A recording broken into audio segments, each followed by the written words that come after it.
I can still see my belly button. Oh yeah, voice is picking up. Whoops. I mean, hey, what's up, everybody? How you doing? Hope you're doing well. It's a wonderful day at Maverick Workshop. I've been out here for a little while already, getting the party started, trying to crank out some stuff so we can do a cool project a little later on into the stream. So I've got a couple ideas, well, a couple things set aside, basically. Hey, what's up? What's up? Michael, how you doing, man? You were coaching him through. You were coaching Coop. Is that his name? What was his name? If you don't, I don't remember his name. But I popped into that last night. That was pretty neat, man. But then dinner was ready. So while he was doing the sanding part, that's when I had to hop out. So I didn't get to see it pressed together or anything. But yeah, hey Kevin, how you doing? Yeah, the person was making their first kit pen. So that's pretty dang cool. He's a turner already, but I guess he does other stuff. So there's that. Whack and Shack? Yeah, I meant his name, not his not his channel. But I don't know if he does that. I don't want that on my noggin. Well, I was seeing if there was one. It's not yet. It's not yet. Right. But yeah, so like I said, we're going to be doing some of these diamond painting pins. They're called Pixie Sparkle, and going to be doing another project. Like I said, I'm pretty excited about that one. I'm not entirely sure which one we're going to end up doing, but either way, he managed two under guidance. He did well. Right on, right on. Mike, you know, it's a pretty safe bet. Kevin, Mike, Sean. John. So many John. John, Mike, Kevin, and Sean. Those, I think, are the most common names that I hear. Ryan's too. Oh, yeah. Nice. But yeah, so I've been out here turning a bit. Abby's been out here sanding a bit. So we've got about a good 2-hour head start on what's going on. I need one of those blanks, daughter called Pixie Winkley. Right on, right on. I don't know. You do? Yeah, a couple. Oh, okay. Well, Abby's got a couple extra. Yeah, of the short, this size one. Of the short, that size one. They are. Here, we don't put it over here. Sure. So here's blank. This will see a lot of stuff that's on today. This is the. Oh.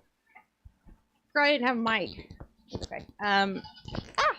We there we do go. have a mic. He's right there in the chat. Multiple. To talk about Pixie. Anyways, so they are a little bit translucent, so it kind of depends on what you want to use them for. You would definitely have to paint tubes if it's for a kit, but there's lots of, like, this is color shift right here. Got lots of glitter, sparkle, all the things. So, yep.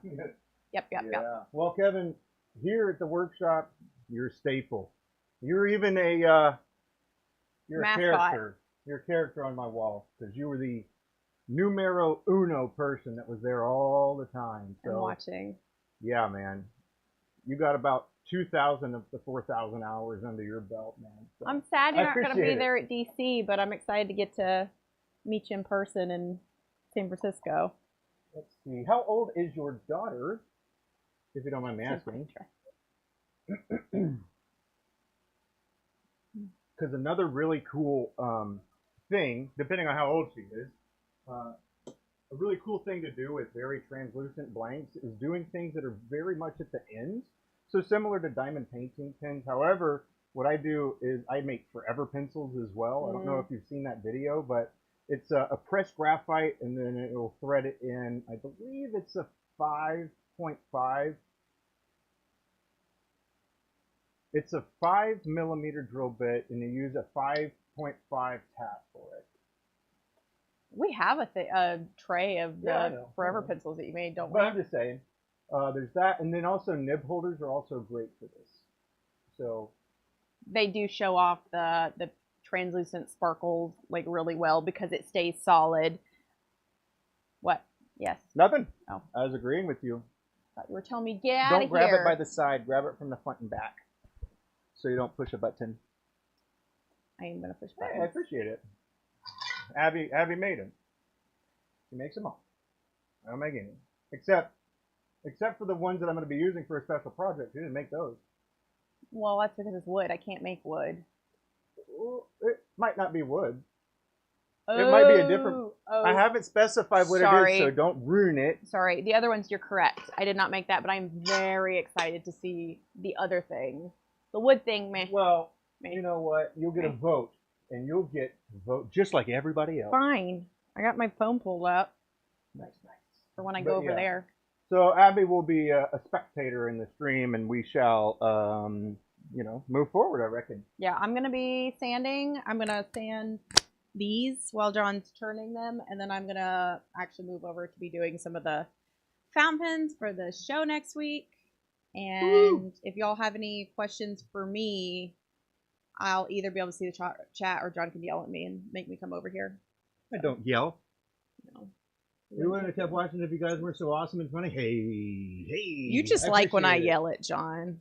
Yeah. You were, I don't know. Just like watching some other dude get yelled at by their wife. That's what it is. It makes you feel a little better about yourself, doesn't it? Isn't that what it is? I was saying yesterday, because now that John's, hit his like marks to be monetized and got to that whole subscriber goal, I was saying that after the pin show season, that we should do a stream of him coaching me through making a fountain pen, because have I ever done that?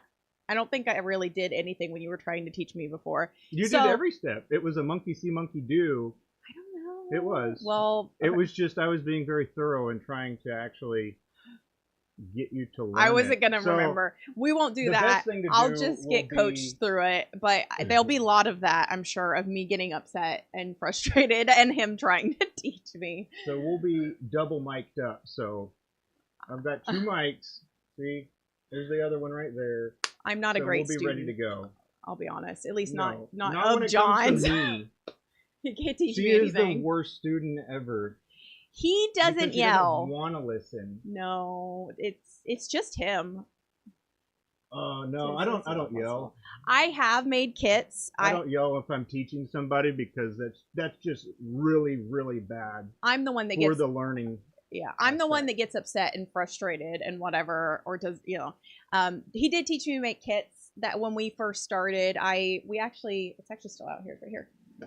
Here's one of my first kit pins that I turned and finished. So I have done that, but it's been 5 years since I put a tool to any material other than sanding. So I am kind of scared of it.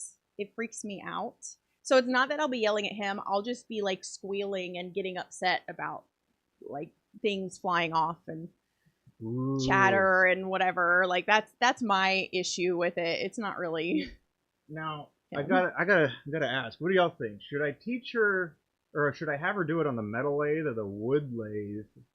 I want to do it on like you do. No, well, that's how I used to do it. I want to do it how you do it now. No, I don't want to do it.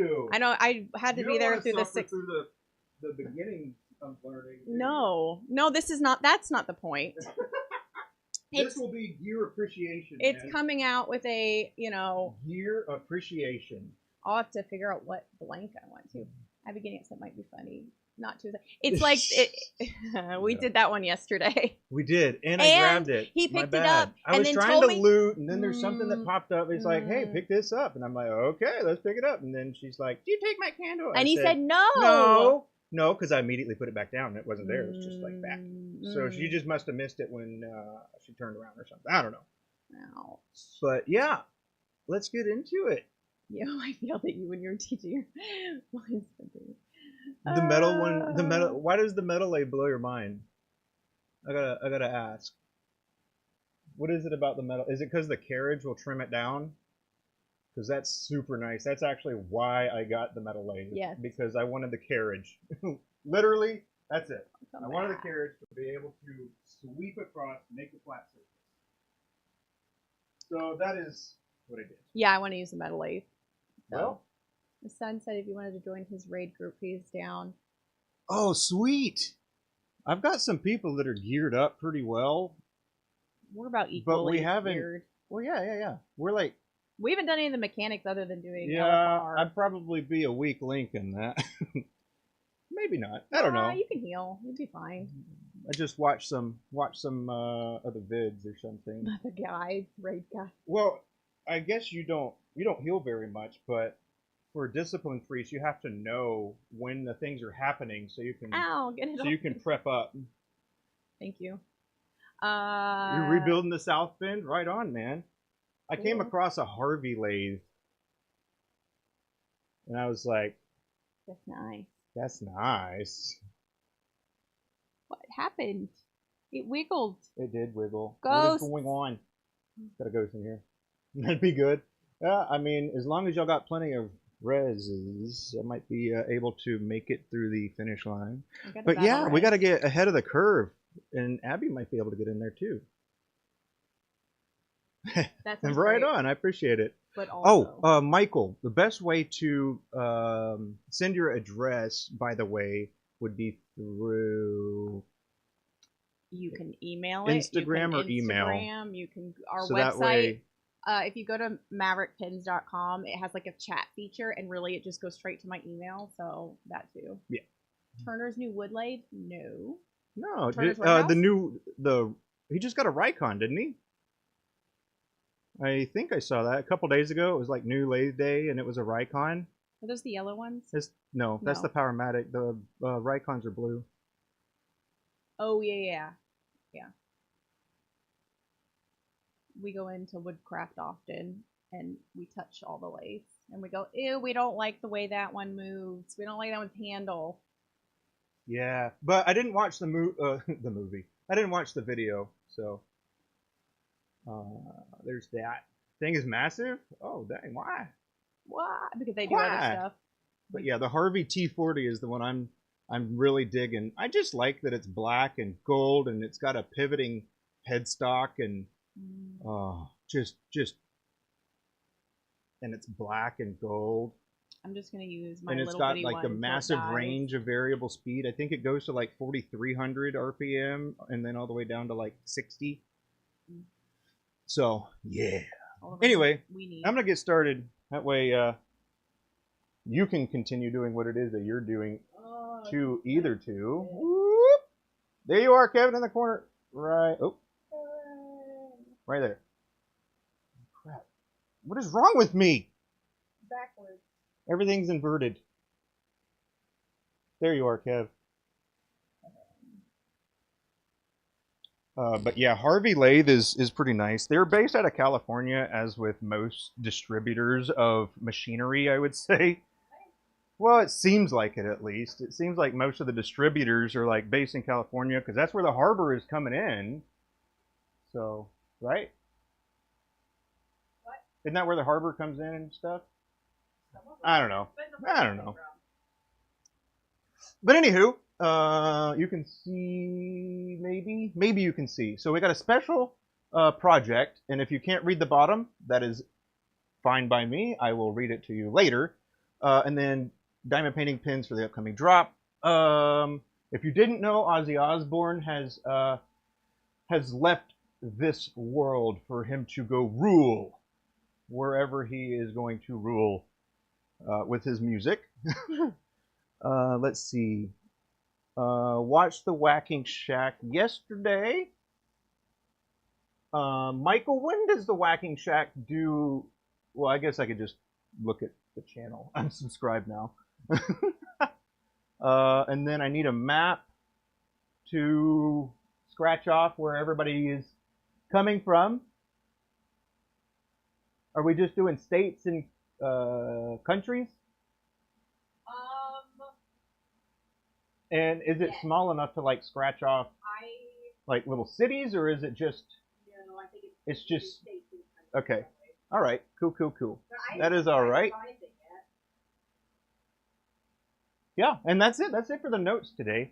I did hear back from, I don't know if you know, but I did mention that I reached out to a master craftsman in the fountain pen world. His name is Richard Binder. You can look him up a little bit. There's not a lot of videos that he's got, but he does have a really it's not a great website, but there is a massive amount of information and resources on there. So I'm going to start probably accumulating books over time, like that. Crash off countries. Okay. Oh, there's flags. Cool, cool. And then that. Sounds good. Oh, there's fine. I'm talking about Richard Binder and that stuff. I like it. It's a scratch off. It's big. They can see it. Perfect. Richard Binder. Yep. He is one of the few master craftsmen of fountain pens. He's self-taught. And he's published quite a few books as well, having to do with fountain pens and the history of fountain pens, and then kind of the development to where they are now. So that is most likely going to be something that I am kind of going to follow, more or less in footsteps along those lines, to maybe be able to do minor repairs on different types of vintage pens, and also incorporate different delivery mechanisms of the ink. So there's bladder filler, piston filler, lever fillers. There's a lot of different types, and I just think it would be pretty dang cool to get to a point where I could pick up a pen and be able to take it apart, put it back together, pretty much recreate any piece almost. And so that is actually pretty much what I'm going to hang my hat on. Probably. Yeah. So if you were wondering what general direction I was heading, it is that way. Delfino, hello. Sorry, I was away for a bit. First Mav book club book. Oh man. No, I would start somewhere else. Honestly, I would probably start. Well, basically to shake up everybody's way of thinking, I would probably pick a different book. That way, people can have a completely different view of how things around you are done. And I guess that sounds a little cryptic, but I didn't mean it to. It's more of we gotta shake up how people think, because I've heard that it is extremely difficult to teach somebody how to be creative. And I'm not saying that I'm the most creative by any means. Like, there are people out there that are incredible. But it really is based on experience and knowledge that you have already, that you're just overlapping, just kind of overlapping different types of things based on what you already know and what you want to learn and what you've learned up until this point, Anyway, that was a long introduction, so let's get to it. We are turning the Pixie blanks, Pixie Sparkle blanks. I've got a few more regulars, a few more larges, and yeah, we're going to get going. Boom. Kia, hello, hello. How are the bearings on the Harvey? I'm not sure, man. I haven't seen it. I haven't seen it in person. So I'm not entirely sure what the bearings are like, but it does seem to be a well-made machine.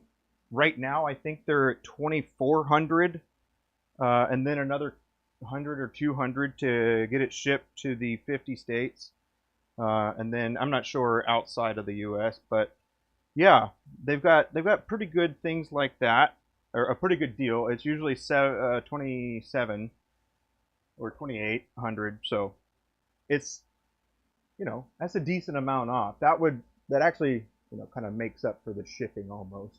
It kind of offsets it. So if you were set on paying the 27, well, there you go. They're selling it at 23, and then you have that room in between that's going to be for the shipping anyway. So either way, I'd say you're probably going to be out of pocket about 27 hundo. But not me. I'm not going to be out of pocket because I'm not buying it yet. I have to break this one first.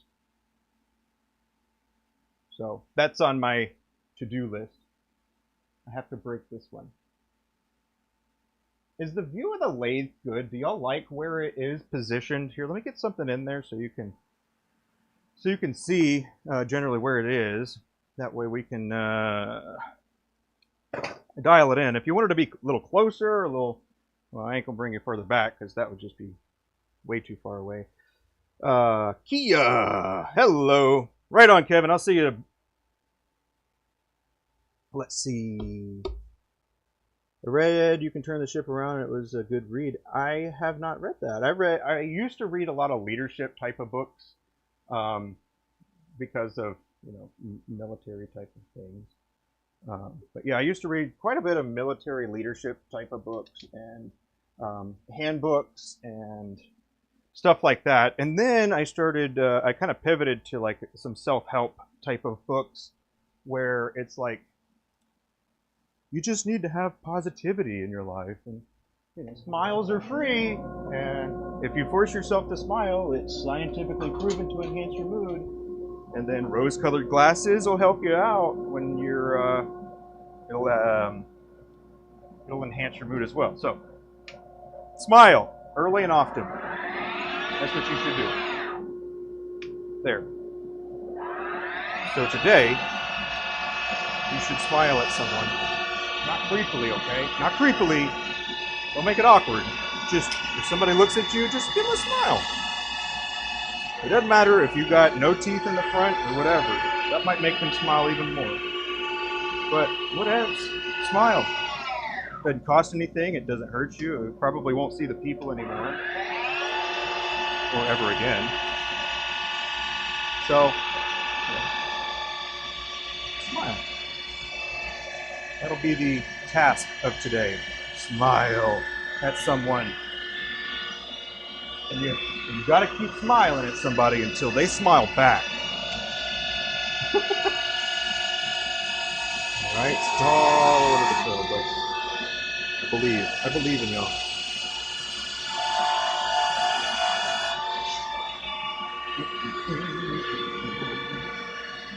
But yeah, so we're going to be cranking these babies out, and let's see, what else was I talking about?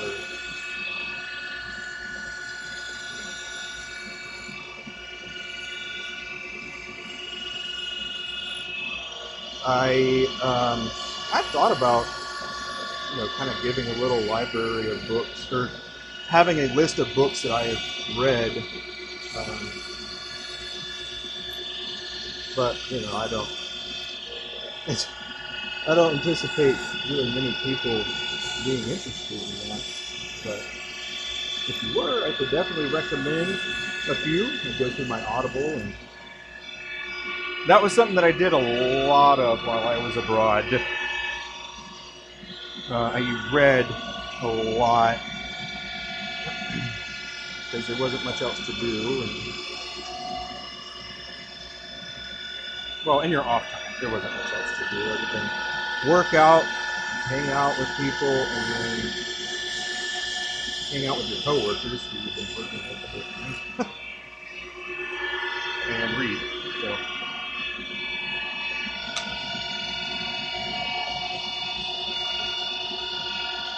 Also, if you didn't know, if you get an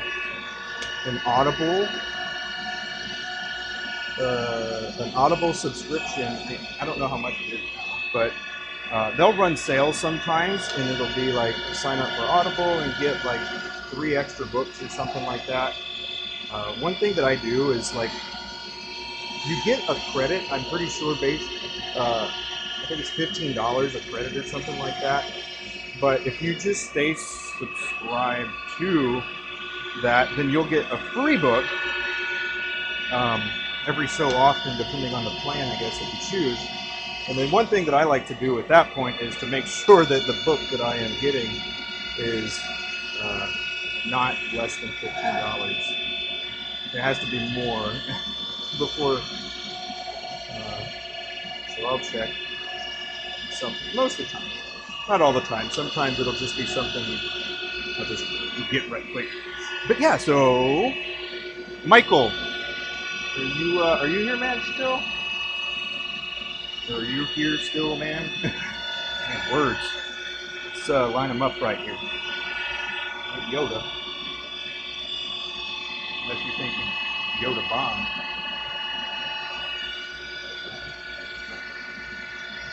Bomb. But yeah.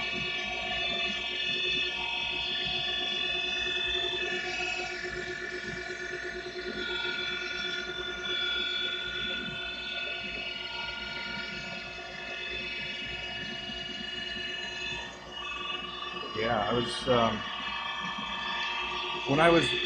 well, I'll wait until, if Michael's not here, it won't really be worth saying, but I guess it would be. It would be kind of an inside sort of thing if Michael was here.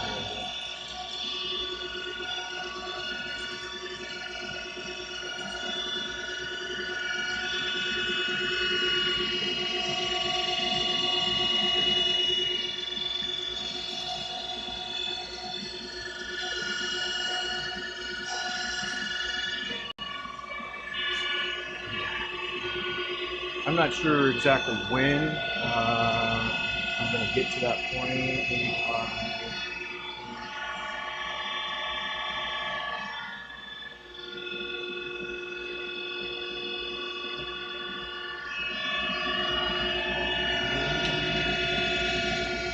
So about an hour and a half, probably. Somewhere around there is when I will be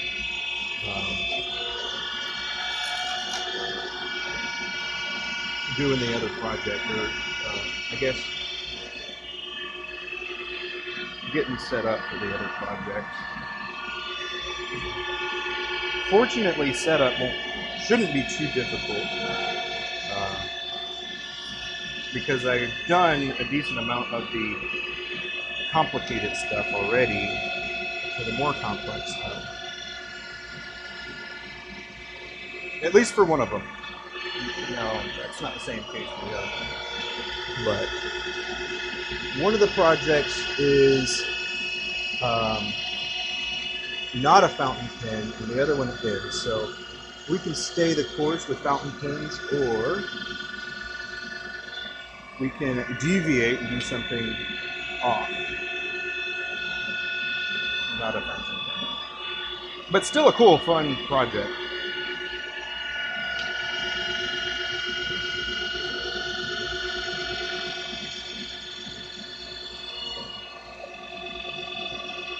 I may even try to like get some video of it while I do it at the same time. I don't know if you can see the other. But, there's another setup here that I'm going to be using for my phone for that. Speaking of which, ¿Dónde está? There it is. Let's get some tunage. Good.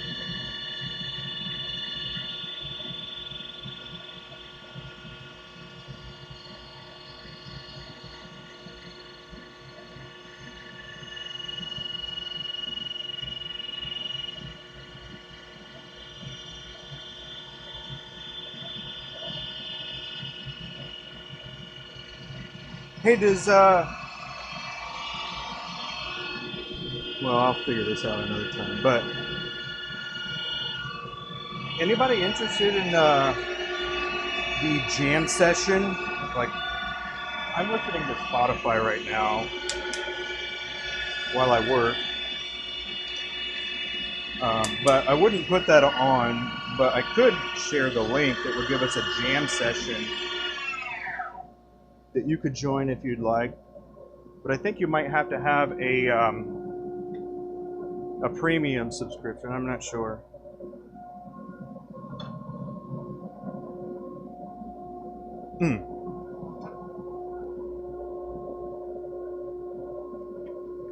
Man, we feeling good today. I don't know why I'm so hyped up today.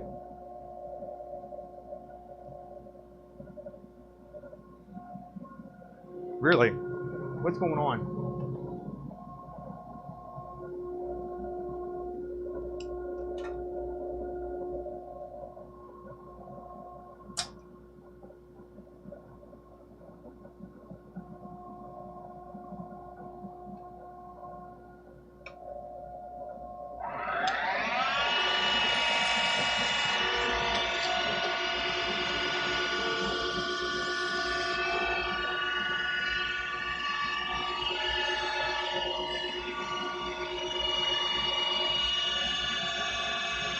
Yeah, the sooner we can get our work done, then we can go play.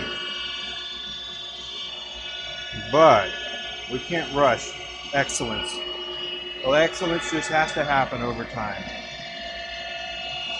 And it takes a little bit.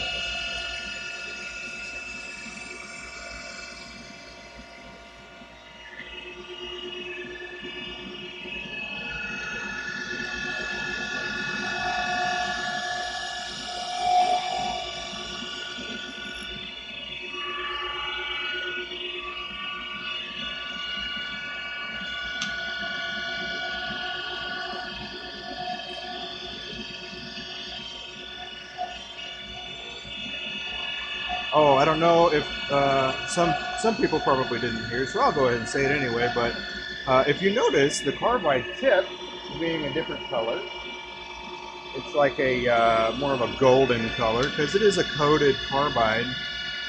I have not noticed a drastic difference in performance between the other ones that I have purchased, but the color's cool.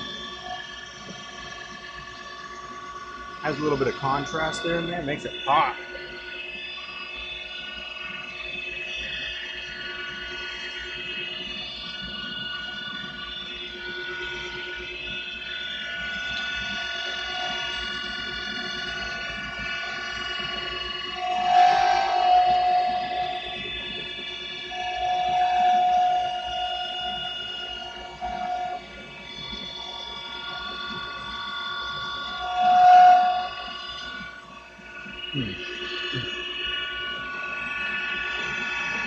Back on kid duty? Right on. No worries, no worries.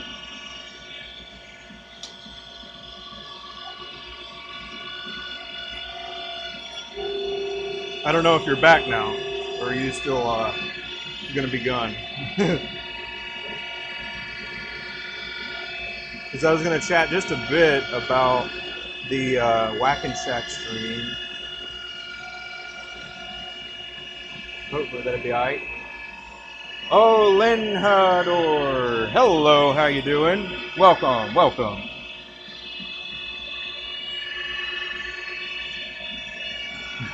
But yeah, Michael, they'll be back at school soon enough, man. They'll be back at school soon enough.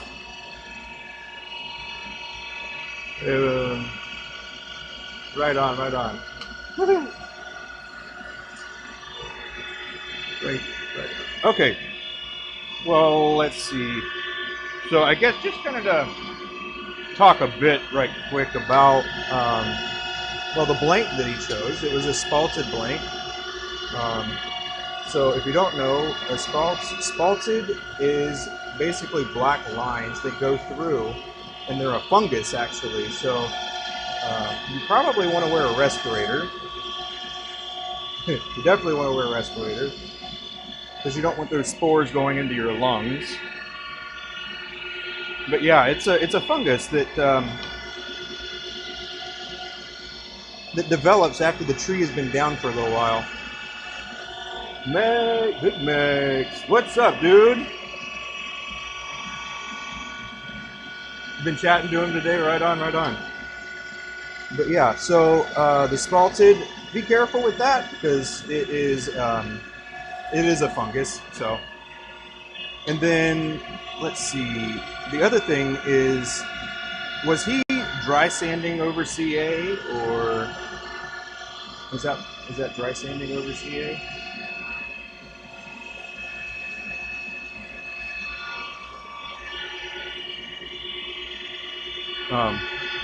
Well, either way, typically if I'm going to do wood, I'm going to commit to CA, or I'm going to commit to a friction polish. And the reason is because if I use a friction polish for wood, it'll allow for the wood to kind of patina over time, and based on the usage and whatnot. So believe it or not, that could be a selling point if you were of the type that did not want to put the CA effort into it. Although I do think there are some cases in which that you shouldn't really bypass CA, but those not too often. more like when you do a hybrid and it's a fountain pen of sorts, because you don't want the wood to absorb the ink if it does happen to leak. And then the other thing I was going to say about that, I didn't want to step on your toes or anything, so I didn't even bother chiming in. But just another thing about CA that I would consider is a couple layers of thin, and that would just kind of fill the spaces in between the fibers of wood that isn't hit by the that isn't really hit by the sandpaper. So if you can think of wood as something that has like lands and grooves, if you're familiar with a boomstick barrel, there are lands and grooves that affect the rifling of it. So if you think about it like that, or peaks and valleys, that'll work. Peaks and valleys that are still existing, even though it's very difficult to see or feel. So this kind of, the thin CA kind of addresses that when you're smoothing it over the surface. And then with the activator aspect of it, you kind of want to be patient. That's where one of my biggest problems is I'm not very patient with it, so it sometimes just doesn't turn out how I want it to. So you can get like different types of surfaces because of that. Because activator, depending on the activator, and also depending on the CA, like CA can go bad over time, and it could leave little crackles too, potentially, if it is a bad CA. So what we do is a thin coat, a couple thin coats, of thin, and then you do another coat of, then you do a few coats of medium, and then at that point, once it's no longer, think of it as it no longer being wood when it comes to finishing, because what you've done is you've built up a couple layers of plastic essentially over the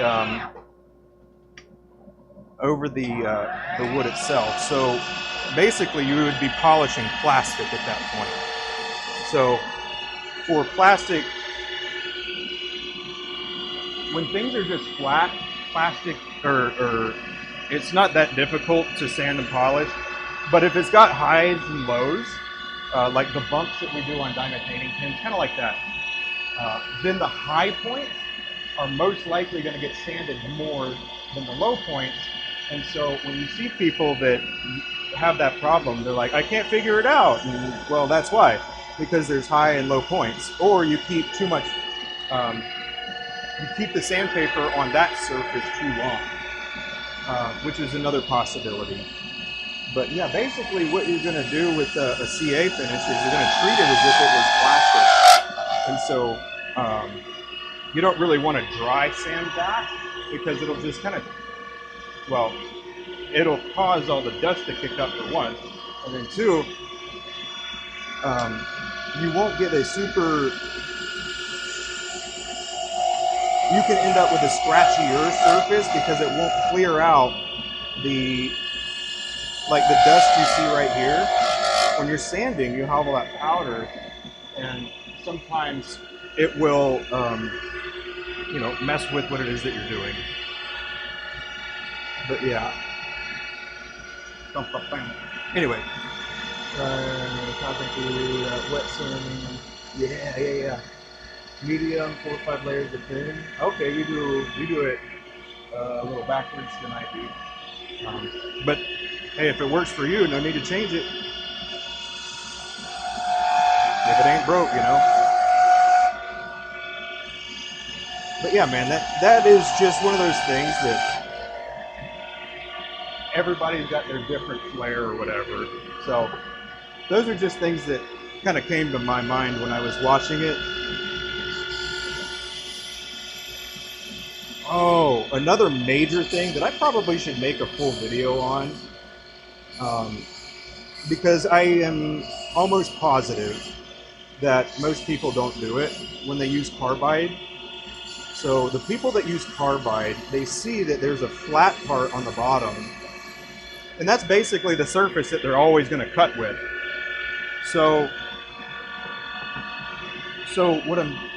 what you end up with is you have a flat side here on the back of the cutter, and so everybody wants to have it like, you know, so close, and then you want to have it like you can only go back and forth like this. Well, if you actually want to be able to cut more effectively, you kind of need to think of it more of like a skew. And so what I mean by that is I will turn my Carbide about 45 degrees, and then I'll just ride it along. Instead of doing this, because what will end up happening is either this surface won't be flat or this surface won't be completely flat.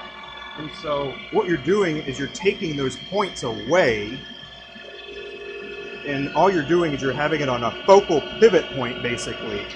And on things like this, it's not a big deal to do that. It's pretty simple. But yeah, I probably should make a video on that, because my tool is rarely flat when I'm doing a majority of my turning. I pretty much tilt the tool all the time, which kind of may seem weird, but I'd be willing to bet it would up your game if you got comfortable with it. Like, you know, right now, you can see where you probably, I guess you can't really, but yeah, like I said, I probably need to do a video, but right here, so everybody's holding it right here. It's about level, but when I'm doing a cut like this, I'll drop it down to here and then just kind of scoop it out. Just kind of think of that as a scoop, right? And then as you dig deeper, you need to start pointing it downward as well. So you'll start about flat, and then you'll kind of angle in, and then you'll start pivoting, and then you'll just kind of ride it off. So just a couple things that came to mind, man. So it's not a dig at you, it's not a dig on his performance or anything, but if you were trying to, I guess, have different ways to use a specific tool. Those are my tidbits on that. They're pretty big tidbits, I guess, but nonetheless. Let's see. I gotta get caught up on this real quick, so I'm sorry. Plastic. Tricky, not exactly. Yeah, man. So yeah. Okay, we were talking about the CA problems yesterday with Mike. Yeah, no worries. It's not a big deal. It really isn't. Like, that's the only way to learn, is by messing up and making mistakes early and often, and then learning from them. So yeah, no, I don't mean this. I really don't mean this in any other way, other than, you know, sharing the different ways to do things that might not have been thought about. Let's see. Carbide are marketed as scrapers. Yeah, man. You're right. So I actually did a little something with this. So this is called a skew gouge. So it is a skew chisel gouge, right? It looks like a bowl gouge, but this part is flat. Like, this is flat. I don't know if you can tell, but yeah. It's sort of like a spindle gouge, but it doesn't have the hollow, and it's also not a U shape. It's flat. So it's more like a skew that has a rounded side. But yeah, this is, dude, people that do that drive me nuts. But if you look at the profile, look at it. This is the high-speed steel one. This is the Carbide, and you can and you can see that the geometry is very similar, right? But yeah. Anyway, I have that, and believe it or not, that was one of the earlier tools, and that most people don't actually know that existed, including myself, until a few months ago, because I had tried to I was looking at my my Carbide, and then I was like, you know what? I bet I can take one of my SOOOs and then kind of give it a similar profile. So I tried, and my grinding skills are underwhelming. So this is the best I could do at the time, but let me show you. It still works the same. You just don't have much of a bevel. So that is where it gets a little more complicated. So, and with Carbide, you can go up and down the hill. What I mean by that is you can go this way or you can go this way and not have to really worry about the tool like skipping on you or bouncing up on you. And the other part about that is, as long as the cutting surface is 180 to the tool rest, you will be fine. The other thing is the elevation, right? You have the tilts. So generally speaking, you're going to go straight across. So it's just a matter of tilting it and then riding it, kind of like a skew, and then getting those scoops. Let's see. Put on a helical. Hold on. Let me get caught back up. We're talking about yeah.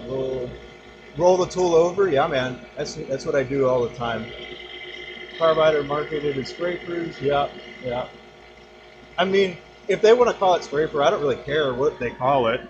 It doesn't matter because they're like, oh, you're going to get shavings.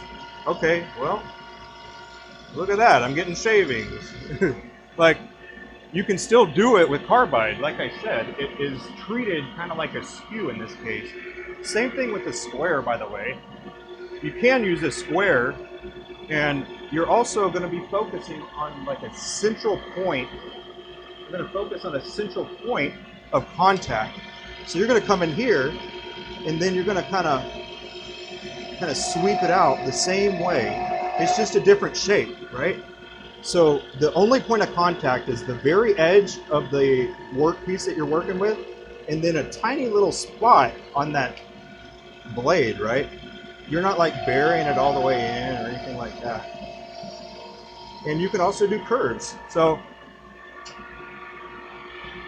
just understanding your tools and being able to elevate your skill set by something like that. And you probably see me do this all the time. Like, and you know, another reason why I stream all the time is so maybe y'all can start picking up on different little things that I do that I, you know, don't even think about talking about.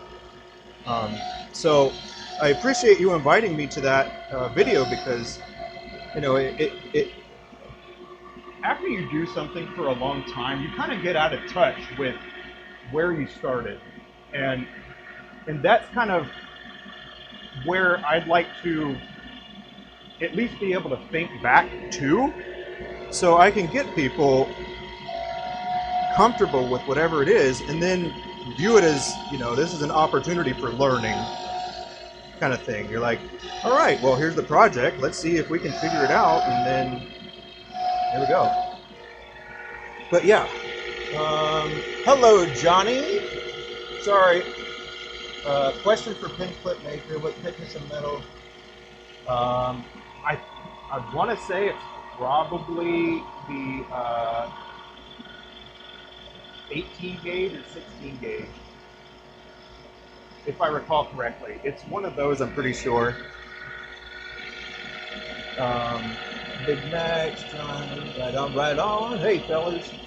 It also helps keep your tool sharper if it's rolled over. Also helps keep your tool sharper. Yeah.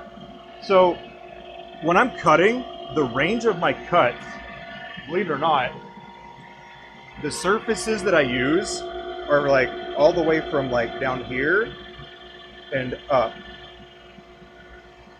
So like an omega right there. Like, that's the surface that I cut with, like especially over here. I'll come over and I'll start like, you know, even towards the back here. So when I'm cutting a corner like this, I'll start right there and then roll it around.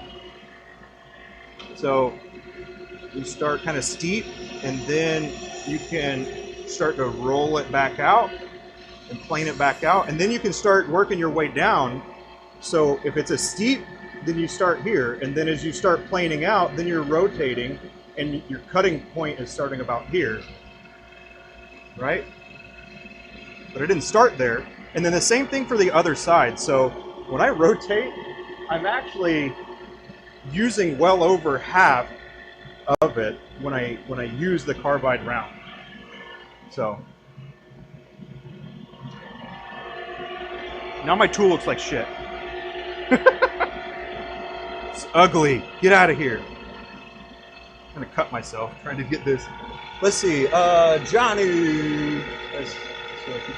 Bevel and contact. No, I don't really go by that rule. I don't go by the bevel and contact all the time.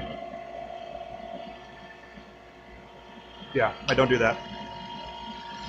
I have no bevel contact right now. But see, everybody wants to like shove it on there and then tilt it down until they start turning or cutting, and then they're going to start moving. But see, if you have peaks and valleys, you're going to have to change that the whole time.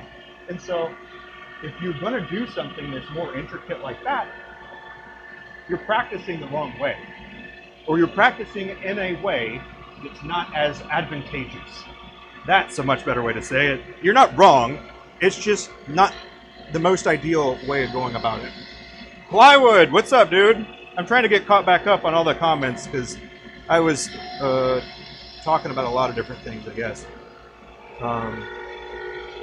Contact, got it. Easy Wood Tools Market there. No, don't use Easy Wood Tools. I don't care what you use. I've got another set too. Like this is what I use first. Like, and then Easy Wood because, well, I had to replace a carbide insert. It's like, I don't feel like doing that. And I don't like this. The handle is so short. So you can see that this has got another, another 4 inches or so on the other one. And I like being able to move my hand and give myself a better lever. So that's what I do a lot of. Like when I'm doing fine detail work, I'll bring my hand up here. And then for like the majority of my turning, my hand's actually all the way back here. You can kind of see where it's a much lighter color because that's where I hold it all the time. Do you use negative rake carbides? I do not, because I don't use negative rake, and it's because of how I turn. So a negative rake might be good for people that do it like this,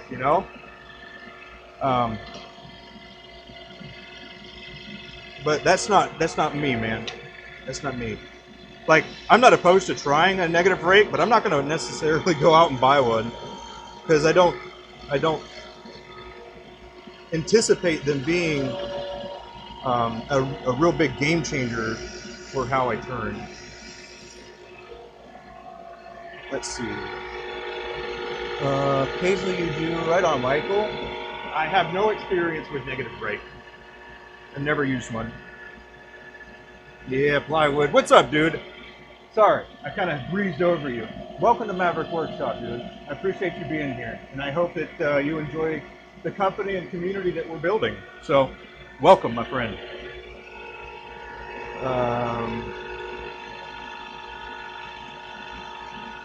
You usually start with a negative rake until you cut the edge off, and then you go to a regular carbide.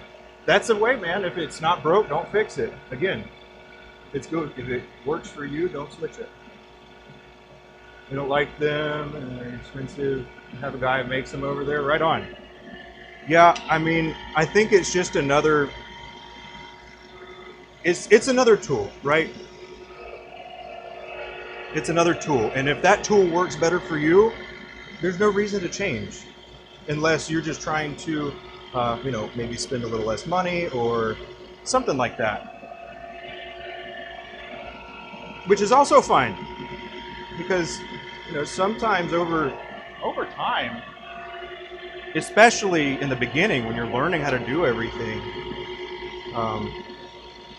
It really does take a lot of time, and you're gonna break blanks, you're gonna be mad.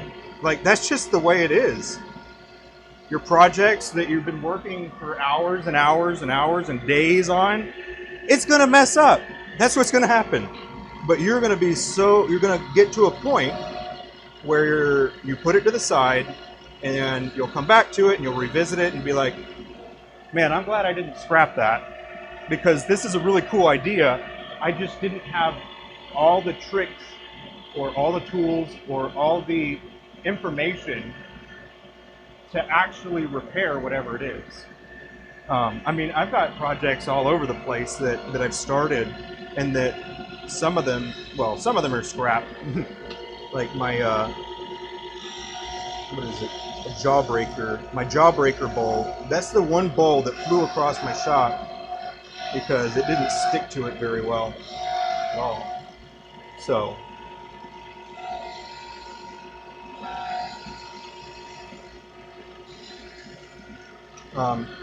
you know, I used to have, believe it or not, I used to have anger problems. And if I was to make a mistake,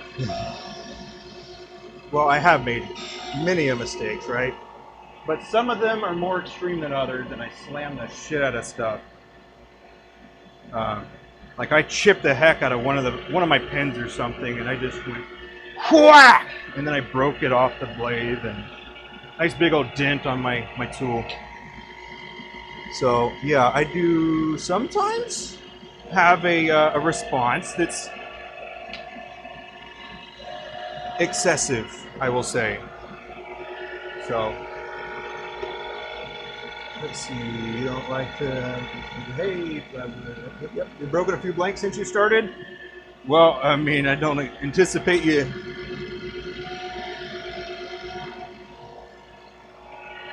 I imagine that you're going to continue doing that, so it just is what it is. But what did y'all have for the stream yesterday? Did y'all have anything that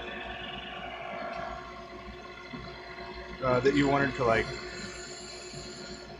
rap about a little bit? Wicked. But the blank was pretty cool too. It looked like it was a bit of a layered one.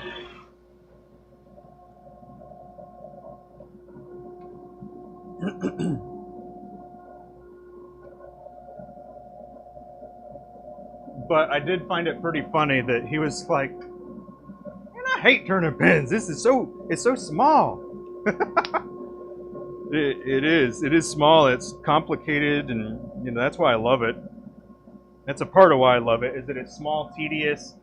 It requires a lot of attention to details and stuff like that. So I love it.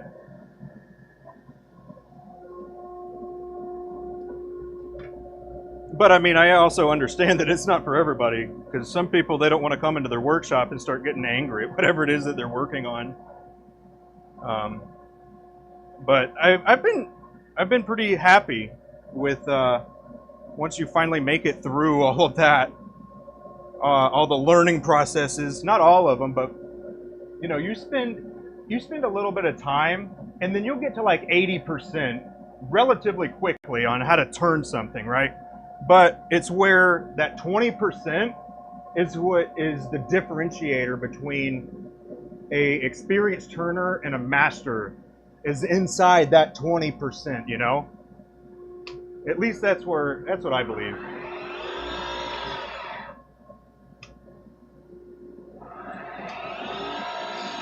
I think that there's a lot of things that are easy to begin and relatively simple to do.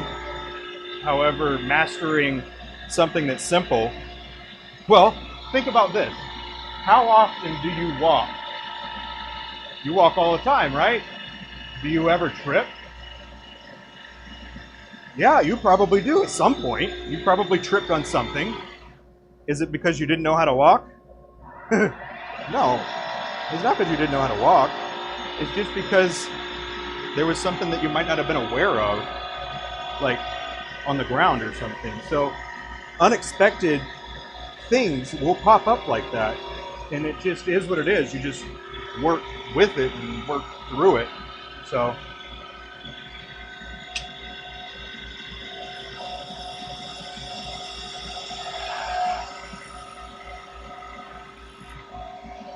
sorry if I am I just got the hype energy going on, man. Sorry.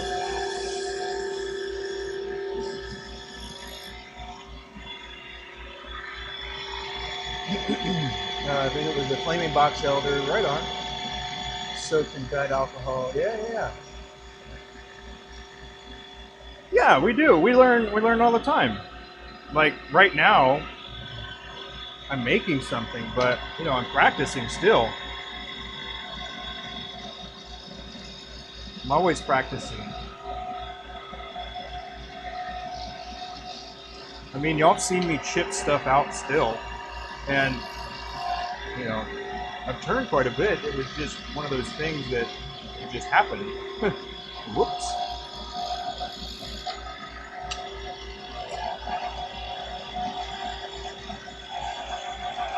But anyway, that turned into more of, I guess, a lecture than anything. My bad.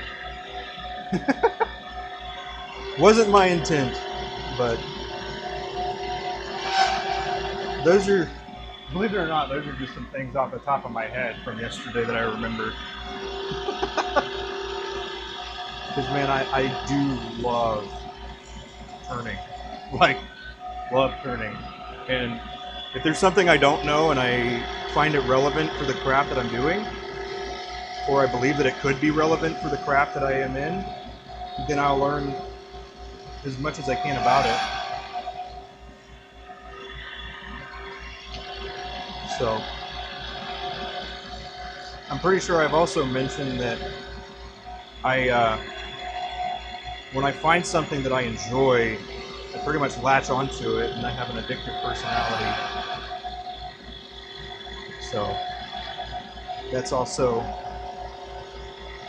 something.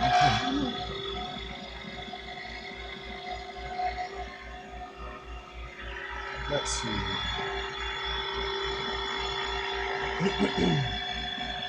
Need to get back in the shop. It's been 3 months? Dude. Wow. That's a long time. That's a long time.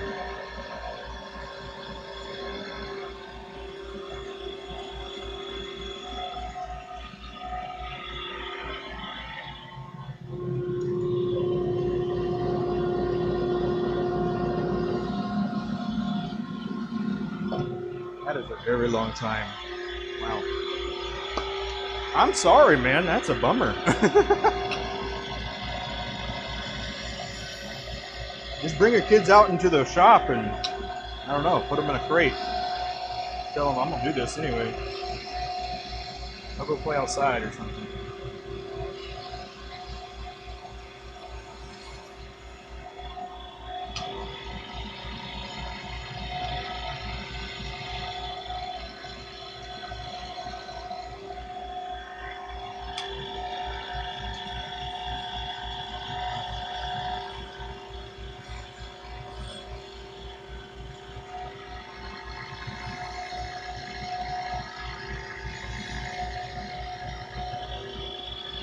But yeah, over time, it just becomes more and more natural. But still, you'll still have hiccups here and there. It's just like you do with anything.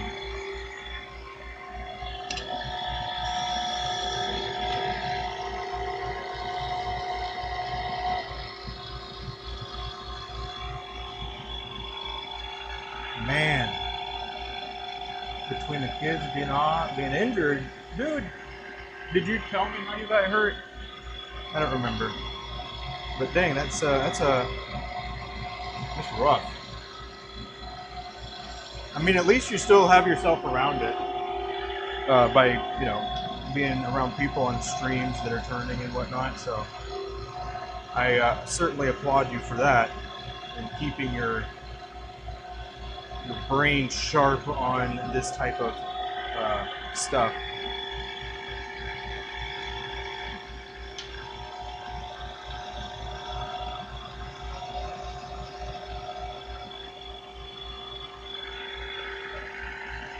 Although I'm giving you anxiety running my hand over the carbide tip, I'm pretty sure that's like a OCD thing for me, actually. I'll sometimes hit it with a dust collector, but yeah, I'm almost positive that is something that I don't think about, I just do it. And you know, I have thought about that. Even when I watch my own videos, when I go back and I'm like doing some editing or something like that, I'll look at it and then I'll see that I've got, you know, 1,000 touches or something on the tip, on the carbide tip. So yeah, kind of pretty sure it is a OCD sort of thing for me. I just like having a clean surface so I can see exactly where I'm going. But I can certainly understand that. But I also, anytime I grab something, I'm almost always grabbing it from the back. So I have time for my hand to, like, you know, even if it was on, it would just get hot on my hand. I won't get my fingers stuck.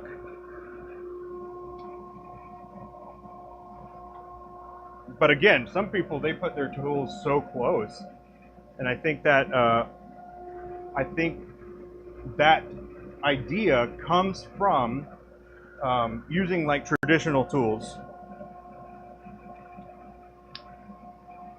But I could be wrong. I don't know. I don't know entirely. But I think it comes, get your tool rest as close as possible. Well, if you have it close as possible, well, here, let's just do it right quick. Let's see what happens. I don't know what's going to happen. So we'll be very cautious and conscious of what's going on. I shall move my tool rest. I don't like this already. I feel like it needs to be higher now.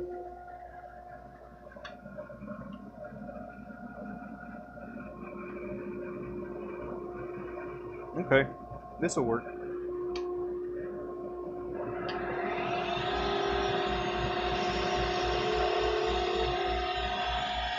Ooh, look at how much better I'm cutting.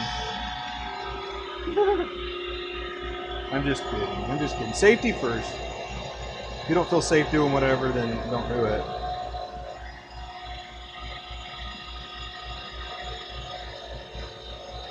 I'm not saying it's the way, I'm just saying it's a way.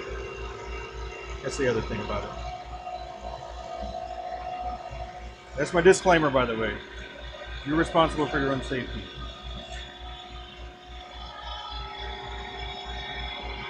Let's see. Do another one of those, okay?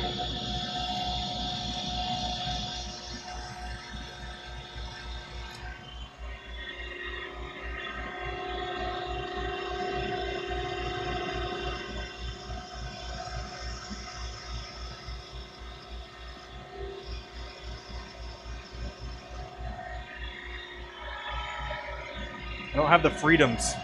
It feels like I don't have as much space. And then my tool likes to slip off.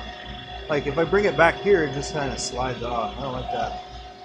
I like having a little bit more throw.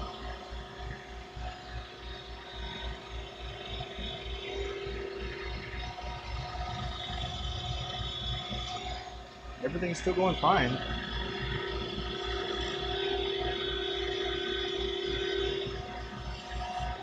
See, moving my tool around the rest, because I don't have like as much room, I can't manipulate it quite as easily as I was able to before. But everything's still happening, no problem.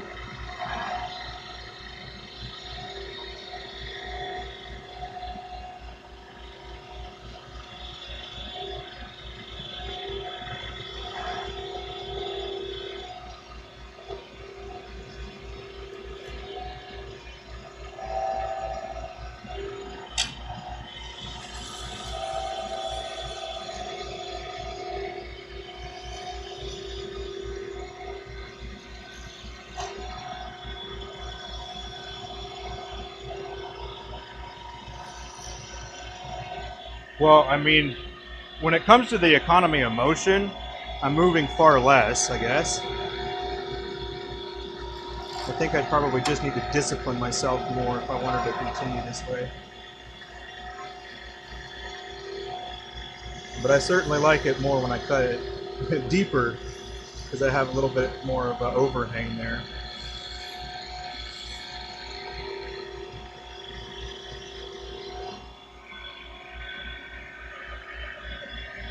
Okay, we're going to bring this back a bit more here for symmetry reasons. Perfect, there we go. Oh, that's... Wow, I gotta get way down.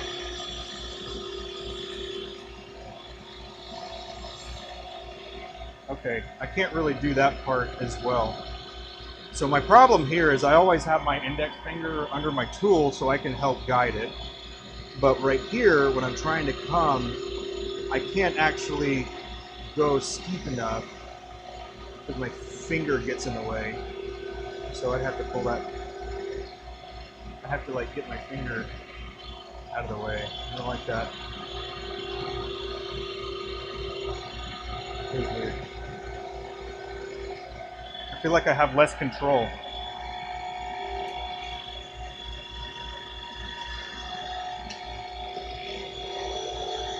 You had a fight with a log splitter and nearly lost your finger? Wow. That's wild. I split logs with my grandfather growing up, and we would sell the wood, and yeah, man, I'd be out there for like 10 hours working with them, splitting logs. Now, I was doing the hydraulic part, so I was just a lever mover, and then helped him with like the chains and whatnot, but still, I was much younger. But man, I worked all that time, and I got paid well, man. I got paid so well. About a quarter for about 5 to 6 hours of work. So about 5 cents an hour. I don't know anywhere that gets paid that little. Let's see. Tool rush just doesn't bother me.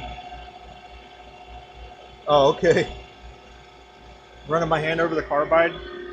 Well, funny enough, when I first got an Easy Wood tool carbide, I did slice up my finger, like a lot, because I still would do it. I would still do it, but my thumb had like a lot of little cut marks on it.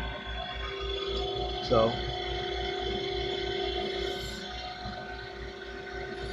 how else are you supposed to clean it off though?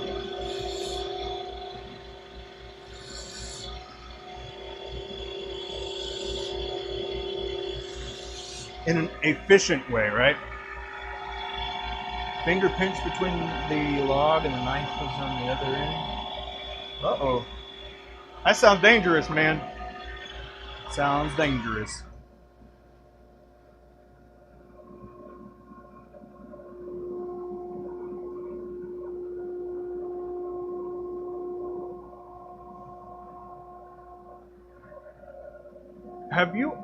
Has anybody heard of something that's called target fixation? Anybody heard of target fixation?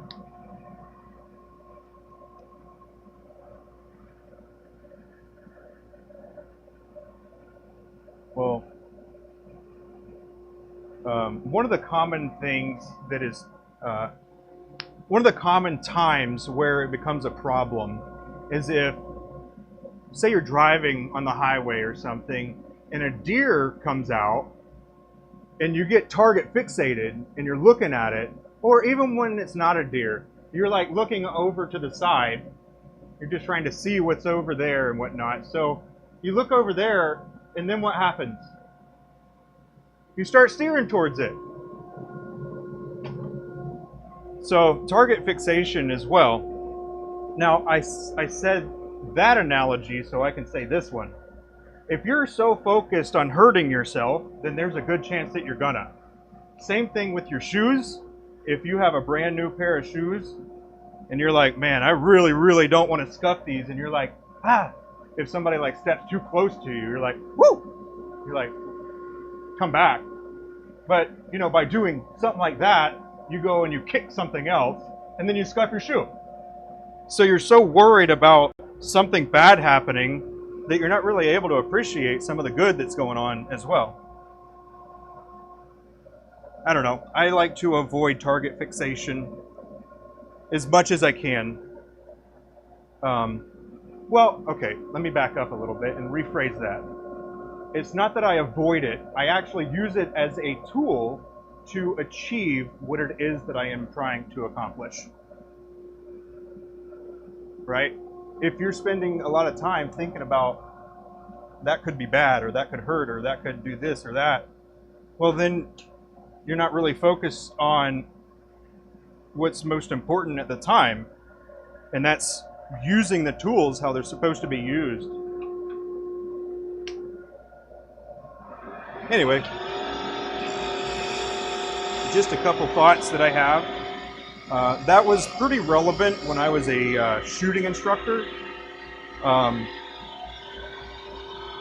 When you're a shooting instructor and you're doing like multiple target engagement, for example, and you use your little pew-pew and you're staring at what it is that you're going for. Like you are laser focused, you are staring at it. So what you do is you draw out your pew-pew and then you bring it up to your eye and then you press, right? Now, after that press, then your eyes move to the next target, and then your squirter goes the other way. Just thinking about those types of things. Like, I have a teaching background, so it was my job to study and see how people learn and what people needed to learn. And if I'm telling you stuff that you shouldn't do when I'm trying to teach you how to do something, do you think that's going to lend itself to be a better learning experience for you? Those are the things that I think about. I'm not going to tell you all the wrong ways to do something because it doesn't help anything. If it's something that's a common mistake, you're going to do it what I showed you, and then you might deviate a little bit, and then at that point you will find that that is a potential problem. But see, that's a self-discovery sort of thing. That is not a rote learning thing, which is where you want to be, because those lessons are the most valuable ones. And I will die on that hill. Let's see. Yeah, and not the first time either. It's just like, oh my gosh. Cosmetic damage last time, you had to get 50% of the tendon rebuilt and visit there. Wow. Dang, man.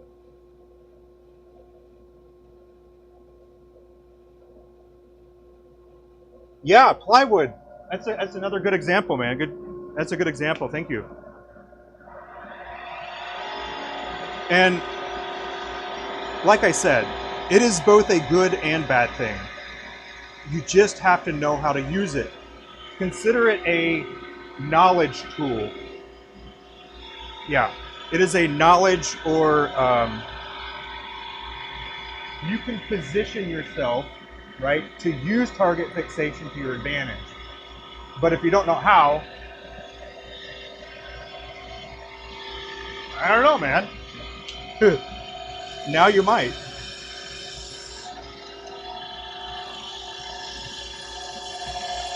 Like, okay, if and when you've ever read anything about like entrepreneurs or people that have, well, okay, Rocky's a good example. I think everybody familiar with Rocky, with Sylvester Stallone?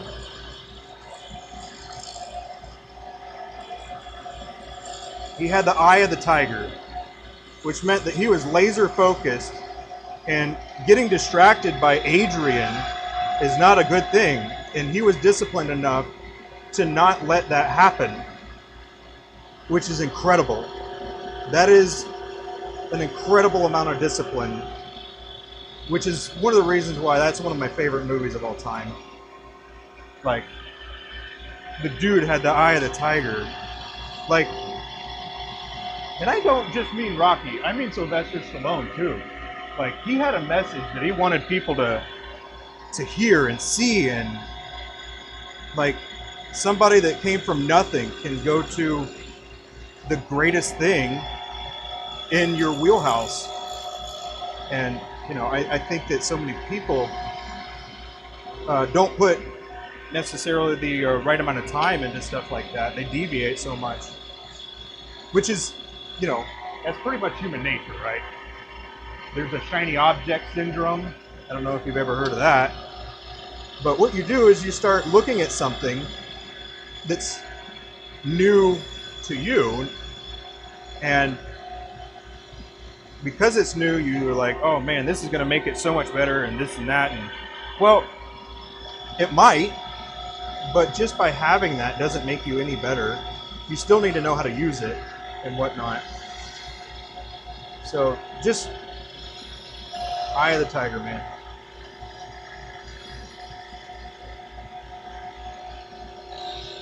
And if you haven't seen Rocky, I very highly recommend seeing Rocky.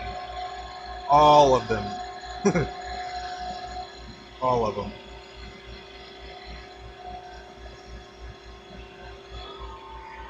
I love them. Love them.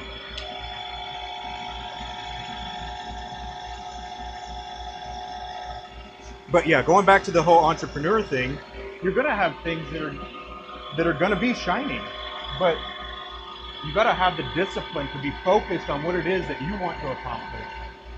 Not be distracted by what other people are talking about, because other people don't know what you know, and they might derail you if you aren't focused enough. So that's the whole target fixation aspect of it.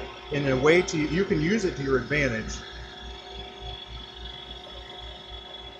And this can apply to pretty much anything, which is why I love it. Love it. It's so fascinating. Have you ever heard will it into existence?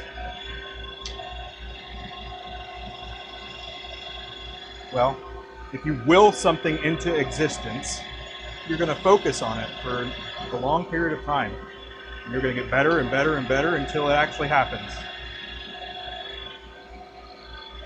And it might not happen with you, but it could have been a starting point with you. And what you have accomplished is basically moving things forward in some cases, right? You're able to move things forward based on what you have put effort into. And, you know, with things like that, I find it quite valuable.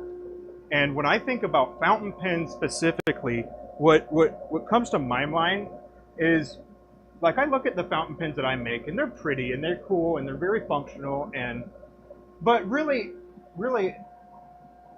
you know, it's not super wazoo. Everything is built around this, right? So everything that I make, when I make a fountain pen, I basically create a recess for the converter to go into, I create a section for this to go into, and then I make it so it can protect itself. Like, if you can simplify things so much so that you can kind of compartmentalize stuff a little better. Oh man. Lawrence, what's up, dude? We got a full house today, buddy. Good to see you.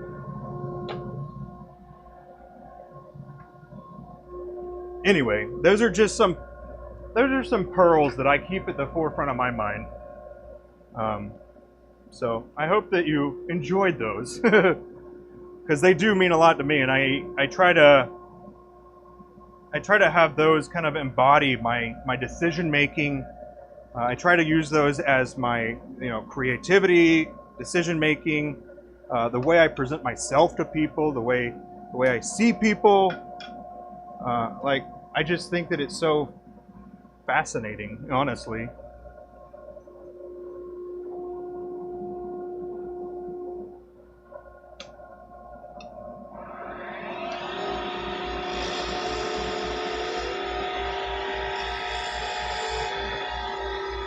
But see, here's the other thing that I find interesting about some makers, right?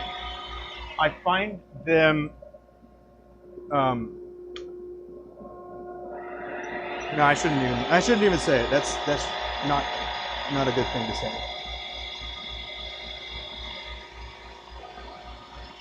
Not a nice thing to say. But if I can create a spark for someone's creativity, and they are able to carry out what that spark was, then I would consider that a win. For me, that's what I would view as a win.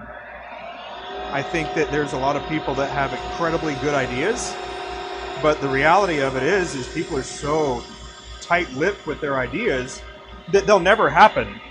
And then if they happen to come across something like that, they'll be like, oh, they stole my idea. Well, no, it wasn't your idea.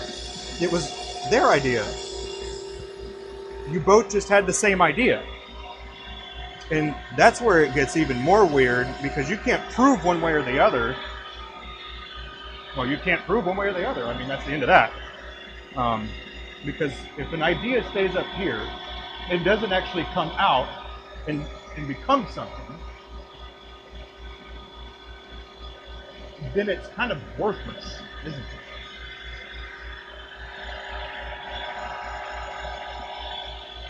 Like, you're not going to get much of anything for a thought. Now, you could bring something to life, and it might be a bad idea. And that's the other hard truth that exists. So,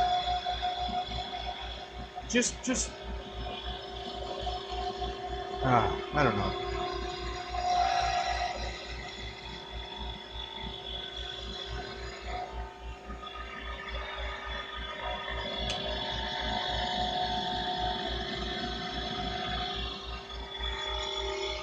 I don't know what that is, but thank you, Plywood. I will acknowledge that thumbs up. I don't know about the other stuff. I know people have creativity. I know it. And I don't think that that's necessarily only projecting that I want you to have it, but I also think that you do. Because both are true at the same time. Yeah. At least for me, they are. I believe you can be creative.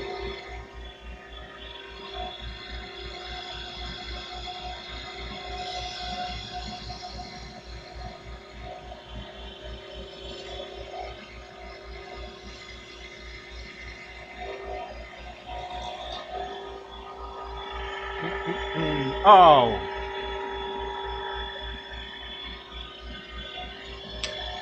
Right on, Kevin.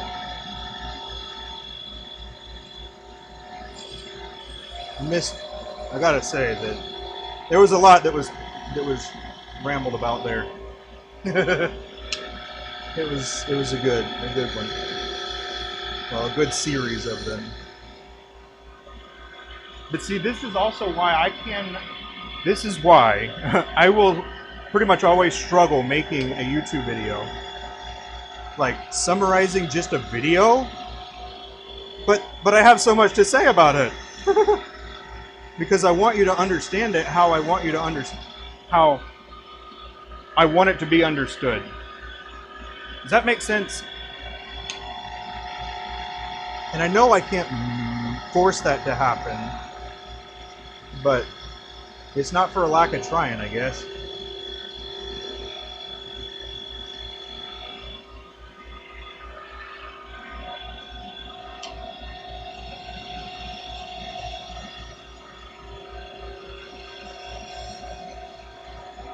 But yeah. Oh, man. But after talking to Richard Binder, the master craftsman of fountain pens. After talking to him, you know, it's crazy because I was very much humbled of how little I know based on the types of things that are even in the same wheelhouse as fountain pens. Like, really? You want to spend your entire life on fountain pens? Yeah, I do. And I'm gonna do it. So, and this isn't like a what is it? This isn't like a manifestation of anything. This is, you know, something that I've been doing for about 6 years now, and I think I've gotten to a point where I can actually move a little bit further, and then I'll probably chill there for a bit, and then I'll move a little bit further and chill there a little bit. So when people talking about moving finish lines or moving goalposts, you're darn right there's a moving goalpost. There needs to be a moving goalpost, because if there wasn't, we would all be doing the same thing and never really deviating. So need goalposts to be moved. Oh man, this is, if you haven't been able to tell, this is my passion, and I want to be able to get people to a point where they can express themselves and not necessarily be limited by knowing how to use the equipment. I can simplify the equipment so much so that you won't think about it very much.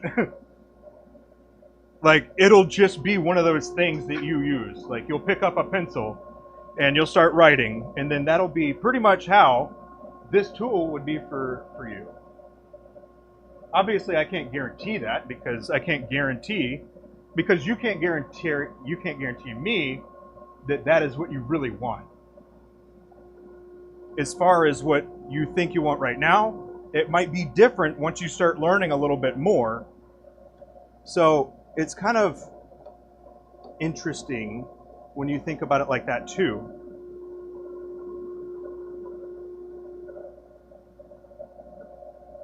So also, with all that said, I think now is a pretty good time to throw out there that I have a link tree that if you wanted to do anything one-on-one with me from the very beginning of getting a lathe, or you want to know how to make anything that I have made so far and that I've shared or shown, because those are the things I'm most comfortable with doing, or if you had a special project, it would just be a matter of us trying to figure it out together.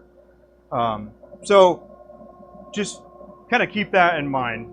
Things that I have already done, if you're interested in learning how to do it, you know, we can even do an inventory of what kind of equipment that you have, and then I can tailor my own set up in order to make it so we can work with what you have in order to make that happen. So I think that is also a very unique thing. And, you know, my schedule is relatively busy right now. However, after all the pen shows and stuff, we will have more time available for that type of thing. So basically just trying to wet your whistle on the things that you can get and or see from me. Let's see. Over 100 watching? Wow. Hey, you're right. Hey, thank you all for being here. I appreciate you.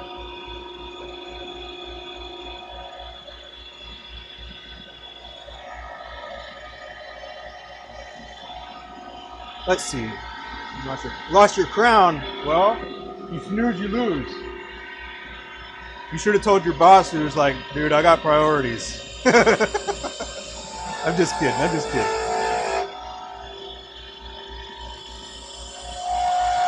Hopefully he isn't watching.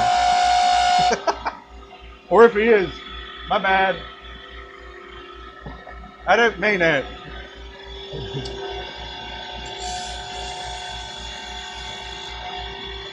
You watch Gabe Castro on YouTube. He uses old spoons. That is cool, man.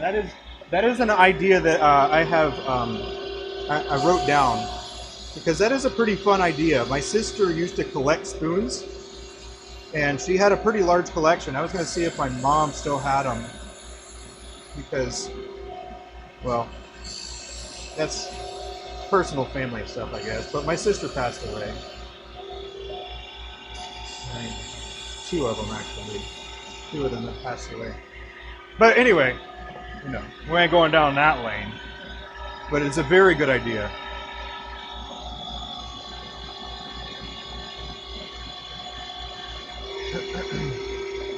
Why do you think you're back so soon? I said I got things to do right now. My man. Oh man, you're great. You bring good energy.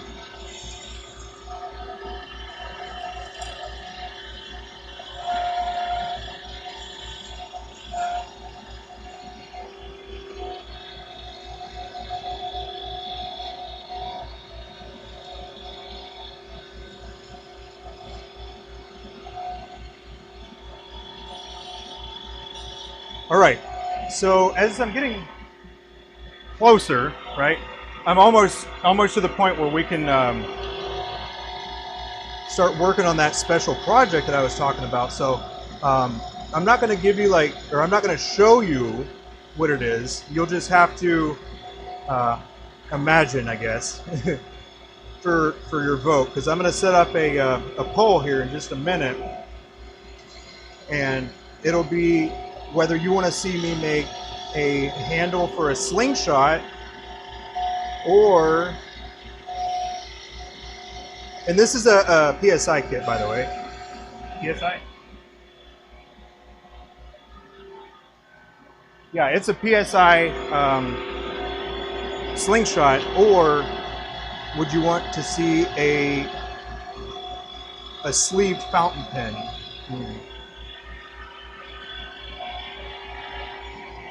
So that will be the poll, and I'm not gonna give any more specifics about that until we choose one, because then the one can be used the other time, you know.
All right, my bad.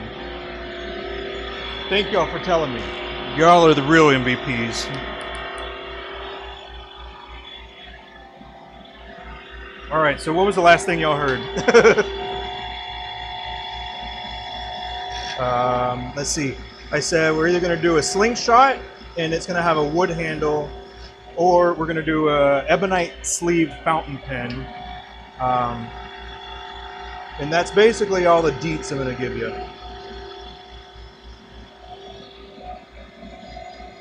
That way it can, you know, remain a little bit fun. But yeah, my bad, y'all. And thank you for telling me. Hey! John, how you doing? That's a great name.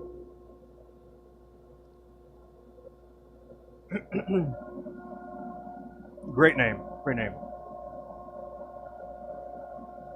It'd be pretty easy to remember my name. It's also John. But mine's short for Jonathan, so it's a Jon.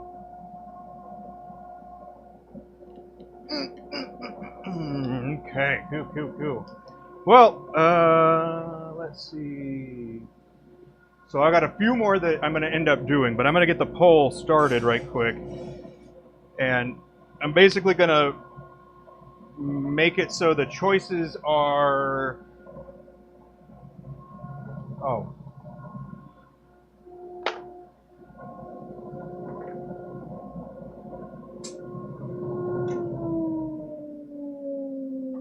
Okay, let's get this going right quick. Whoop! All right, let me get Abby over here. Ab, will you come talk to them while I set up a poll?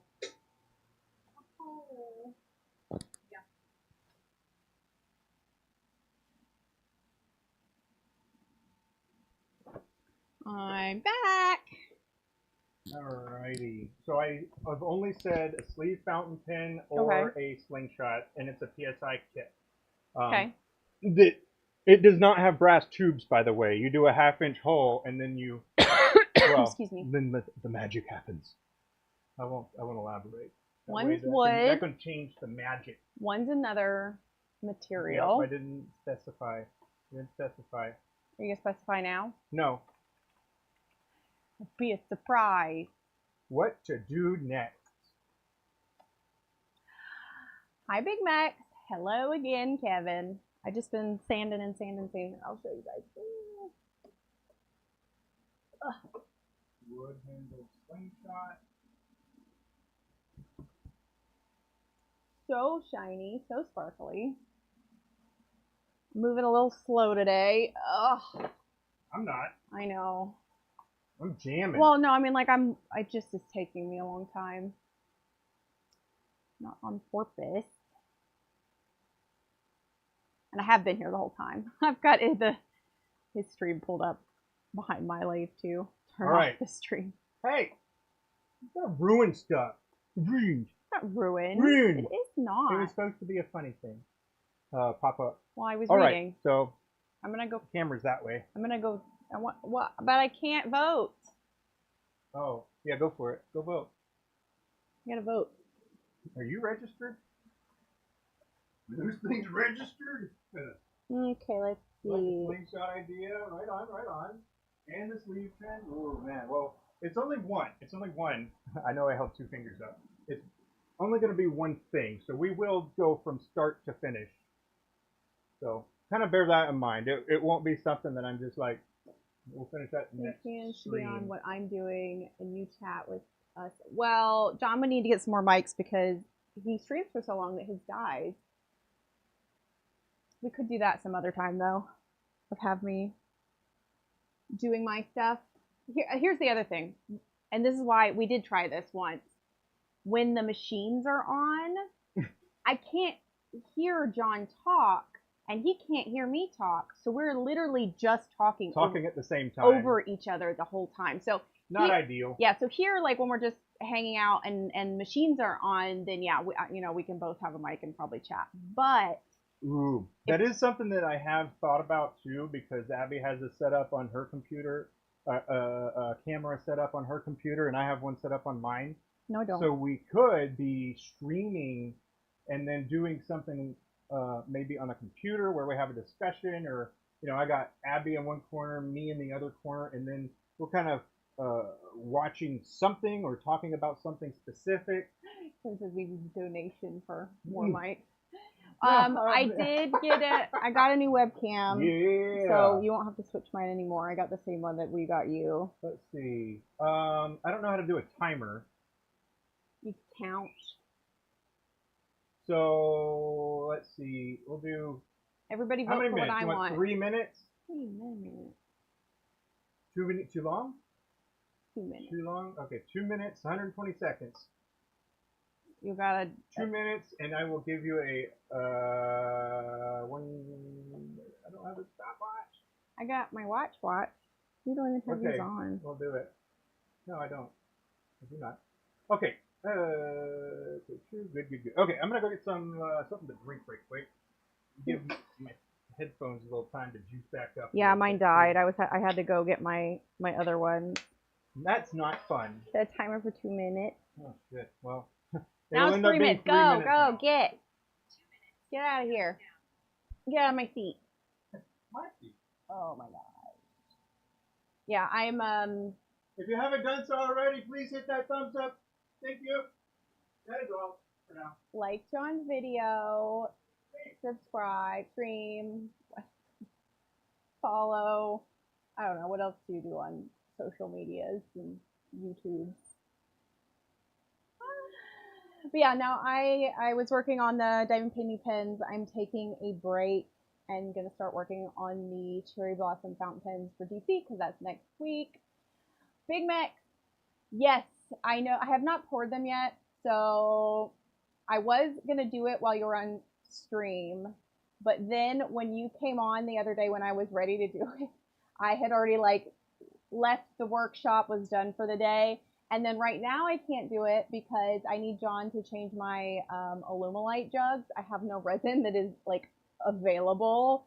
They're still in the boxes. So he needs to set up my jugs so I can refill my other ones so that I can pour more blanks. But yes, I do know what I'm going to use. It's going to be amazing. What size lathe is he using? He has a Jet 1220 variable speed. So it that's the wood lathe anyways that here you go. You can see here at the top, he is still set up for diamond painting pens, but he's going to get set up for whatever project y'all vote for. So right now it's a sleeve fountain pen or a slingshot kit from PSI. And then my lathe is a Turncrafter Commander, like the smaller one. John knows what size it is. Mine's a little bit smaller than his. It's also variable speed. But yeah. Okay, these super stickers, are they only for the stream or the month when you buy them? Kevin, I have no idea. I was looking at them earlier and I almost bought the one that's like a pear. This is so cute. So I have no idea. I'll be honest. We have not done that yet. So yeah. You could try it out for us. Let us know, or maybe I'll buy. Kevin asked how the super stickers work, if it's just for this stream or a month, or I have no idea. We don't know. Yeah, man. Just like I got no one. idea. We don't know. No idea. I've never been a monetized YouTube streamer before, so yeah, man. I'm sorry. I don't know. All right. Is that it? Yeah, the timer went off. Alrighty. Oh, you already did it. No, I didn't. No, I didn't. All right. Poll's over. I win. Yeah. Oh, nobody said turn off the stream. I appreciate you. And that means that you value your vote. But also, even if you were trying to be funny. The sleeve fountain pen is what I want him to do too. All right. You just splashed me. Hi, Fresh Music. Fresh Music? Fresh Music. What's up, Fresh Music? You got some of them free things for me to have on my stream? Free music. Some free music? Anyway. Copyright free? John's got to get his lathe cleaned up because look, it's covered in noodles. Noodles! And set up for fountain pen stuff. Dude! What? Whack and Shack snuck in here, dude. Oh, it's here you're watching turn the first eggs, Kevin. Yeah, what's up? Good to see you, man. Oh, let's celebrate our first super on live stream. Kevin gave us an upside down sticker. I love it. Let's see how often you get to use it, and like if you get to use it anywhere else, you'll have to come back and tell us. Hopefully, it's like once you buy it, you just have it to be able to use on our stream for like ever. John did have a super chat goal, but he like I don't know how it works. You didn't set it up, right? Oh yeah, here, do it. Start another goal. Okay. Where'd that go? I was right here. Start another goal. Black. I'm hyped. See, there's a timer. Yeah. Yeah, like 2 hours. 2 hours. Yeah. No, that's too many. You want 5? yeah. Yeah. Leave. Yeah. Ooh, okay. And then put all. All. All the colors count. Okay. And then I said fresh. High fives. High five. I just see that. Fresh high five. Start If y'all are interested, goal. you can get a fresh high five. All right, here we go. So okay, hold on. You got other people. Kevin, my man, like it, quick. Okay, like it. Stop yelling at me. I'm hyped. 1, fresh music, thank you. We've been married for 14 years now. They asked that? No, we just said we're cute. We've been together for a long time. Do we you. make bowls? John has made a few bowls, I don't consider myself but a he bowl does not maker, consider himself a bowl maker or a wood but turner. we do sometimes. I have a made couple some- really cool ones that he's made for me. All right, Mr. Whacker. Oh, he's gonna. Mr. Whacker, I gotta go do it now. The stratified one, just dump it out on my desk if you want that one. The big blue one. There's one that we casted this big burl piece, and we used so much resin. It was so heavy. We used way more resin than we should have because we should have put something in it to offset the resin since you're turning away that whole middle part. But anyways, things were learned. But we casted it and then it sat there for like a year before John actually turned it. And then he turned it for Christmas. I don't know. It's got the date on the bottom. He's going to bring it out, which is annoying because I use that bowl and it's got all of our like, it's got stuff in it. So now stuff is probably dumped all over the table. Was that Christmas that you made it? Or was like my birthday or what? It's got the date on it. I know. That's why I'm asking. All right, well, let's start off with the baby. We'll start with the baby bowl. All right, go over there. Don't be lazy. Oh, I want to sit. Okay, so this is from our. We gotta change it. Come on, clicky click. Okay, so this is from a half of a stratified block. We had one that we had to take out of our mold early because it had a layer that just wasn't going to work and needed to come off. So John set that aside, and it was like, I don't know. How many inches? How much came off? It was only the top layer. Oh, it was only that because it was green. It was a weird green layer. Anyways, he set it aside to make a cool bowl out of. I'm going to bring this with us to the DC Pin Show next week, and I don't know. I'll put stickers or something in it. I made it on screen. But yeah, so this was, I guess, for my birthday, right around my birthday. Yeah. So Stratified that's bowl. a little stratified bowl, which I did sand. That's the other thing. So John's not a bowl turner, and I'm also not a bowl sander. I have not gotten the like hang of doing it. I struggled so much sanding and finishing these. I'm used to like my little tiny, the pins. And then you may or may not have seen one of my other videos. It was a really involved video that I had this blank sitting in the workshop for at least a year, probably more. Yeah, a couple years actually. It was just a big, massive. Oh, it was so heavy, and like the bowl itself is heavy, and the block. Like I was saying that when we casted it, I should have offset the resin because we used so much resin. We used $100 for resin. Yeah. We were idiots. Yeah, the finish isn't great. It's just the cost of learning, man. And hindsight, I should have put something in the middle, but I didn't. But I did make a whole video on that particular one, so you can see it in its stages of formation.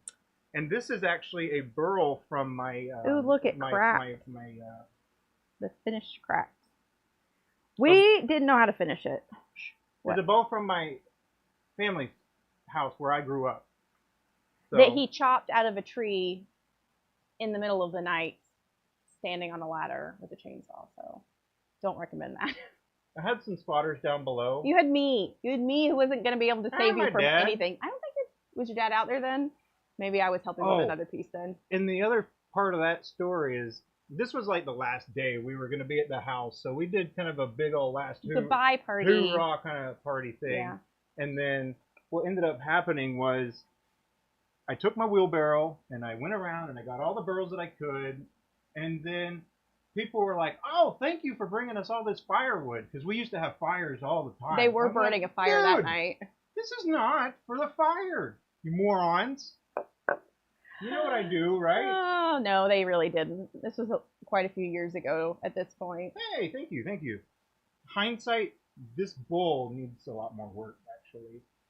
But I got to give myself a pat on the back because I left a mortise in there for me to do it again if I really wanted to. Gluing up segment safe for this Sunday. You inspired me to pour some resins. Let me know if you have any questions. I'm happy to talk resin. That is my give you my one part. tip for $350. $350. It's so cool. 300 and I'm just kidding. The crack is a character mark. I tried to do what I normally do on like a small project, which is CA finish for the wood and you know, just sand the resin like normal. One, this is not our normal resin. We used that was stone resin, which was trash for us. We did not like. So, you know, it was fine that we used $100 of resin because we're not going to use it for our normal stuff anyways. The color turned out really cool. I just used a teal, like, mica powder. Well, we wanted to be simple because we didn't know how this was going to work. No, I'm glad we only used the one color. Yeah. By the way, the wood is awesome. And then, so I tried that. This is the other half of the piece that I made that bowl from. This is the other half of it. It's got noodles all over it, but man, I spent a long time with the wire brush. The thing. wire brush on a Get it on drill. my face. But yeah, this is the other half of that. Anyways, the wood looks awesome. It actually turned out fine, but like the resin wouldn't. I don't know. It's really big, and I just could not, like, I couldn't get the lines out, and so I'm sure there's all kinds of bowl sanding techniques that I just don't know. So. But see, that's a different skill set that we didn't. Yeah. Well, we still don't have, really. No.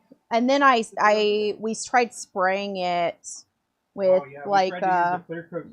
we did use, and that's I think what's cracked actually. That might be. Was that clear? Which is fine. It ends up being a junk bowl, I'll be honest. No, kind of. Not all the junk, just like, you know, junk you want to get to bowl.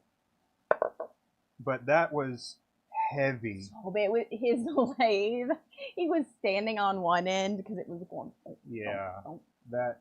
Too big. That was pushing your lathe to the max. tried to run away on me. Yeah, that was definitely pushing your lathe to the max. Oh, I'd have to change the jaws. Never mind. I was going to show you what it looked. Well, here I still can. I kind of can. You have to take that stuff off anyways if you're going to do your other project. But yeah, this thing is sitting right here. Very big. There's no clearance. My tool, my banjo had to be over here, out of the way. So it actually had enough room to rotate. So I did kind of max it out almost. So I have about an inch. To the top of your head. Maybe 2 inches or so. Anyway. Anyhow. Let me get started up with that project. So what the project is going to end up being is going to be a surfite material. So I've got ebonite pins that are already ready. So many pieces of ebonite. Something like this. If it turns out as cool as I think it's going to turn out, these are going to come to San Francisco with me. Here you go. I want get out. Hold on, it's not being showed. Give me a second. There you go. What I've already done at this point is I've got this set up for me to basically trim it down to the diameter that I want it to be. Oh, yeah, sorry. I've got this trimmed down to the diameter that I want it. Well, not yet. I've got it shaped, right? Or threaded, right? Drilled, threaded, and it can go together. Now, the other thing that I'm going to have to do is I'm going to need to make a section, but I'm going to just basically trim this down until it's about a ½ inch thick, and then I'm going to get the material here, which is called surfite. So there is a surfboard maker, and he accumulates whatever this is, paint or something. I don't know exactly what it is. So we're going to respirator up, and then we're going to go ahead and throw it onto this. Huh? Yeah, probably. Well, you voted for this. I do, yeah, because I want you to make them. So that is basically what we're gonna do here. So this surfite's pretty darn cool. I'd say these are 2 blanks, by the way, but they're similar to the stratified, the way you know, with all the layers, except I like that our layers are a little thicker for what we do. So maybe this will be cool with the other orientation, is what we're thinking. I'm going to treat it like an unknown material that I have ever worked with. So it'll be a learning process for everybody. So I'm going to kind of talk through my thoughts on everything going through it. But I got to get this trimmed down. Let me see that one over there. That one, that's a short body that might be better. As long as it's not messed up. I don't think it's messed up.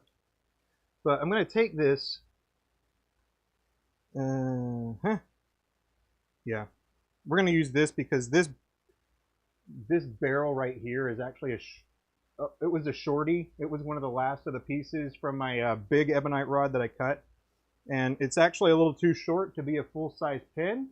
Hey, thank you for subbing, RFC. But yeah, I had Fordite rod that were 1 meter long, and I chopped them down. Thank you. Can I reach? I can't find it. You just hold it. So, this is what he's talking about. This is a but yeah. So cool.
Check.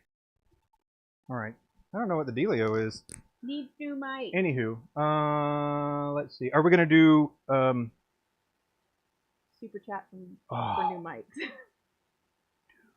What? Okay. No you volume. Still can't hear? Wait. Give it a second. Just give it a second. It might. I am. I'm just. It looks like it's picking up. Let me just make sure it's the right input here. Mohawk's on now too. Mohan, what's up, dude? I can't hear you. Oh, can you hear now? Should be good. I'm not sure. I should be okay. Hello. There's a delay. Okay. Hey, my man. Who knows what John was even talking about when y'all stopped being able to hear him. I was asking if we wanted to do the top as well. So we can make this either all the way through or a full so you can see. Or you want to add another piece on the top? I was going to add another piece. Where's that Yuma? Thanks. Thank you. What other colors of the Yuma do we have? Oh, man. Super I mean, chat I got to from say, Hi, Mohan. I don't know. I don't know if it would go to a mic. I don't know. What would it go to? I don't know. That's what I'm saying. I don't know. There's a couple things that we want to like upgrade, or at least I do. He needs a new light. Oh shoot, your stuff fell over. That's okay. We need a new background kind of thing. I got black at the top. So have I like that idea. I like it. around. I like it. Makes it easier for me too. Definitely easier than adding other pieces. It is cool too, and there's All right, let me get this reconfigured. You chat over there for a minute. Here. You can't hear me. Chat for a minute. And what I say? You gotta grab it from the Sir, I have a question. We are not talking politics here. This is Let's see. not the space. Fresh music. Politicking ain't good. No. It's just not good, man. Everybody's got their own things. But here, you want to talk about turning, pin making, woodworking, tools, Resin. all that stuff. Blank. I'm your guy. Might. Otherwise, no thanks. Do they? So other than the fact that they die and just switch them out, it sounds good though, right? Like, it sounds not bad. Okay, let's get to it. Oh, do me switch it? Oh, you're just getting set up? Do you mean put it so they can see you getting set up? What you want from me? Choose a blank. For you. Is that just It's from the sticky? stuff in the drawer. You can't find this sticker that you bought. It's okay. We're just, you know. No worries. Okay, it's best to stay we just don't bring it up uninvolved. here. It's just not a place for it. Okay, for which? What do you mean? We're just doing a barrel. We're not doing a cap? No, it's gonna be an ebonite cap. That's what Kevin said. It's just gonna be a regular ebonite cap.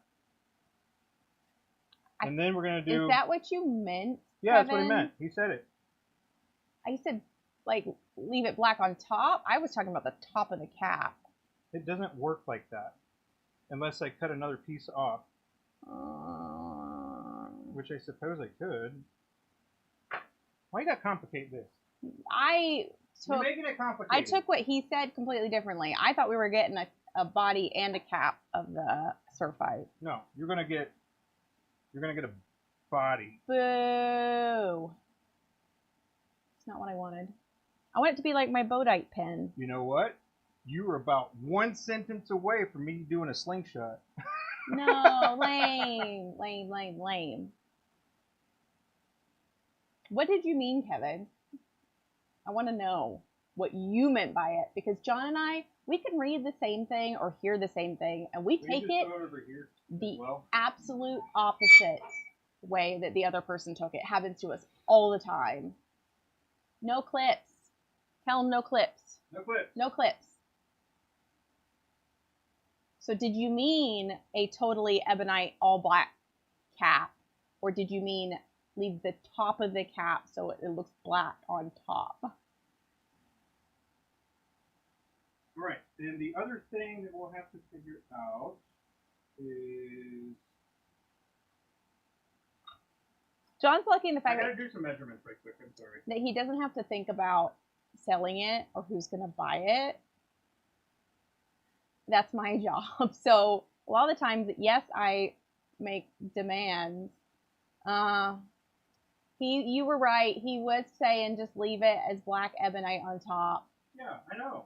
But But he also liked what I was saying. So okay, well we'll see how it turns out. I can always have him go back and this is make a cat why later. there is some channels that are like interpreting what they really mean. You know how it's like when my wife says this, here's what she really means, or when my husband says this is what it really means. Opposites. Thanks, Fresh Music. We feel like it's like an arc.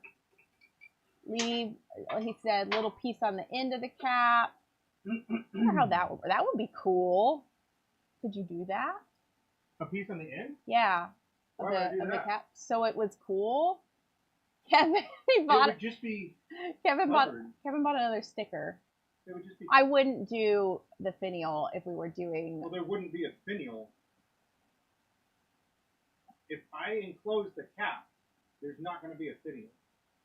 He's saying if you do the black ebonite to put a piece of the surfite as an end top so that it like ties it together or something. Kevin's buying stickers and can't figure out how to use them. Oh, shoot, man. No refunds. I don't know how to refund. No, we don't even know how to get to any of the stuff. It doesn't even, like, we can't even put in our payment account stuff until we get to $100. And by we, I mean him. But, you know, we ain't in a super hurry or anything. It's just no, the joy of the fine. journey. You do it how you want. We'll see how it turns out, and then I'll let you know how I feel. No. About it. No. Well, yes, because you're going to have to make other pins for the San Francisco Pin Show. Well, because this is the section am I going to do here, man? The ebonite. Oh, I'm going to do the ebonite section? Yeah, I wouldn't do that as a section. No. I thought the whole... I understand, but you want that section. You don't want a different material for the section. No. It'd be cooler. What would be cooler? I don't know. No. Okay. Because I don't want to CA the section. So I don't want that as a section. And ebonite's nice. And you could, yeah. We need to use our cool teal. That's why I went over there. I need to get back to work. I get sidetracked sometimes. As do you. Ha! Stream long enough, you might get 100 for me. Just you end up buying all the stickers and never being able to use them. Well, as you learn how to use them, yeah, please tell us. Keep me informed. I'm gonna go back to CAing pins. Hey. I'm busy for a second. I need to go back to work. I need to be I need a snack. Patient. I don't have any patience today. They're all gone. Okay, fine. So, I don't know how I feel about the black cap. What do you guys think for sections? We do have other materials. I don't want to do resin. We've Juma. So I'm at a different. Juma would be cool. I'm at a different, basically, starting point for this. So I'm trying to get a good sequence. So that's why it's taken me a extra minute or so, for extra 10 minutes maybe. No, I need to get back to work. Why don't you just tell them what you're thinking of and doing it and have the mic while you're doing it? That's what you do all the time. Why do you need me to sit here? You are being distracting. Yes, here. Just stop talking. No, I'll just leave. Just sit there and be quiet for a minute. No, I can't do that. Sorry. The only way to see it done. I mean, that's how I feel about things sometimes. I had an idea in my head, and this is not what my idea was. That's what he was talking about. Gotcha. But yeah, I don't know anybody that's done this, especially on stream. Okay, what I need to do is I've got this, and what I'm going to do is I'm going to measure it as if it were going to be a complete pin, and then I'm going to end up subtracting in some areas in order to make it so it will be just how I would like for it to be. Okay, so this is the entirety of that. Cool. So this puts it right at 5.5 inches from this line here to the base down here. This is where it actually... What are you doing? I think. Huh. People. Right. Okay. Here we go. So let's see. Night Mohan. Have a good one. Let's see. You may understand no one to catch. Yeah, man. Okay, all right. Let me grab my bearings. My bearings. Okay, so we're gonna need a 1/2-inch drill bit. We're gonna cheat, and we're gonna use a 1/2-inch plug cutter too. So if you are interested in learning how to sleeve something, this might be a good stream for you, or at least how I do it, right? Because I'm just going to show you how I do it. I don't know how other people do it necessarily.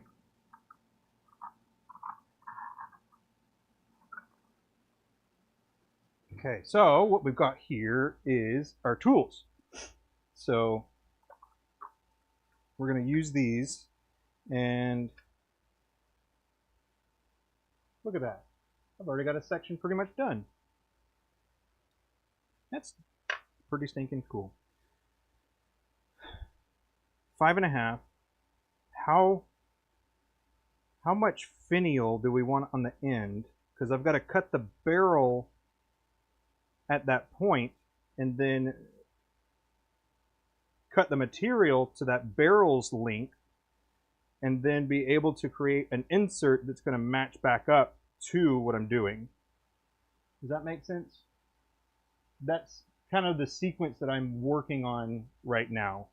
Because I need to trim this down to a 1/2-inch, and fortunately I have a 1/2-inch plug cutter right here, and so that'll be my reference. So I'll have it get a little start, and then I will run the lathe on it all the way up until like a little bit off of the end. Cool. And then I'll drill a hole all the way through this material, and I've got to determine how much finial is going to be on the back side. So that's complicated. I'm thinking maybe a 1/2-inch. A 1/2-inch finial. Is that big enough?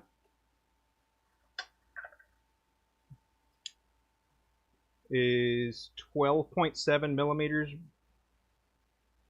substantial enough? What the?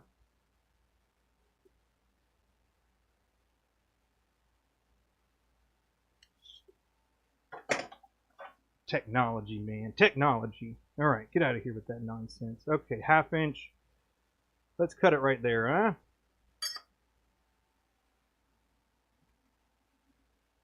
So we're going to cut this part here.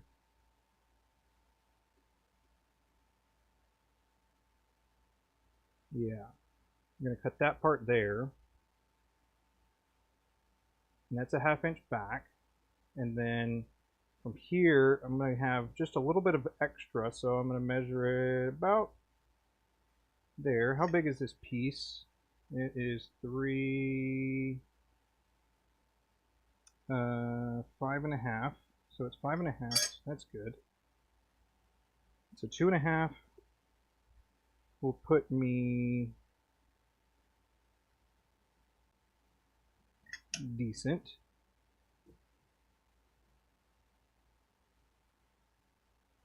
Okay, there we go. That's where this is going to be. So that looks like it's about 2.5, almost 3, and then good. So that is about midway for this particular blank. You'll have to forgive me because we're going to kind of work through this together. So I hope that you have a little bit of patience. Please. Just a little bit. Not a lot. You can start getting angry and stuff, but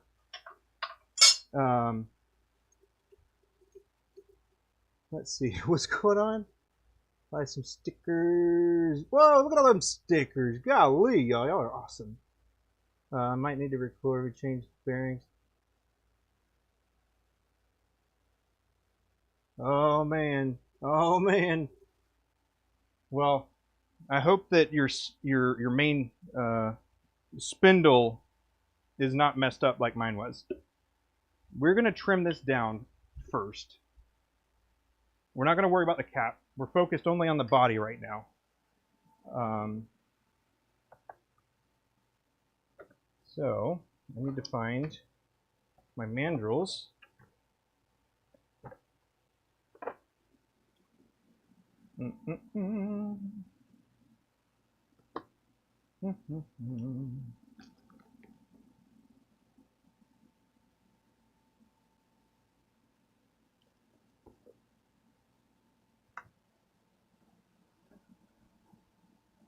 Oh. Where I usually keep them. Okay. Yeah, since I already have a center start on this, on the barrel, I'm going to use that before I cut it. So I'm going to come back and measure it again. But the notes basically that I'm taking here is that we're going to go to about 1/2 inch, which is about there. And then this, what the diameter is also going to be, but the finial itself. So it'll be this much or so of the actual blank. So 2 and, yeah, a little less than 2.5. Cool.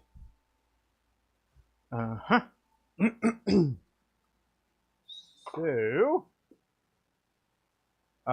for this, I'm not going to rotate the camera. I'm just going to pivot this one down so you can see what I'm doing here.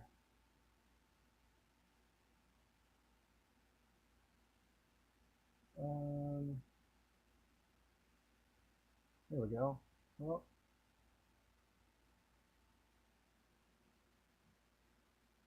that's the carriage. Oh, we need to rotate this way. There. And then we'll get some light. All right, how is that? Let's change it to here. I'm going to be doing the majority of this on the wood lathe. However, I'm going to start with the metal lathe so I can trim it down to 1/2 inch really easily. That way we're not spending too much time on this particular part. Man, that's a little dark, huh? Whatever. Ain't gonna be here very long. So need that, this, tools, cool.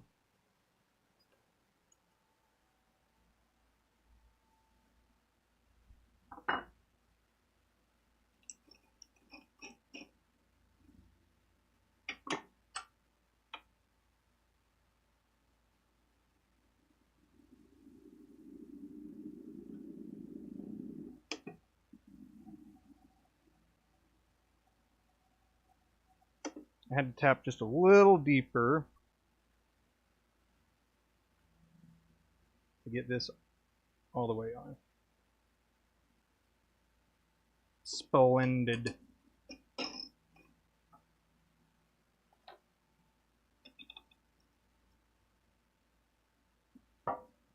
We're going to see how this is.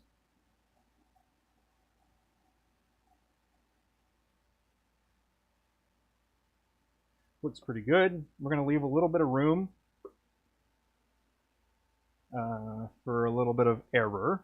But I am also going to need another piece of something to put on the end here. So this is a good reason to have some cutoffs.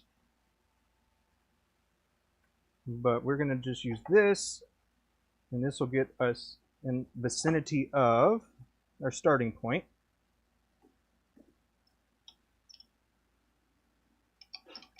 And before I do that, I want to make sure that this surface is also flat. So I'm going to back it back in here right quick. Make sure that we're nice and flat.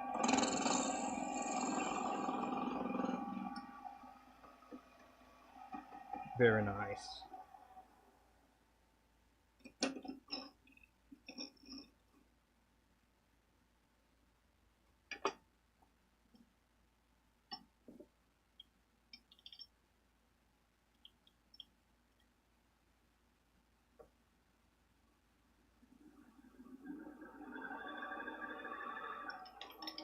All right, so that is all I'm going to use that for.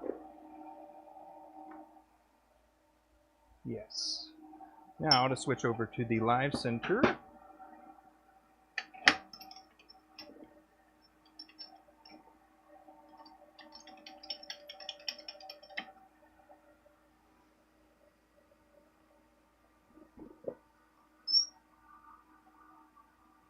Perfect. Now, those marks are obviously going to go away because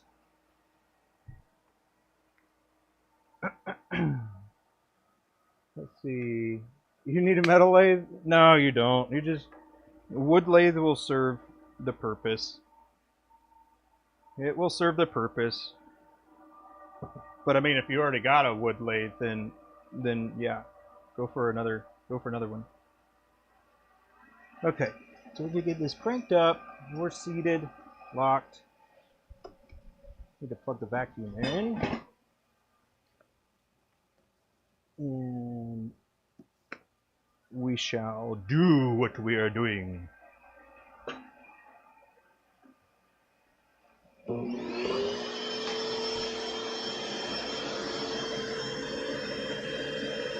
Alright, everything's engaged. Crank up the speed a bit more. And away we go. Alright, so this first pass is kind of just to dial it down a little bit more.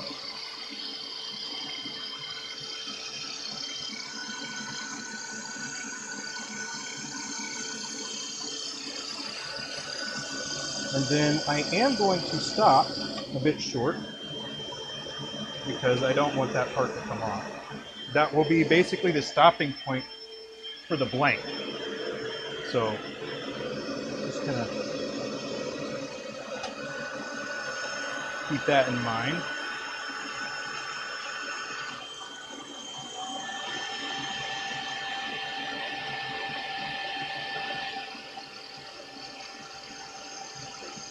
So again, I'm just trimming this down to about a half an inch or so, and it's going to correspond with the hole that I'm going to drill into the other piece.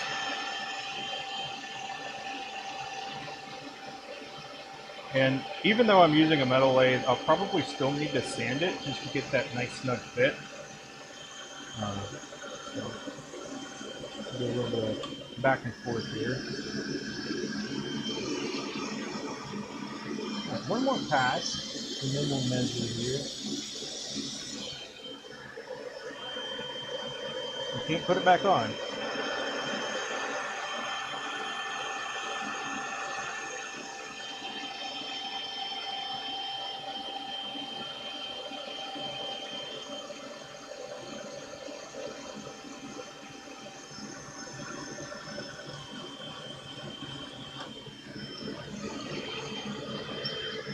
Okay, now let's see where we are here. All right, calipers, you gonna work for me or what? Not 106.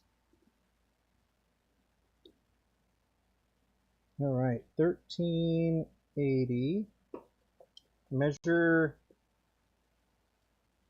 how many times? And then cut how many times? 1386.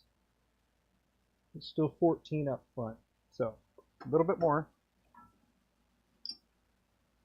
A little bit more.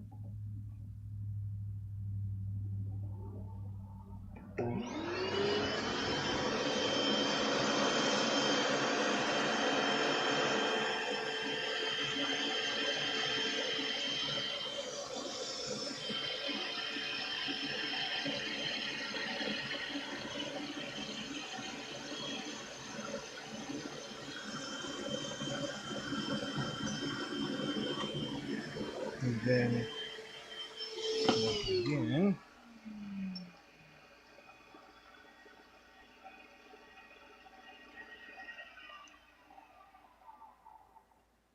Okay, let's see where we are. 13, that's wrong.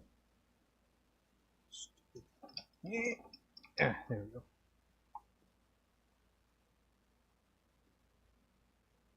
1357. 195. You kidding me? Where are my calipers working, man?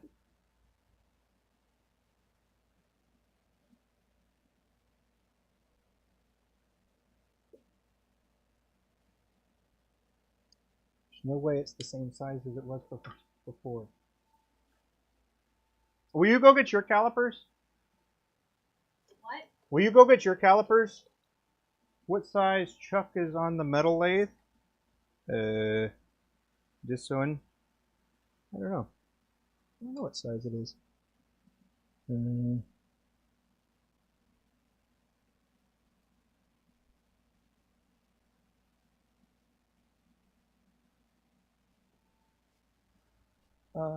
Does it say here? No. I don't know. Oh, weird. Okay. 0. 1325. All right. We'll just do a little tiny pass here. Go to where I'm just making contact basically, because I just need to kind of shave that last little bit. Cool.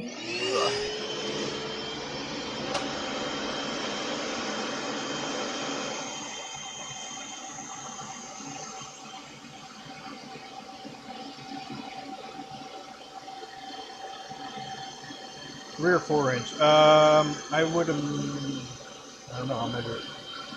I bet. Imagine 4, but. And then for the last part here, what I like to do is I'll like start on the outside of this side, and then I'll go in just to make sure that it's flat, because that is what the material is going to get pressed up against, and so we want to make sure that is nice and flat.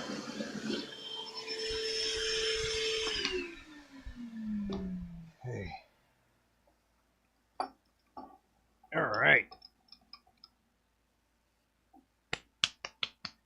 I'm going to leave that there for now, and then we're going to hop back over here to this other lathe.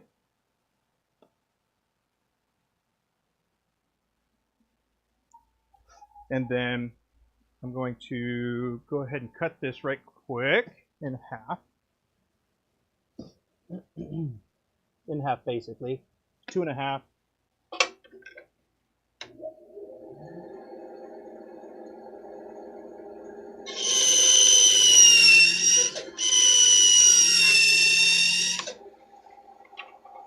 Perfect-ish. Perfect-ish. Good enough. It's a good thing I've got a few of these, because I don't know how this material is going to behave. So it'll be interesting to see what side's actually grabbing though.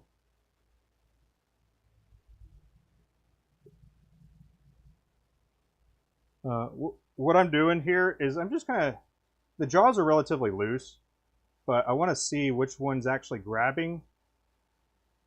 And so I'm looking for movement. So it looks like these are grabbing. And then when you tighten it up a bit more, don't want it too tight. Definitely don't want the material too tight. Or don't want to, you know what I mean. Don't want it to be too tight. Welcome back. Welcome back. Whoop. That's pretty good. Okay. Now we're going to measure this one more time, just to make sure. We're at 1280 and then 1303. Okay, cool. We can work with this. We can work with this. So what I need is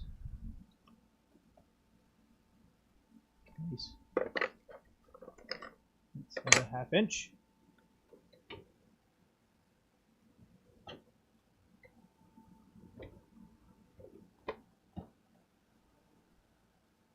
All right, well, any old 1/2 inch will do, I reckon.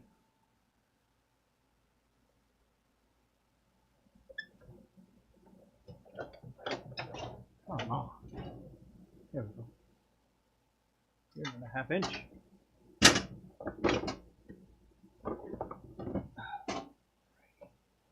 Fine. Gotta dig into this box, because all my other stuff is like tucked away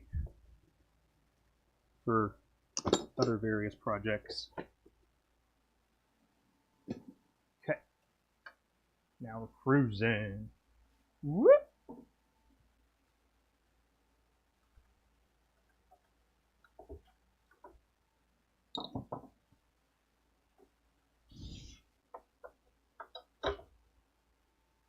All right, so this is a 1/2 inch drill bit that I'm going to use. I could potentially use a 13 millimeter because it goes from 1285 to 13 millimeter, but this is 12.7 millimeters. So we're going to start there, and if I need to go a little larger, that's what I'm going to do.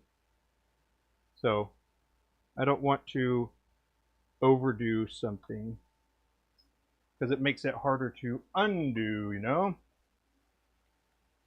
And we're going to do this pretty slow and steady. I'm going to go ahead and... It's actually pretty flat already. Perfect.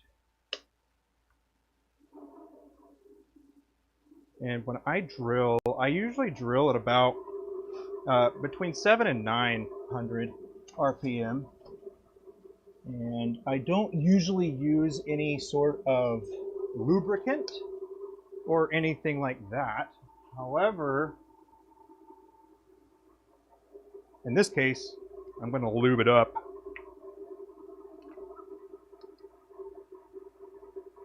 And this is just mineral oil. So, mineral oil.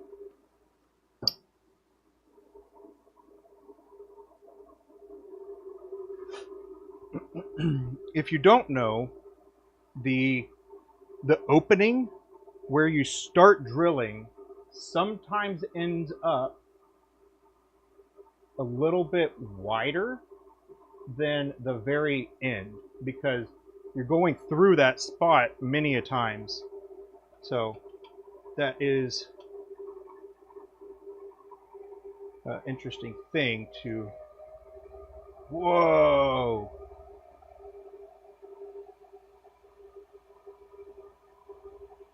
Oh crap. No more free hands.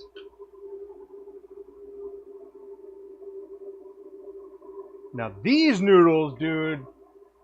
These noodles. Abby! Those are cool noodles. We're going to keep some of these noodles. That way we can use them later on. Oh, they're so cool. Sorry. A lot of it came out actually a lot cleaner, but the end was powder. And if you've watched other videos that I have made, I always turn it off in between. And then I go in, seat it, lock it, back it off, turn it on, and then continue down my path. So we only have to go about 2.5 inches here. Oh, crap. Okay, we're not gonna try and force it. Sometimes you're like, I can go just a little bit more. Don't do it. That's kind of where I was. I was like, I could have done it, but I probably would have blown out the backside, which is not ideal. And so I can be extra careful as to not blow out the backside. What I'm going to do is get a different size drill bit that's substantially smaller. This is a 7 millimeter will work. I just want to basically break out the last little bit which I don't know if I actually need to, but I'm going to do it anyways. So we're just slowly going in until we make contact. There we go. And then we're just going to go out nice and easy. Don't want to build up a lot of pressure or anything. All right, we are all the way through. Perfect. All right. Now we're going to go back to the other drill bit. And hopefully that'll make it so it's nice and clean on the side that we cannot see.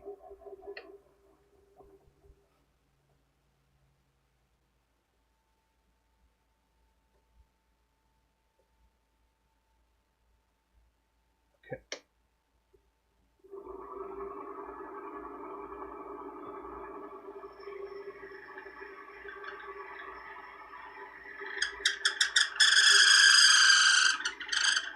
All right, we are through. And it sounded like it went fine. I didn't feel like a abrupt puncture or anything like that, so that's good. That's good. And then I am going to go ahead and square this up at this point.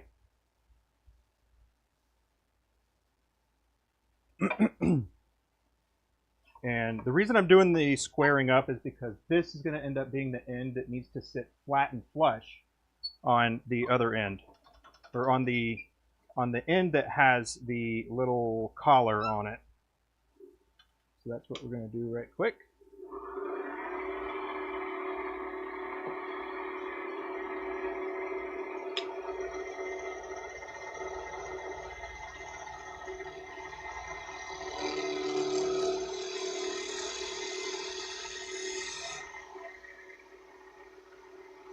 That feels nice. Danced on my finger a little bit. We're still good. We're still good. Okay, let's see the fit here.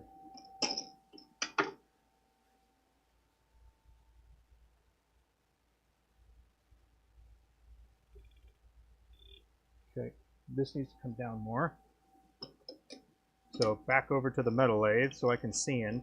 And this is one of those times that it's nice to have a couple lathes, so I don't have to switch what I've got over here, and I don't have to switch what I've got over here. And I do apologize in advance that this probably won't be a fantastic view,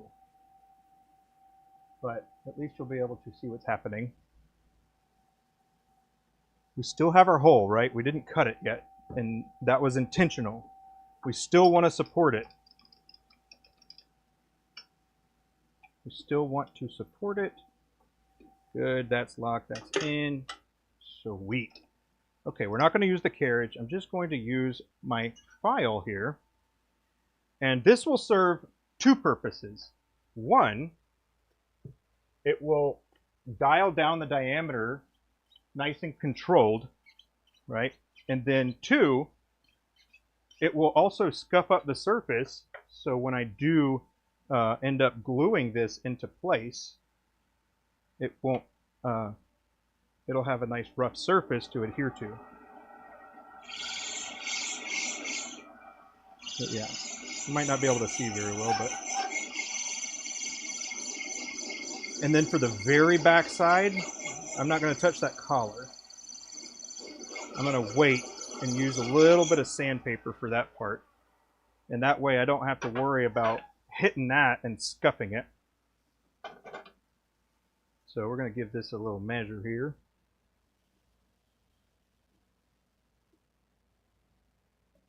Okay.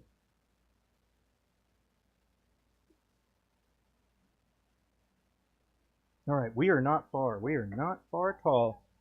All right, let me get some of my 240. Get some of my 240 here. And this will make it so it doesn't go too hard on the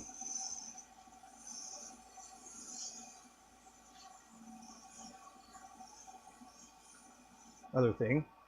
And you also don't want to get it too hot either. So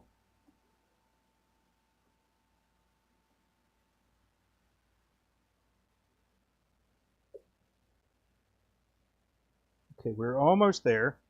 We just need to do this side a little bit more.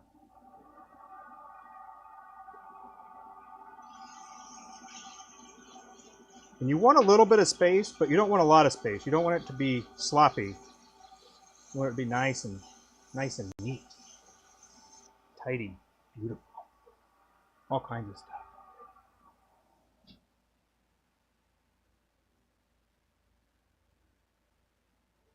See how we're sitting now. We're almost there. We are at, I don't know if y'all even care, but we're at 1269, 1270, which is right on the money. So I'm going to see how this goes in. Should be good.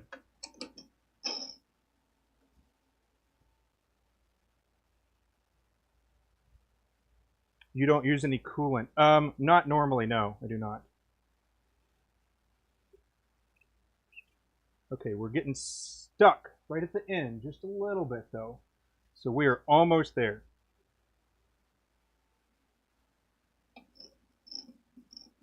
And then this should be the last time. Also, you see that I'm not supporting it. It's because I'm at the very base of it. But still, always good practice to support it. Do as I say, not as I do kind of thing, you know? But no, I don't use coolant necessarily unless I'm doing a lot of drilling. But the drill bits that I use, they will just cool off in between.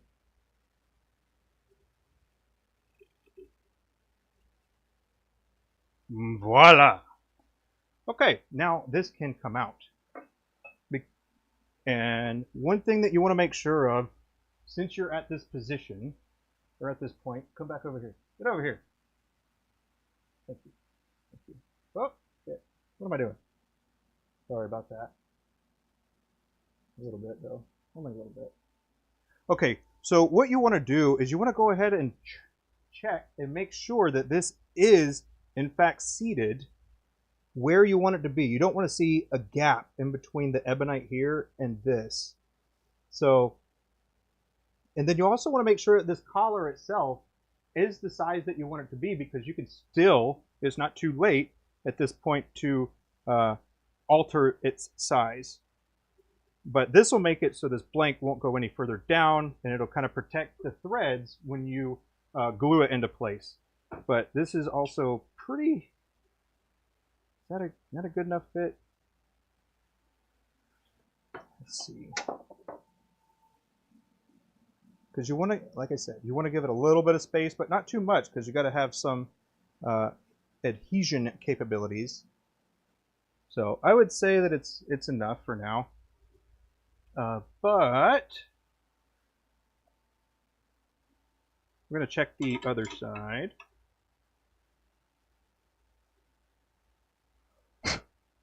Sweet. Look at that. It didn't blow out, which is awesome. All right, so here, going in, and you can see that we're right there, you know? So we're going to end up cutting about another ½ inch off or so, and then I'm going to put a different finial on the back side. Oh, sorry, not even in view. There we go. So you can see that this is, you know, almost flat and flush with this particular part. But what we're going to do is we're going to cut a ½ inch off of the ebonite, and we're also going to need to cut about another ½ inch off of this material, and then we'll save that little slice for something else. But yeah, what we need to do is cut about ½ an inch off, and then I'm going to glue it into place. Yeah. And then I'm going to let that glue set, and then while it's setting, I'm going to work on another piece that's going to go to the back side of this. So if you've made a section before, it's very similar to making a section. All I'm going to do is, well, I'll show you when we do it. But yeah, we're going nice.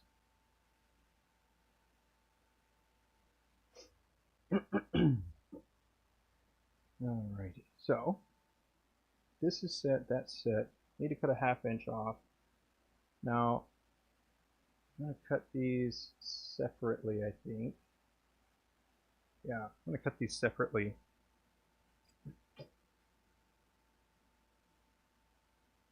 And then the other thing that this will allow is for it to be glued onto the main part, and then it'll hold it into place, and then we'll be able to flatten it just like we did the other side. So let's go ahead and knock that out right quick.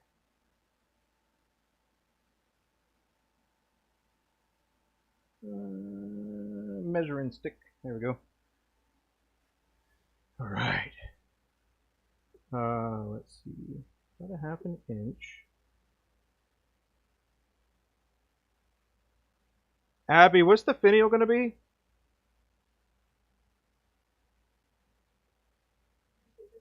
Yeah, what's the finial going to be? The material. Huh? Material. I thought we were just going to start regular finial. There was finial in the drawer. That's fine. Did you want like Juma? Did you want? I wanted perfect cap. That shouldn't happen. I don't know. I don't know what it looks like. What Juma do we have left? The ones that I gave you? Only those? You don't have any more?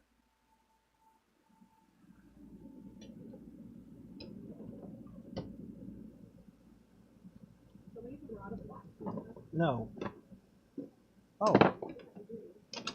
From these?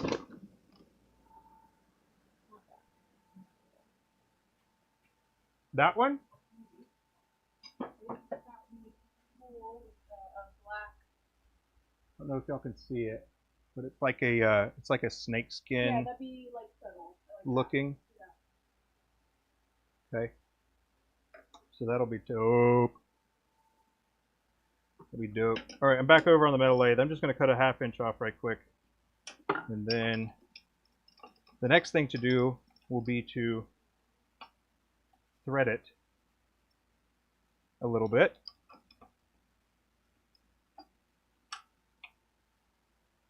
So we are close. All right. So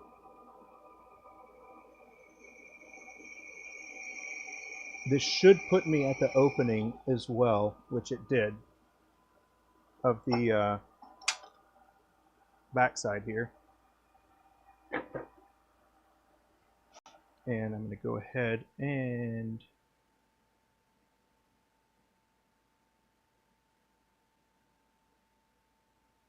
well, we're going to clean it up actually. That's what we're going to do. We're just going to give it a little smooch to level it out. There we go.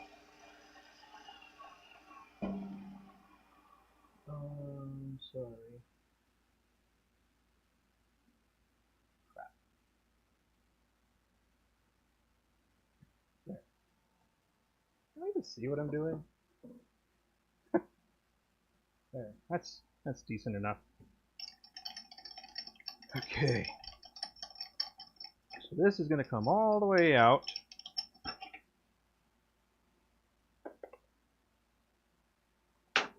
Then I need another drill bit.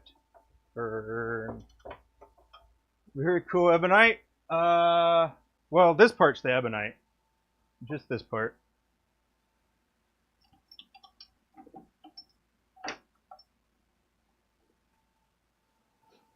All right, so at this point, what I'm hoping for is that it doesn't crack.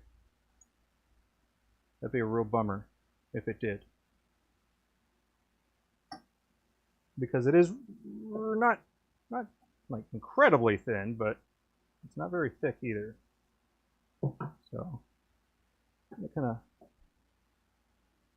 to be very gentle compared to what I usually do.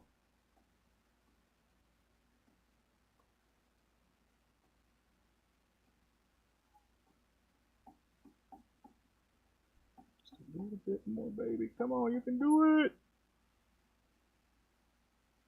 All right, that's good. That's good. Come on.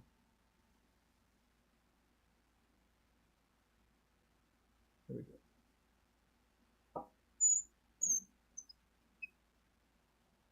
Alrighty, so we have that. And then we can tell which side of this that we're going to do. Because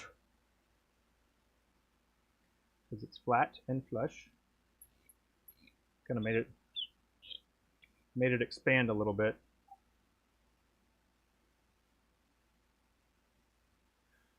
Yeah, so at this point what I'm going to do is I'm going to take my little measuring device here, and all I'm going to do is run this. Oh, sorry. I'm just going to run this until I touch the ebonite. I'm going to sink it down, and so this is my measurement. So a plunge depth gauge is what I call it. I don't necessarily need to know how large that is, but yes. So I got my mark. Should be about a ½ inch. So we're going to start a little higher. Yeah, we're going to start a little higher. As you can see, crap, I'm showing the light. All right. There's a light right here that I was showing it too, but the light doesn't care.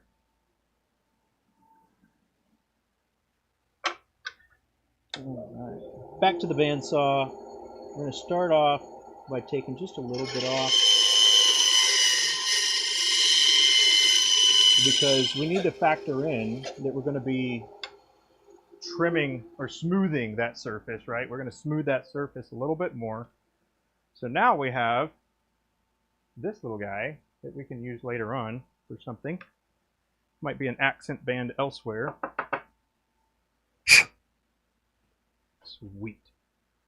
That's looking good. Let's see how we're fitting.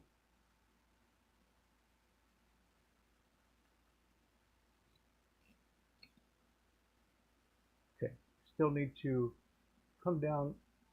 Sorry, you can't see shit over there. Yeah, you can see that this is starting, it should start looking like, you know, a kit pin, right? This is starting to look more like a kit pin, isn't it?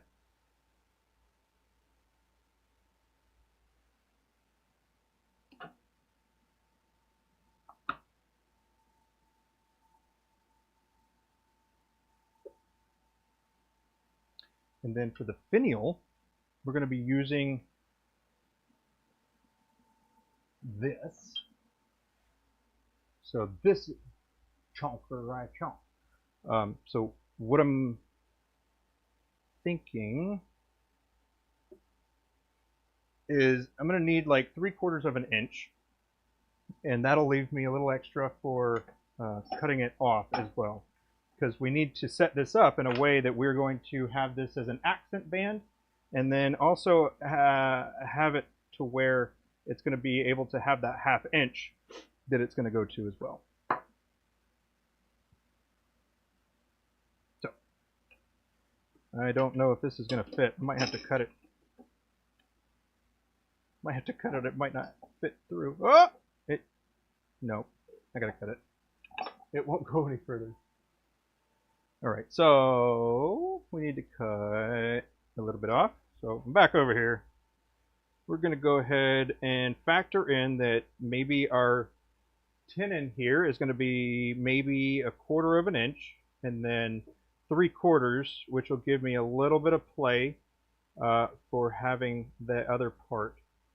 So maybe over 3/4 actually. Let's just take it to 1 inch. You know, I don't want to have to make it twice. rather just do it right the first time and have a little bit of scrap left over. So I need to go cut this with the bandsaw.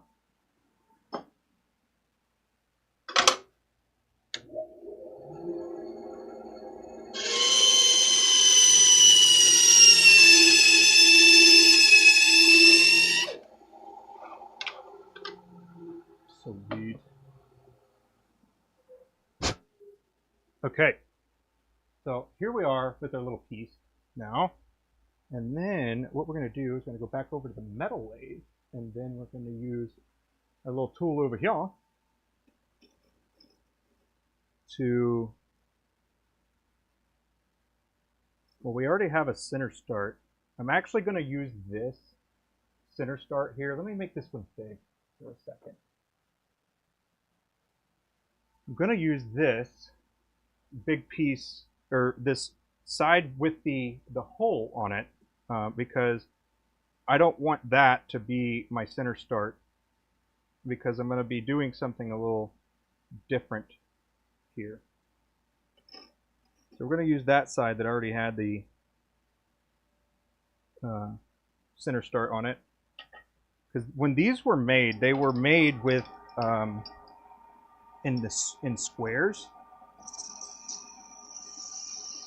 and then they trim them round, which is very nice of them because it does make it a lot easier to use. So, and then we're also going to do a little bit of a recess in there as well, just to make sure that we have plenty of room for the converter. So this is basically any size that you want that's smaller than the well, I'm going to use an M10. So the reason is because I'm already set up with that. And so we're going to trim this back about 1/4 inch, like I had mentioned before. So that's a little, let's see, how much is that?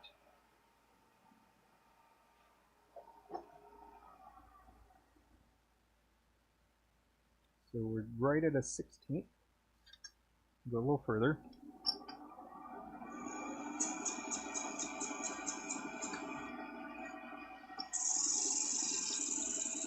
I'm going to trim all these back.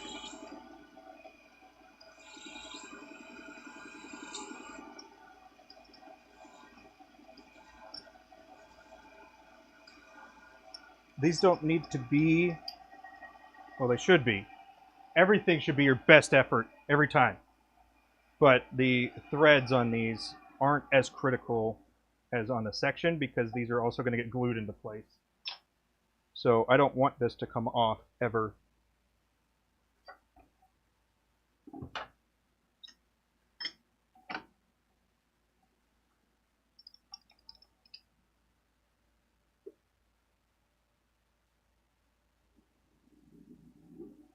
And if you haven't worked with Juma, it's pretty nice. It's pretty nice material to work with. And then from here, I'm just going to drill a little bit deeper with a smaller drill bit, which are none of those.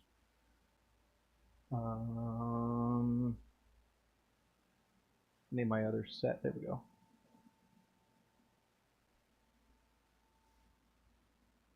That is going to be too close. I don't want that. I'm going to hit it with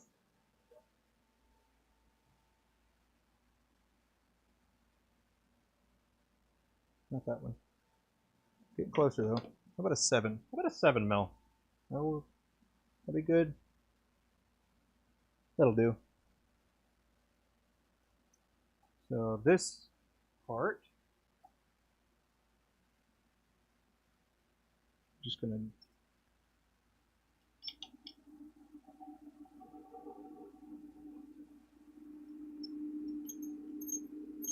gonna cut it back.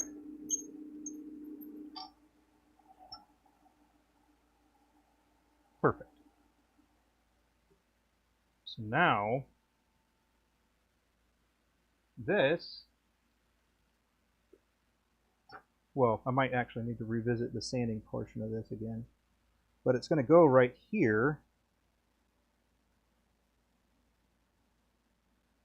Okay, and that will do. I am going to go ahead and cut a little gutter on the back side of this. And I'm also going to smooth it out at the same time in case there was any deviation on my tool configuration. Okay.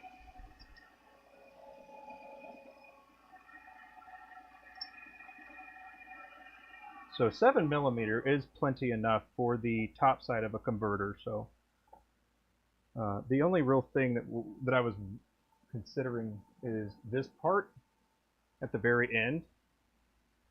Yeah, this part at the very end of a converter. So this part right here.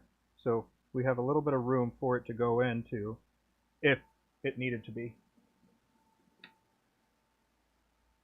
So that is why I did that.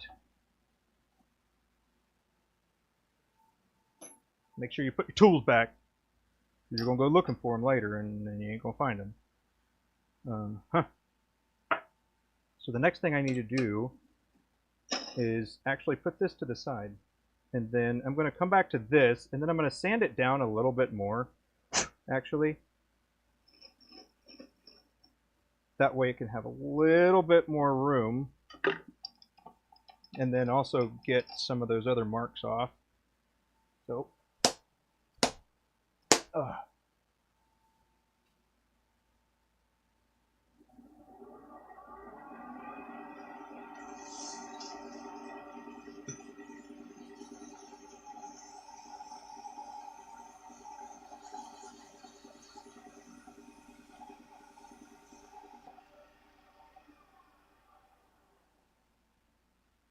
and then I'm going to test the fit again. That is splendid. Now, what we're going to do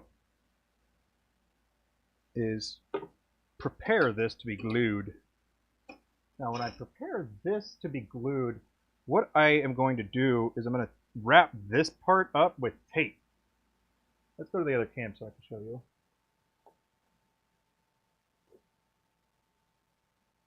The pins I make are kitless pins. Yes, yes they are. Here we are. Cool. So this is my flat side that I squared forever ago, it seems now.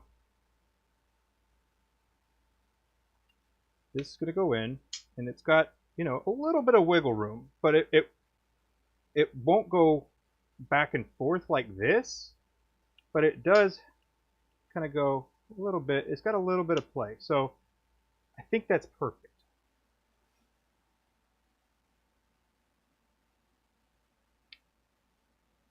Perfect.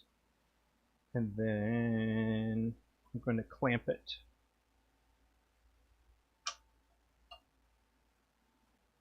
Stay.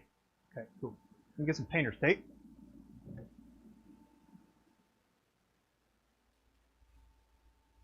Painter's tape. And we're just going to put this here at the base of the threads.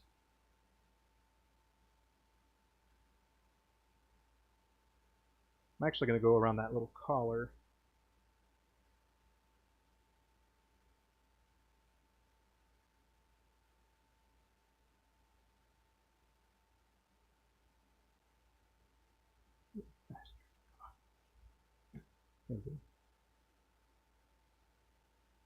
And because this is much larger than it's going to end up being, it won't really be a problem if I have to trim some tape off if it happens to get glued.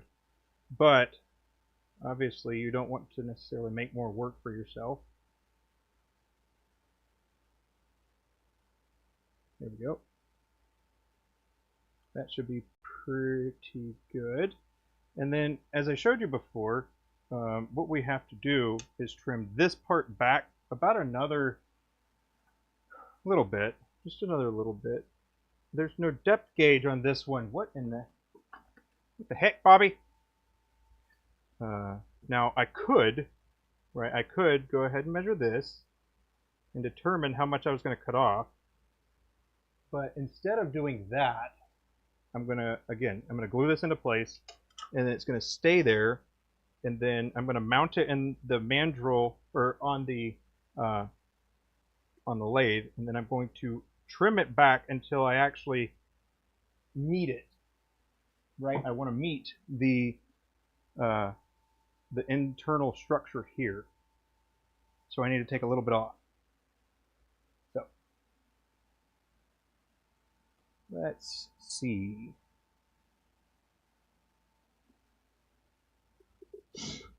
Let's use some two-parter, eh? Wait, got some JB Weld? Oh, heck. I don't know if I should be trying stuff new stuff.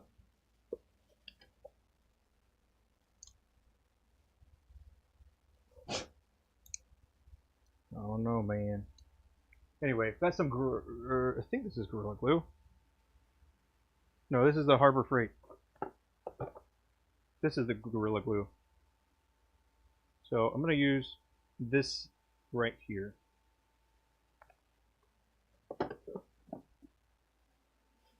And what I've got to make sure that I do is I don't want to get anything on the inside. I only want it on the outside here.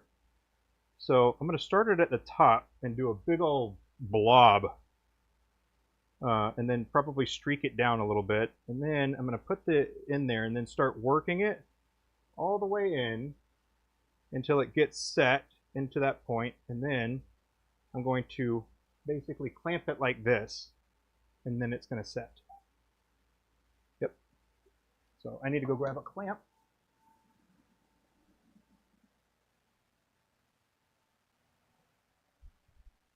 Where'd all my clamps go?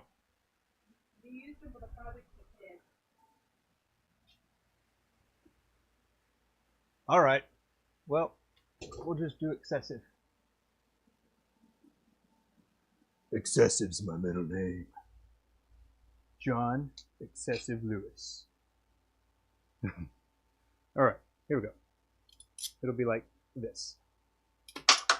Except, hopefully it'll drop and break next time. Jesus. Jesus.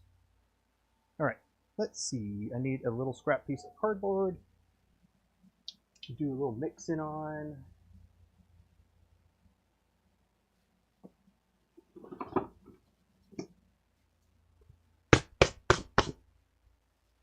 Normally I would not be doing this on my lathe, but it shouldn't be a problem. I say that, and we'll just kind of see how this plays out. So I got this, use a little painter's tape again.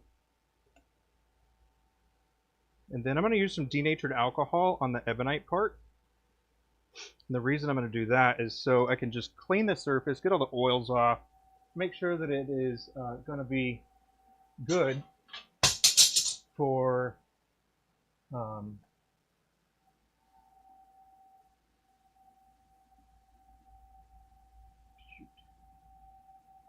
make sure that it's going to be good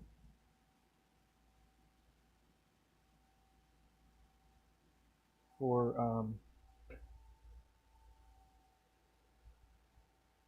the two-part epoxy.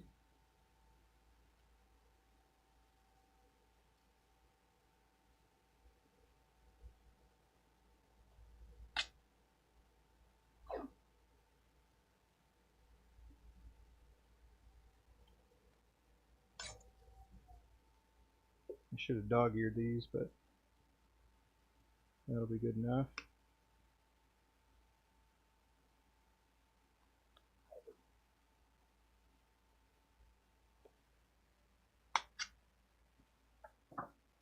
And this is 5-minute epoxy. I'm going to get a popsicle stick.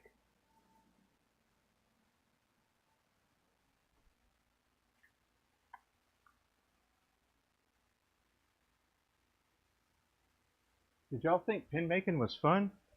Shoot. I'm just kidding. I love it. I love it. It just sometimes, I guess it kind of feels slow because I'm doing it for y'all. And well, not just, obviously not just for y'all, but I'm doing it in a way that's like almost presenting it to y'all.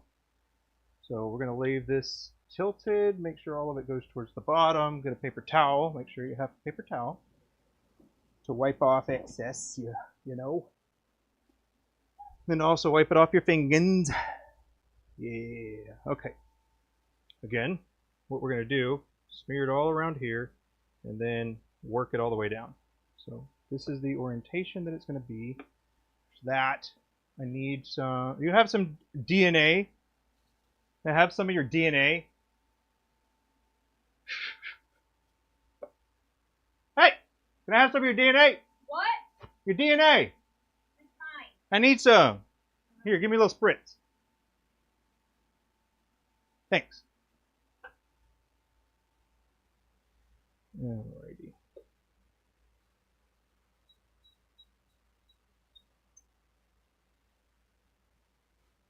Alright, so sometimes if you rip the shop towel, you'll have little fuzzies, but otherwise it's usually really good. So it's kind of like a memory jogger because I didn't think about it. But make sure you inspect. It looks as how you want it to be.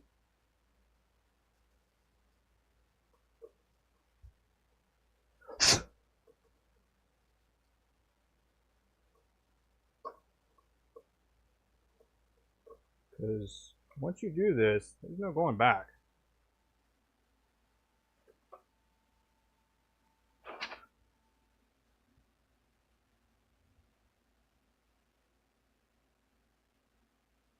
And then I go and touch it all over the place again.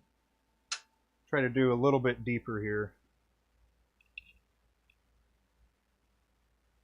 Just a little bit. I just was worried about it cracking.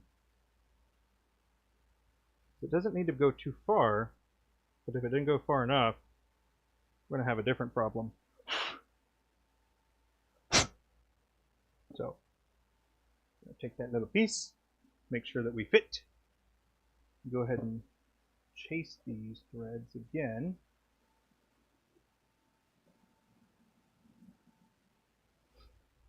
So as you know, I like to have a couple sets of dies, a couple extra sets of dies, and it's just to keep, you know, a set nice and sharp, and then the other one, I'll cycle them basically.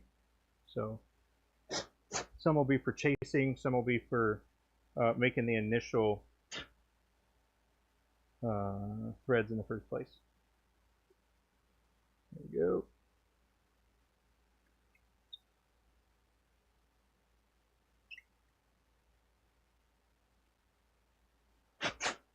And this is why we're only doing the barrel.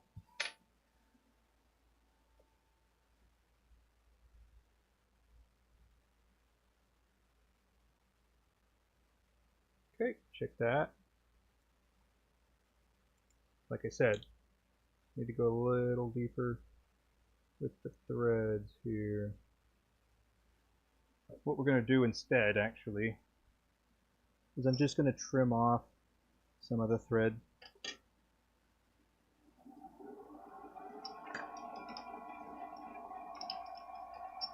As I mentioned before, it's not one of those things that I guess is going to be load bearing is a way to say it, I guess. It's not going to be one of those things that like makes or breaks the whole thing.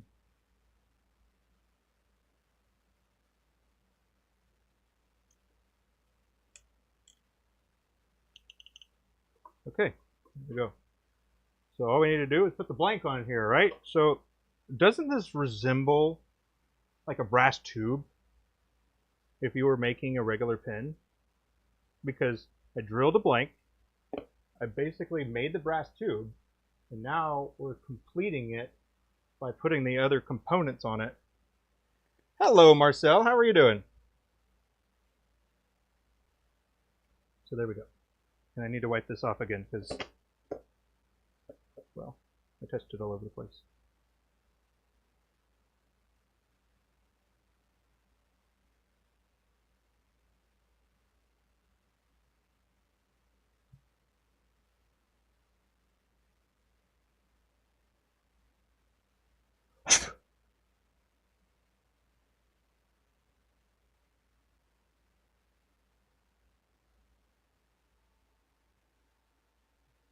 Boop. And then last time, make sure you check the configuration, make sure it is exactly how you want it to be, which it is.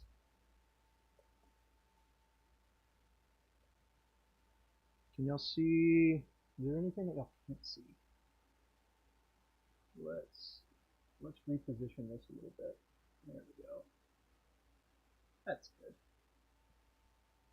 Two-part epoxy, Gorilla Glue. Start at the top, work it down. Don't want to get it on the inside. I think I hit everything. I think I told y'all everything you should be looking out for.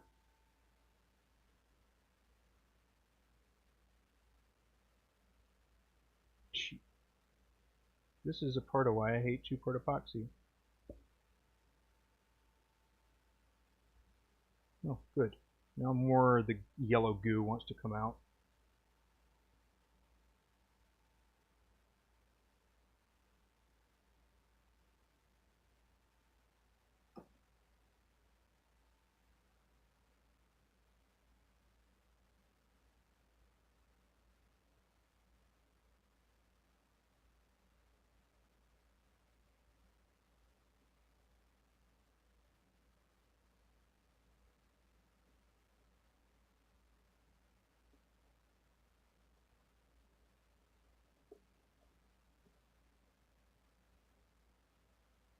Get out of here, goop.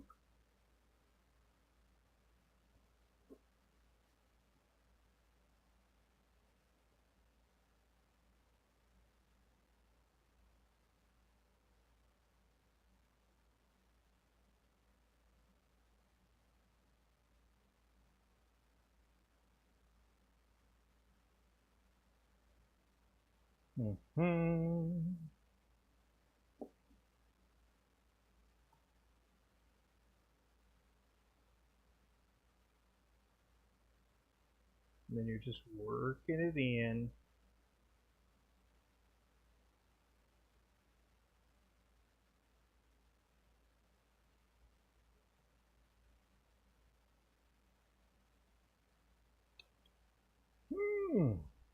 Okay, and we did a good job with that part.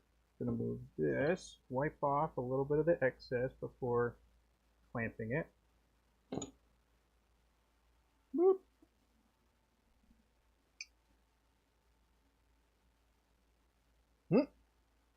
Maybe it's a good thing I had a larger clamp, huh?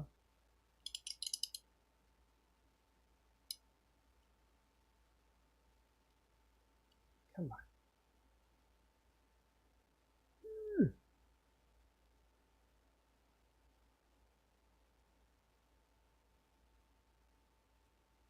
Okay. Now, we're just going to let this sit. And then we're going to work on the cap. Obviously, I used too much. But the ratios weren't right until I had put out a lot more than I wanted to. Stay. And then this, don't want to get your grabbing tools glued, or any tools for that matter.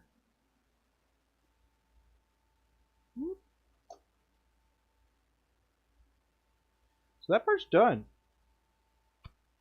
Up into the point where we're going to continue with the other components while that dries.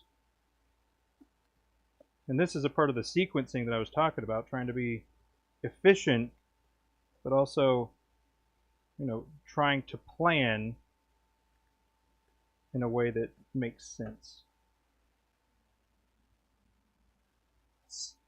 Okay, this is good. I'll put you down there. Perfect.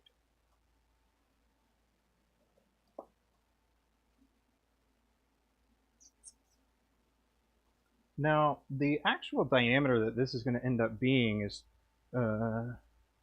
probably in the range of 15.5. Yeah, I think the barrel might end up being about 15, maybe 14.5, maybe if I can get it that thin. But we'll have to see what the blank is looking like as we go through, as we start turning.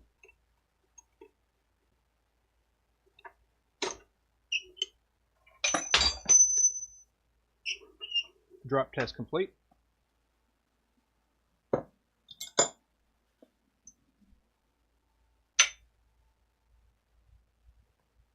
Call it. There you are. All right, call it. We already know our measurement for our cap, so that is what we're going to. Well, I guess our section. Let's do the section, and then we'll do the cap. Same Andrew either way. Or, dude, I should make the section out of that other piece, shouldn't I? No, maybe next time. Don't deviate, John. You have a plan. Stick to it.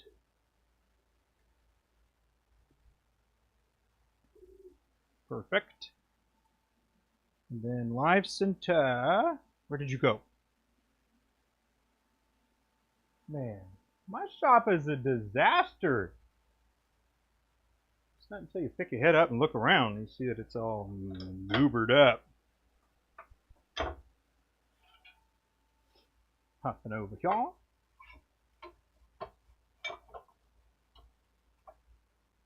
Do a nice ebonite section that is on the tray over here.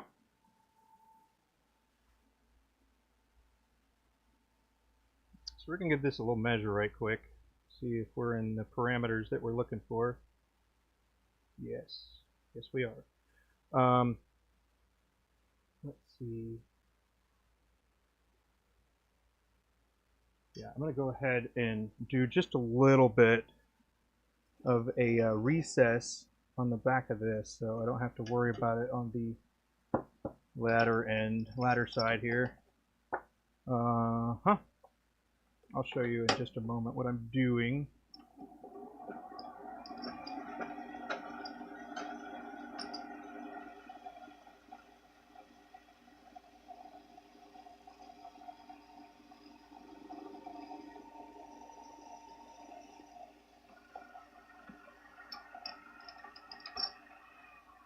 Is that enough? Nope, not enough. A little bit further.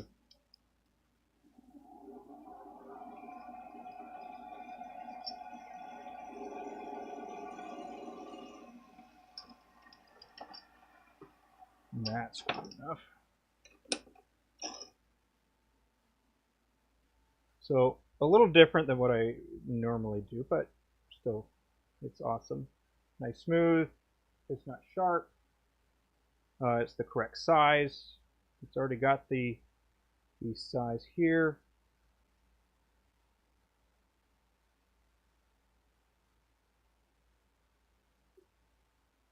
Make sure that a nib will go into it.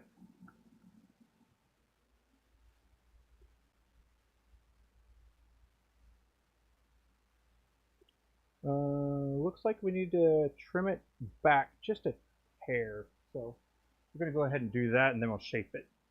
This is going to be a 12mm section at its about 12 at its widest part, and then it'll be about probably 10.5 at its narrowest part.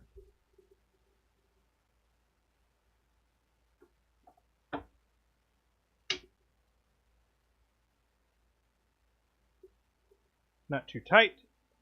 Definitely don't want it to be too tight. What can happen is you push it too hard, it'll break it.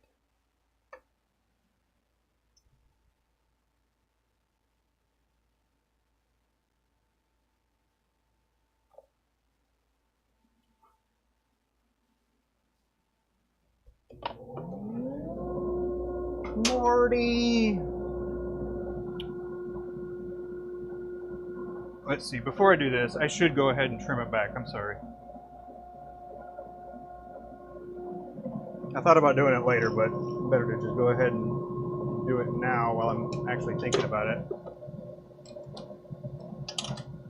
But we're just taking like a 0.5 millimeter off, so pretty much is negligible almost.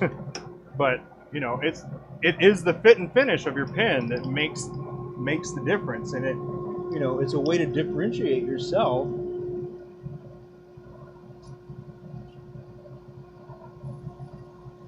Because if you didn't do it, who are you really cheating, you know? Just like getting the answers from somebody else on a test. That's not testing your knowledge, that's testing their knowledge. Brian is in the house, y'all. What's up, dude? This might be one of my favorite streams that I've had so far.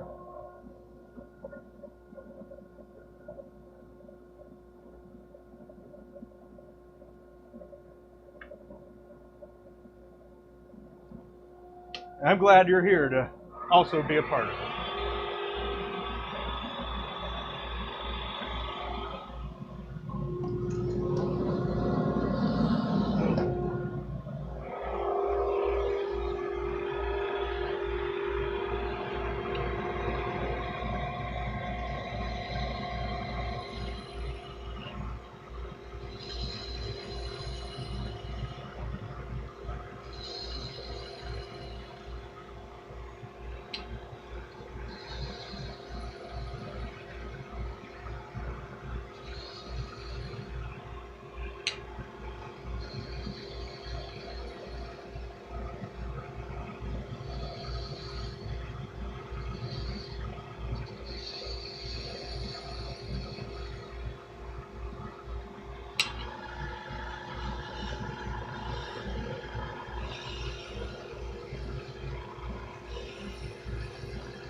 Perfect.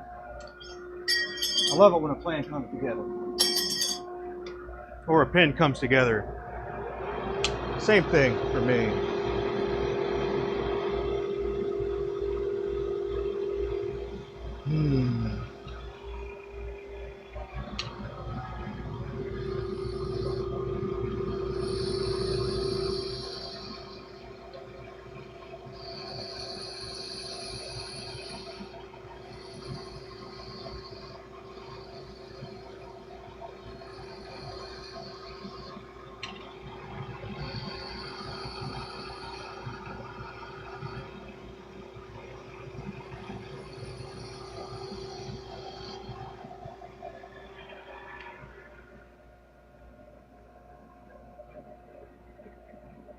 Oh, shoot.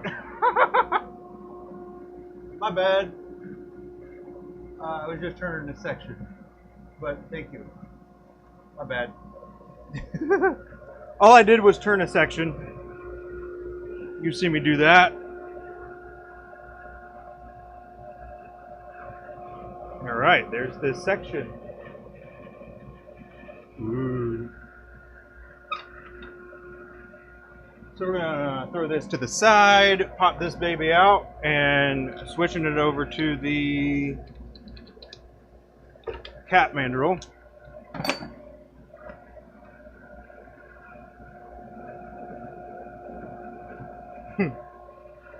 Yeah, so my bad, man, my bad, I'm sorry. Well, I hope it looked good, you know, maybe I'll do a little smiley face or something.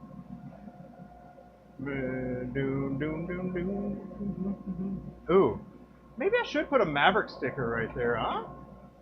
That'd be kind of cool.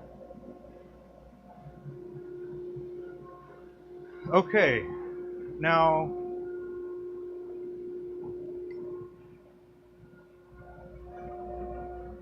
that is not the one I was using. Alright, y'all, where'd I put that? Where'd I put the cap? Never mind. Thank you.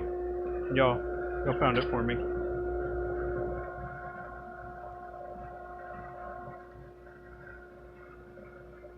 These are our measurements. Boop. And we're going to do a Marauder profile, get it nice and flat.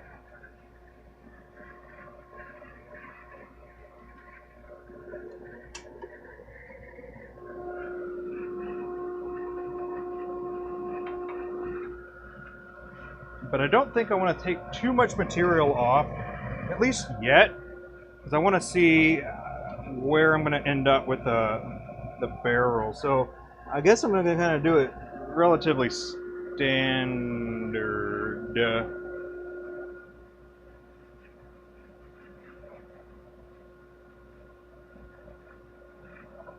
Yeah. That's what we're going to do. In and out, that worked. Right on, bro.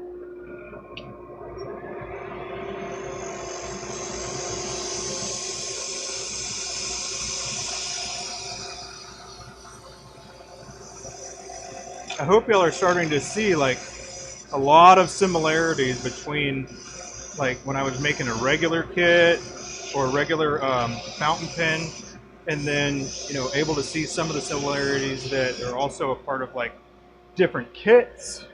At least some similarities, that's really what I'm hoping for you to be able to see. In that if you were trying to do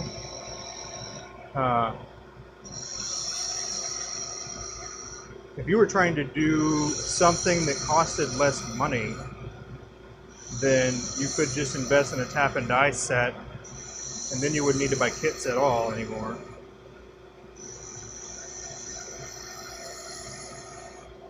But don't tell PSI I told you that.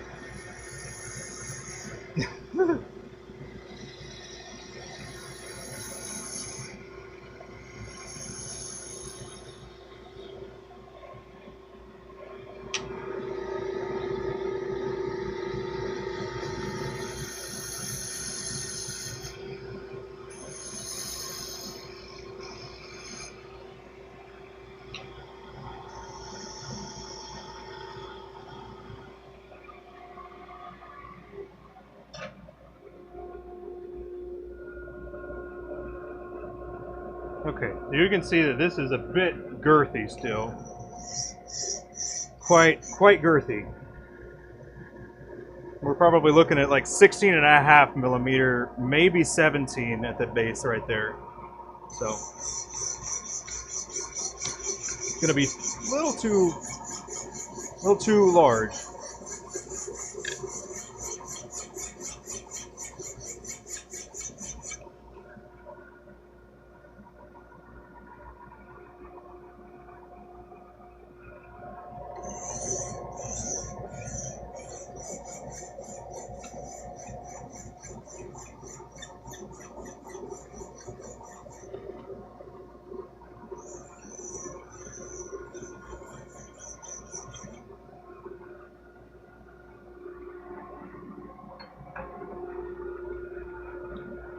And then I'm also going to leave it at this point, basically, so I can make sure that I still have tailstock support if I do need to come back out, or if I need to take it down a little bit more. I'm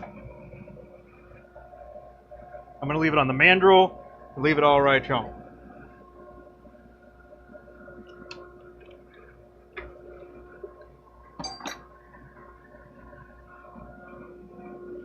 Also, triple lead, if you don't know, it's got 3 different starting positions, so I'm just going to leave it in this one. That way I don't have to worry about it later on. Being out of round is what it's called, out of round, where it's round, but it's not lined up rounded like.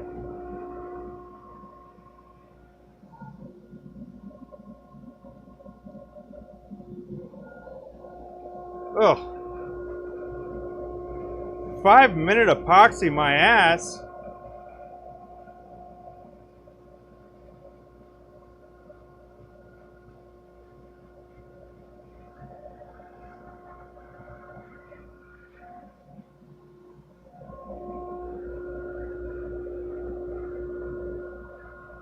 And then check that out. That's also why you want to make sure that you cover it.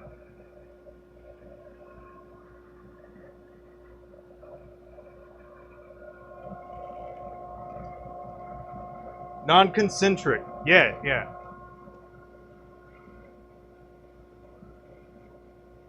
Thank you, Brian. You jumped in just in time when I needed you the most. You the man, though. You are.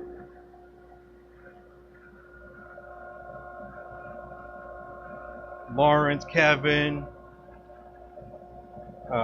Ben. Let's see, who else we got? We got Big Max in the house. Maybe. I don't know. Maybe not. Maybe he ain't in the house anymore. Alrighty. So, at this point, what I need to do is I'm going to flatten it out a little bit more, but I'm going to use the I'm going to use a belt sander, I'm thinking. But this is still, it's not set.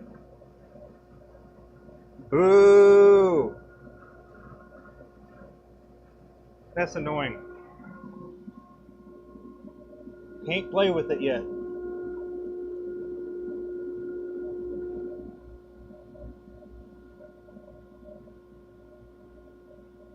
Well, damn, folks, what are we going to do now?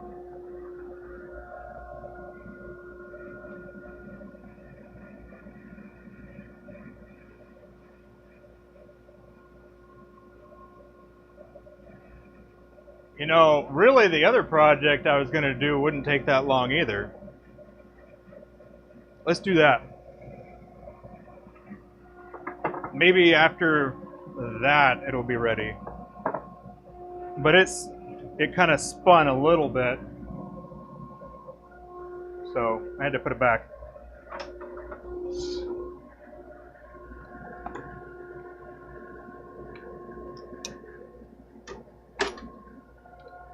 Alright, there we go. That is Audi 5000. Now back to the jaws here. Let's go ahead and prep up the other project here. Oh shit. I'm gonna have to change the jaws, aren't I? Ooh! It doesn't fit. Damn it. Fine.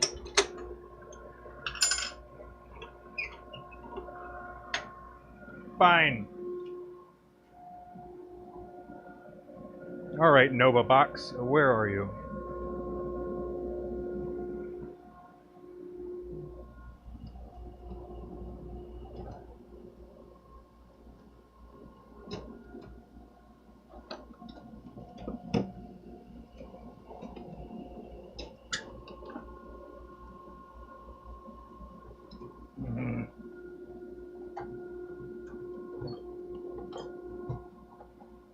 Man, I haven't used this and I haven't swapped the jaws out in a long time, it seems now.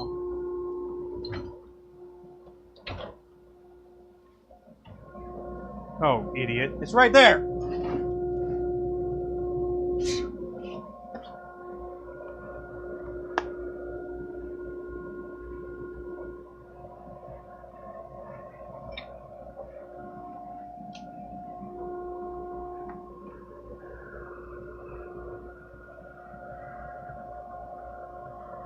Alright, so this is just another reason why it's nice to have maybe multiple sets of jaws. Hey buddy, you put in a good 10 minutes of work here. I appreciate you.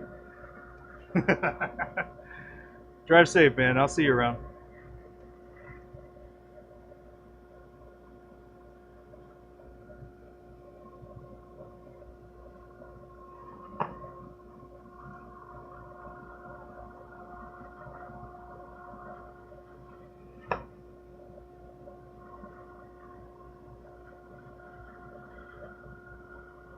This is also valuable to know, if you didn't already.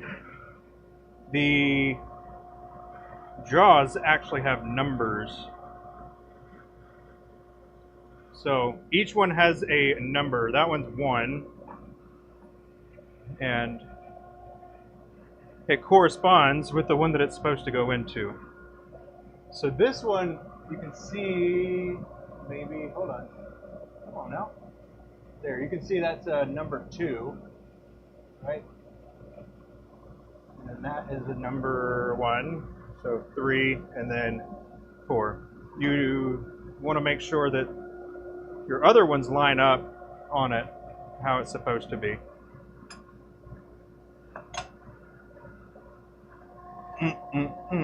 Okay.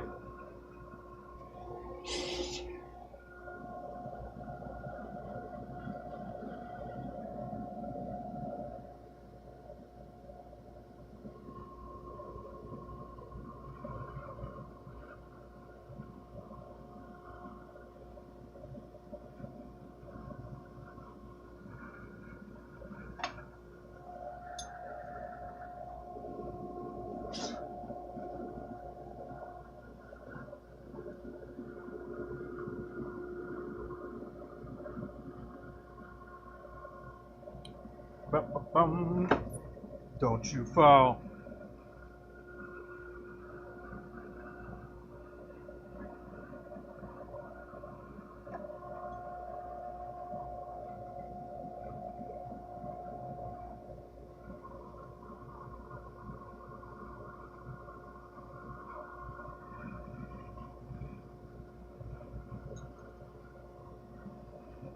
Oh, crap.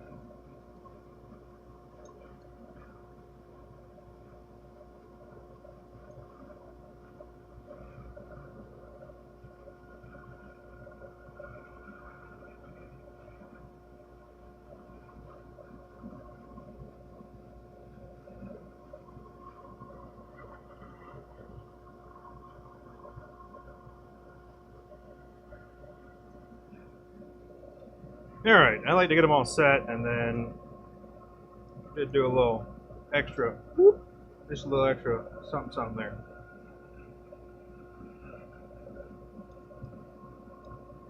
But they don't need to be gorillaed in or anything, just snug.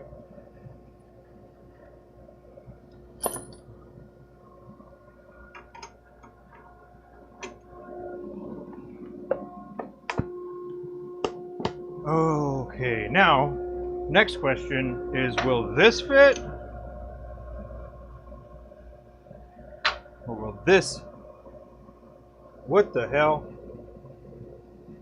Alright, are we going to use Wingy? Or we want to use Chechen? Wingy? Ooh, Wingy. Or, I mean, this is Chechen. Chechen? Ooh, Chechen. Or Wingy. Ooh, decisions. I'm thinking I'm going to try to see if this one fits first.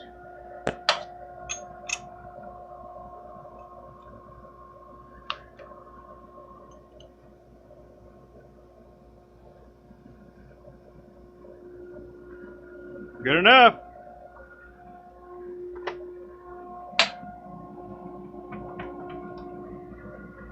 Chechen, I like you. I like you. Great minds, man. Great minds think alike.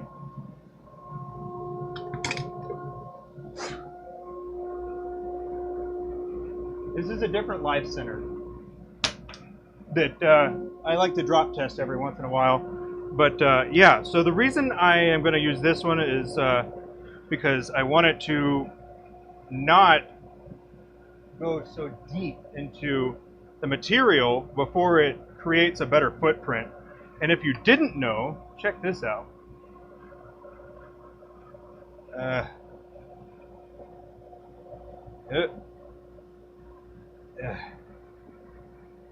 Well, it's got a little retraction to it. Hard to illustrate here. But I am going to use this piece again anyway. I'm going to find the center here.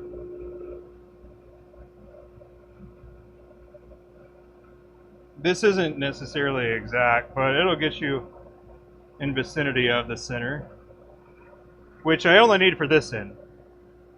So that's what we're going to go for.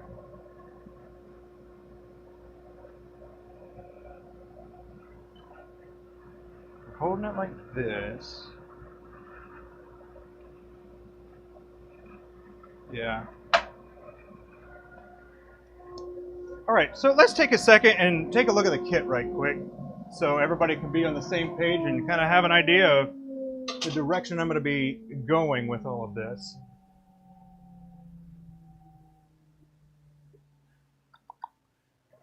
All right, so PSI kit here, and it's got little balls, right? I guess they had to make them safer, otherwise they'd have to probably sell them differently or something. I don't know. But then here is the actual pieces here for that. So that's going to go like this. I'm just putting it over here for now. And then this is the screw that came with it. So basically, we're going to go ahead and drill a 1/2-inch hole into it, and then this will end up going into it a little later.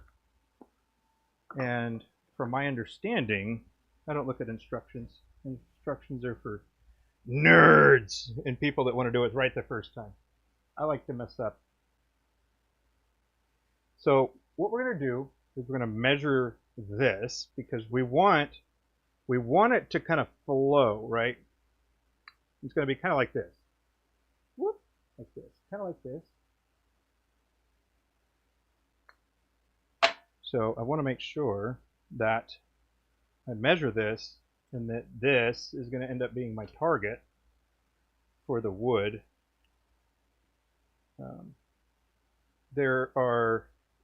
You could use a horn as well, or what are they called? Not those. Get out of here, you nonsensical nonsenses.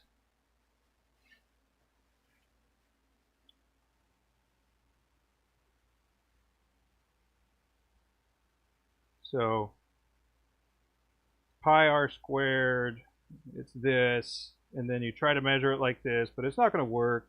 So you need to measure it. You got to measure this and then set these half of that. So wherever you want it to end up being,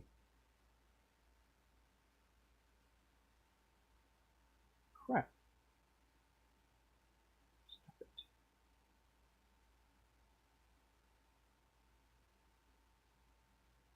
Okay. So you're going to measure this, kind of the outer, right? So we're at 20, which is about, what's that, 3/4 of an inch? A little over 3/4, 0.8 inches. So this is going to be our guide here. And then if we wanted to use the horn, basically all we would do is set this at 1033. And then we can use this as a guide. So let's go ahead and do that just because, you know, we're here already and we're doing it. There we go. So we are going to go to 1033. Oh.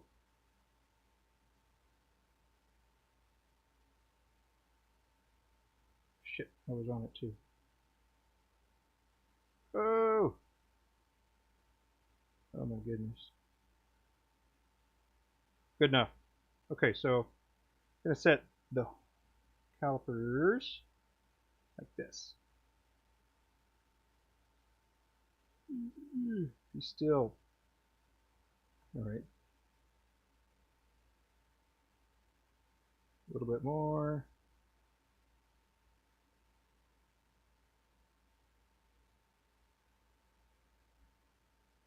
All right, so those tips are touching, which means that we're good to go.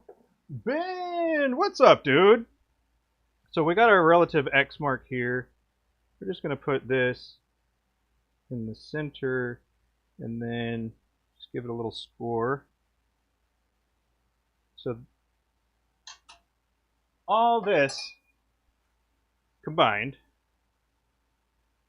and that way it will fit the slingshot and kind of, well, you can't see shit, can you? You see my circle? You see this one? It fits. So that's our guide. But because I have yet to like true it up or round it or anything like that, I'm going to have to probably do it again. But that's okay. Everything's set up. So that's perfect. Does this fit? Yes.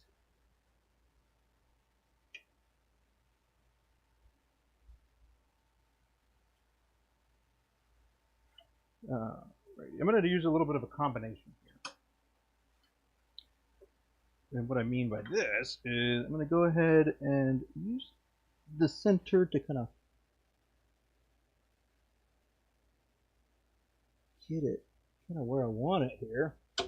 Lock that. And then I'm going to loosen this side up. And I'm going to push it into here. And then the jaws are actually a little loose right now. And then I'm going to crank this in. Then we're going to lock the jaws all the way in. So when I back the tailstock off, it won't move. And it's right where I want it to be pretty much. So there you go. That is a little trick that you may come across. But Ben, man, how you doing? What are you doing on vacation hanging out here? We had a good stream so far. I have been all over the place, just like I love being. Thank you all for letting me be me. Alrighty. So the instructions are somewhere. There they go. We can take a look at it just a little bit, not too much. Pin blank minimum size. Good, we're over that. A drill bit, 1/2 inch. Perfect. That's all we really care about. Yeah. And then we're gonna freestyle this because that's what I like doing. I like freestyling it. And the way that I'm gonna do this is I'm gonna take the screw. I'm gonna take this screw and put it in.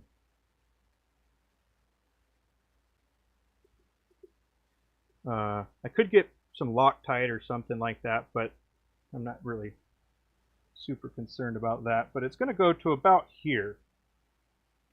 You see, yeah, there you go. So it's going to go to about right there.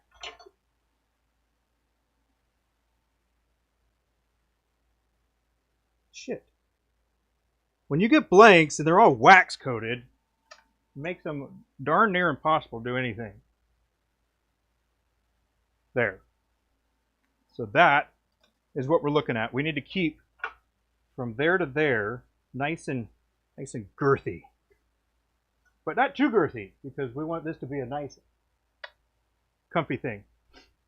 But yeah, I'm pretty sure, if I had to guess, that there's no start right there, and then there's no start over on the other side either.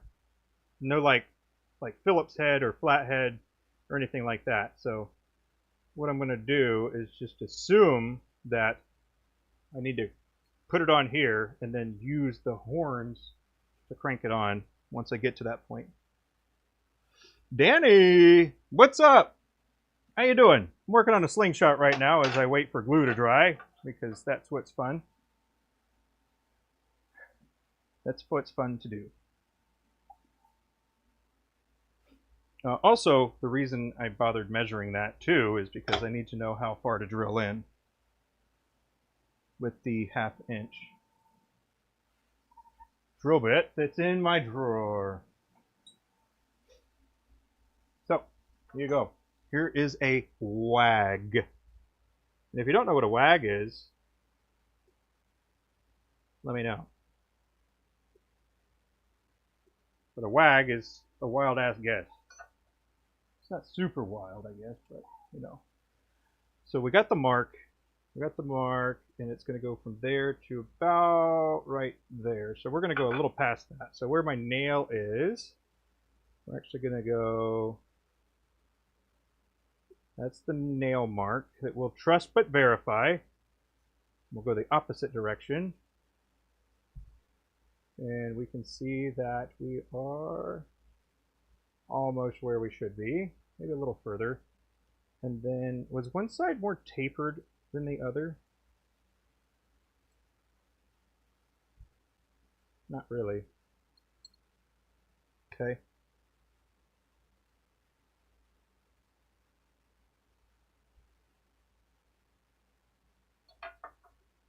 But yeah, we're going to go basically to this line right here.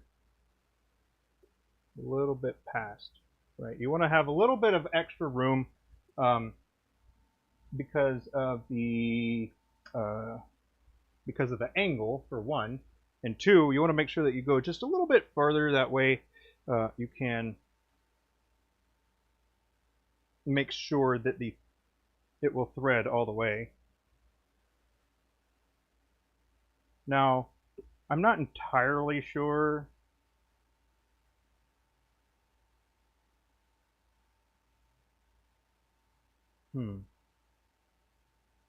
Maybe before drilling, I should turn?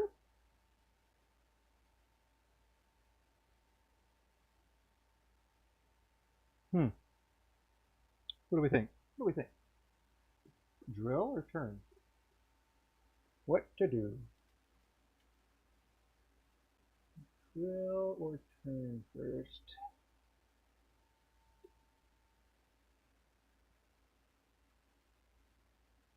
All right, drill it is.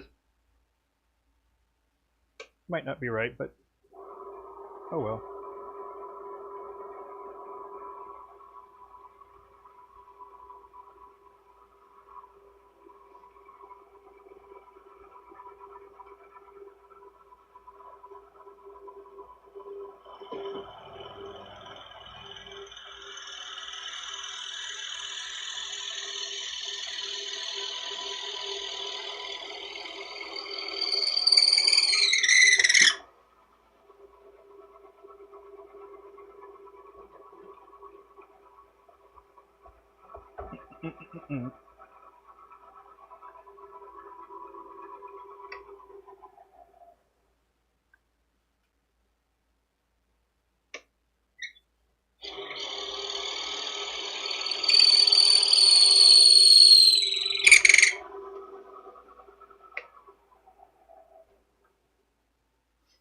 Splendid.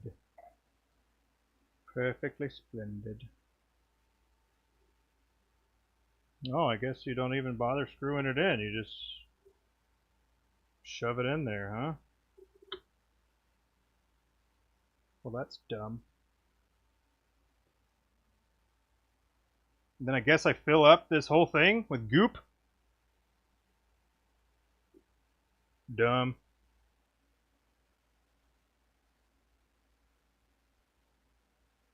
Oh well, we're going to continue with it anyways. Hindsight, I should have measured. I don't know why I didn't. That's very unusual. But, whatever. Whatever. Can't go back now, can we?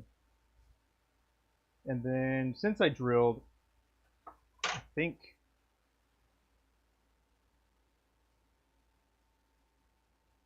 Yeah, I can still use this. This actually serves.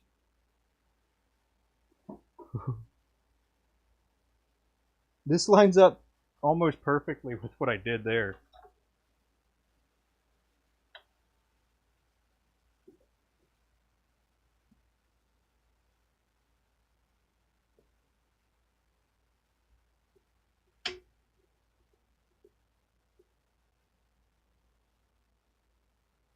Richard.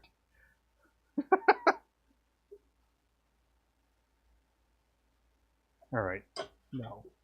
Now the reason I'm not going to do this is because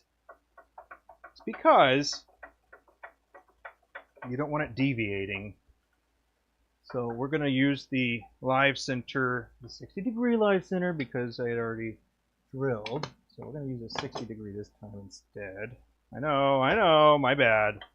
I said otherwise, but there.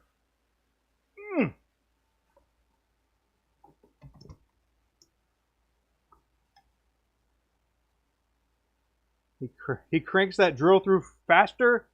Oh man. I don't know. Do I? Okay, that's about good, huh? Boom. Okay, we're set. Not too tight. We're going to go ahead and lock the tailstock, which again is not a common thing that I do. Respirator. I have a respirator here that I'm going to be using. So sound might be a little different. You're fine. You're probably fine. I'm doing wood. No, you don't. Alright, so first thing I'm going to do is I am going to true this up, boop, all the way there.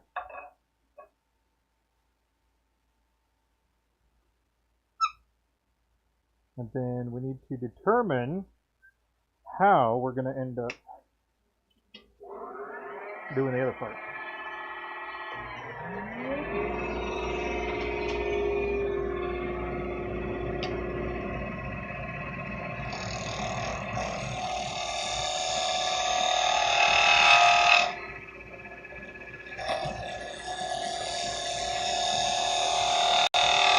This is also why you go a little bit past.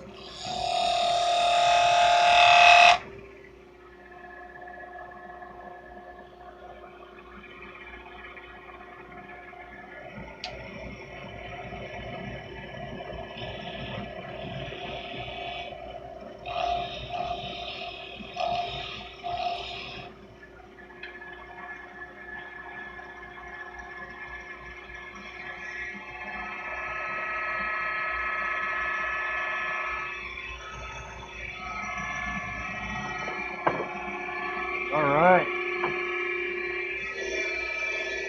So I'm going to go ahead and knock the corners off right quick, and then I'm going to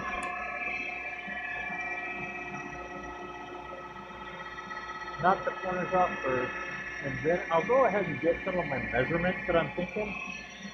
But yeah. I got a Mac Daddy. Mac Daddy. It's actually the first set that I got. Good.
Splendid.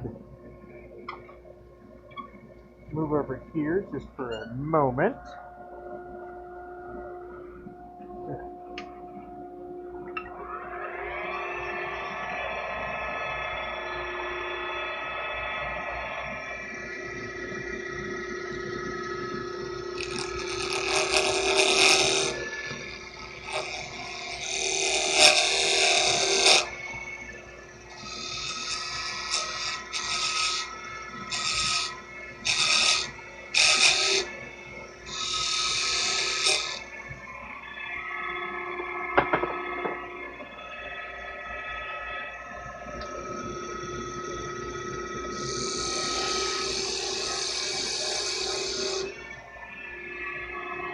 Alright, so that's just my definition line there. So now, I'm at a point right now where I gotta start thinking about what shape it's gonna be and how long it's gonna be. So if you're holding a slingshot, and this goes back to what I talk about when I say think about the end user. So if I hold it like this, if I'm holding something, take a look at your hand. It's bigger here than it is down here, so you're going to kind of want maybe to taper down into a bulb. So I'm thinking maybe a ball type of shape right there, and then kind of bringing it up. Yeah.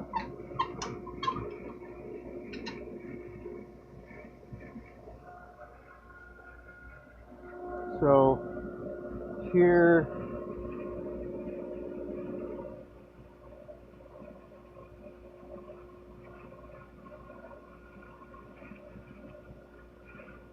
let's see.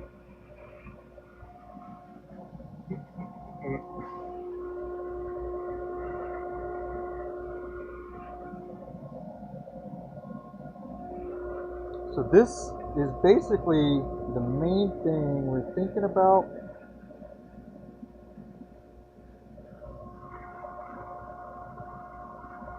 Ooh, squiggle, squiggle, good enough. And then that's how deep that's going to go. And then what we're going to do is we're going to make this kind of a bevel upward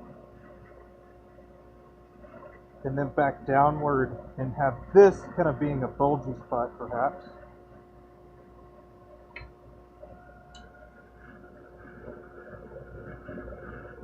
So if I'm holding it like this, I'm going to want this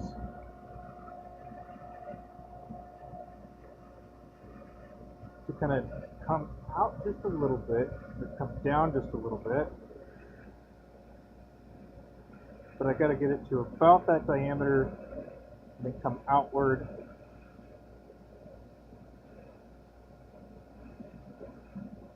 Yeah. Whoop. There we go. I'm not going to do the front part first either. I just need to get the overall size I'm going to make it. So here, and then that'll be where I part it. So the base of my hand is right there. So this is going to be the spot where I'm going to be making the kind of like the almost like a pummel.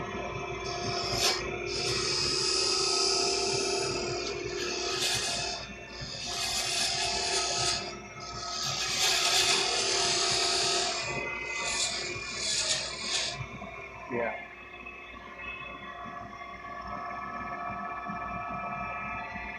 Yeah.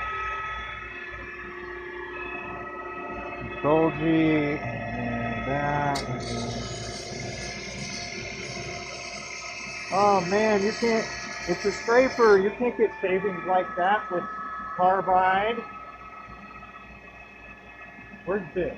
Where's this? I don't know, man. It looks pretty good to me.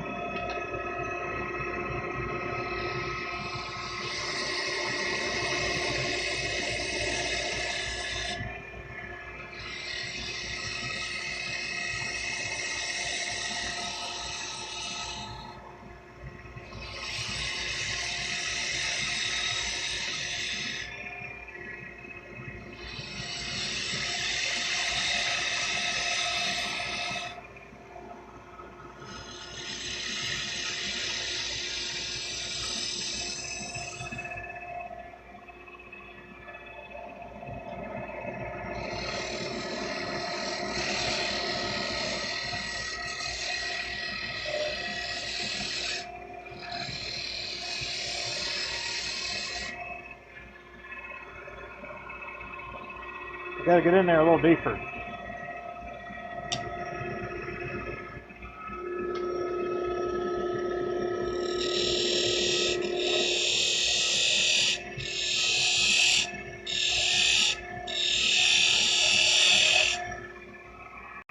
Okay, so here.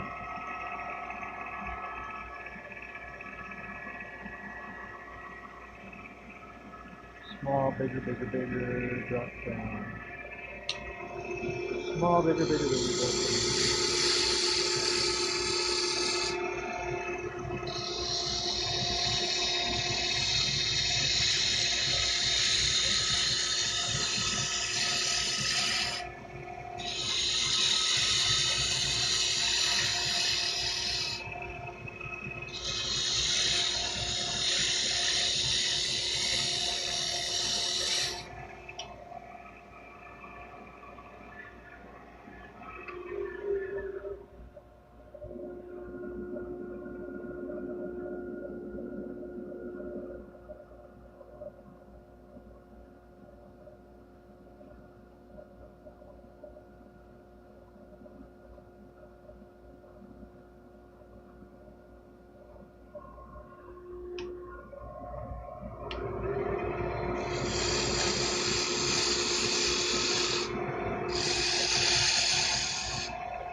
Alright. Sorry about that. I wasn't saying much of anything anyway. But yeah, there we go. That's not bad, huh? Need to work on that end there a little bit. Make sure that's good flat. Shit. It's this thing! This thing's all goobered.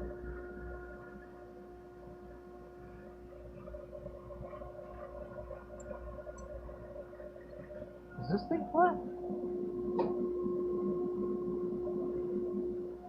Huh.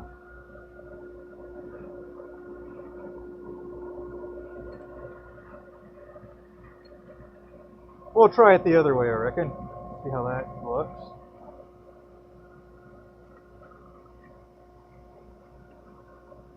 There we go. that's a little better. So I'll need to flatten that surface a bit more.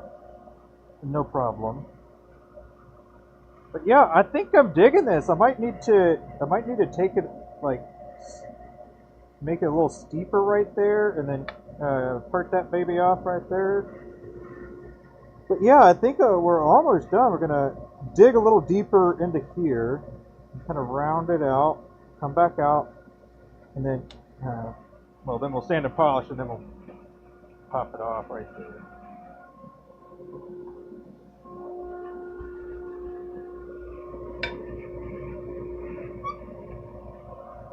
And before I get too thin, go ahead and clean this up right quick a bit more. I thought I did it already, but apparently not.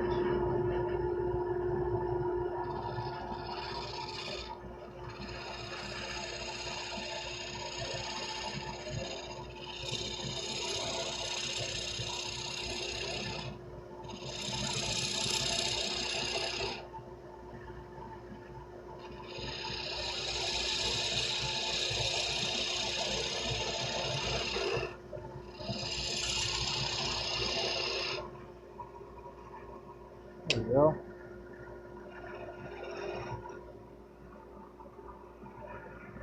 Sorry about that, my head's getting in the way now. Okay, and then the last thing we gotta do right quick is basically put that piece back in, and then we're gonna cheat. I know we measured everything, but that's okay. We're actually just going to go ahead and use this as in. Dude.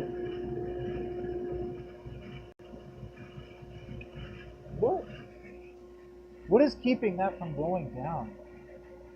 I swear, I think it's the actual hardware here.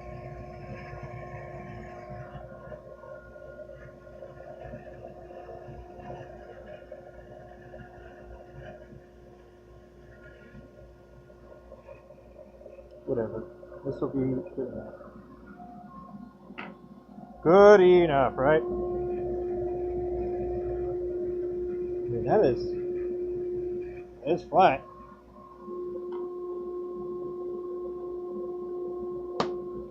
Huh.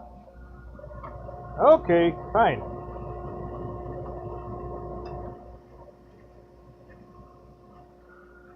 It's gonna bother me though.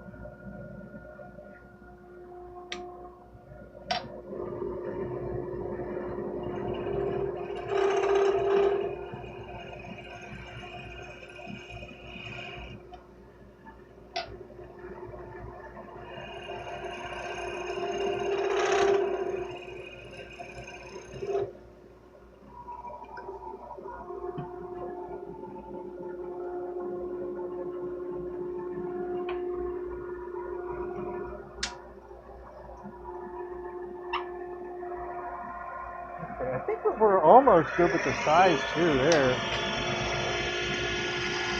The diameter.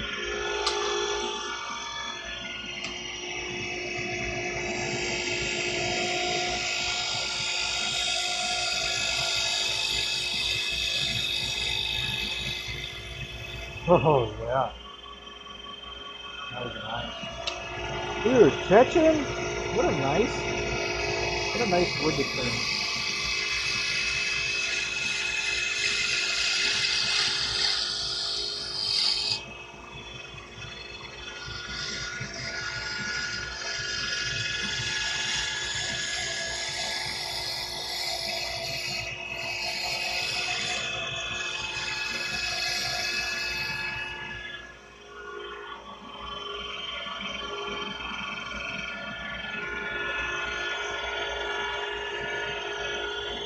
Now what are we going to do with the back side here?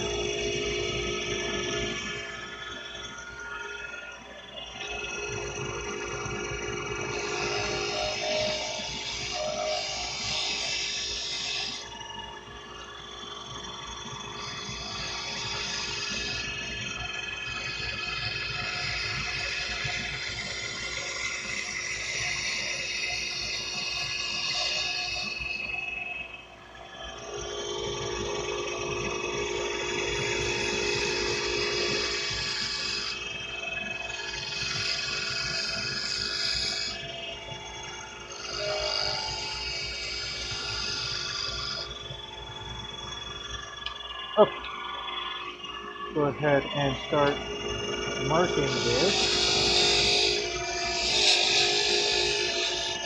Then I'm going to part it here.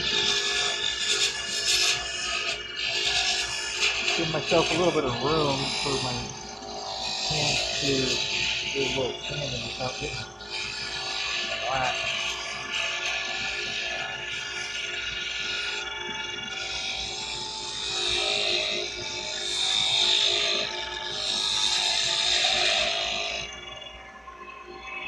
Alright. Caesar! Hello, how you doing? Working on a slingshot handle right now.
I am turning in reverse right now.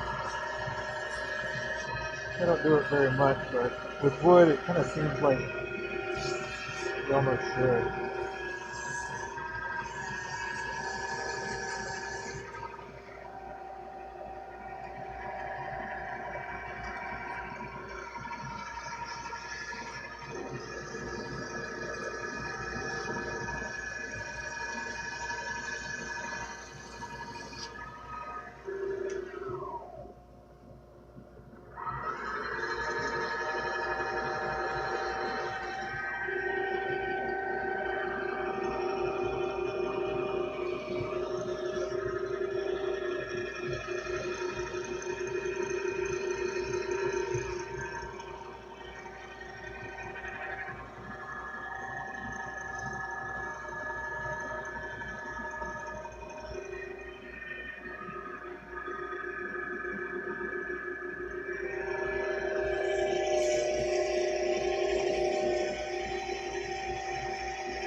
Look at this hot. Alright, one more time I think, and then we'll be good. Move on!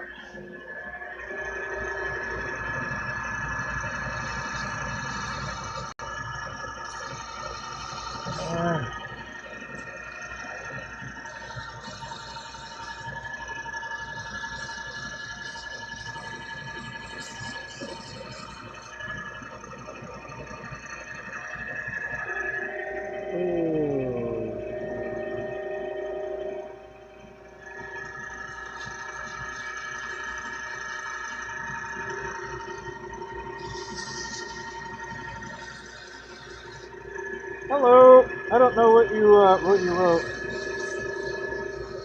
and I don't have a translator or anything.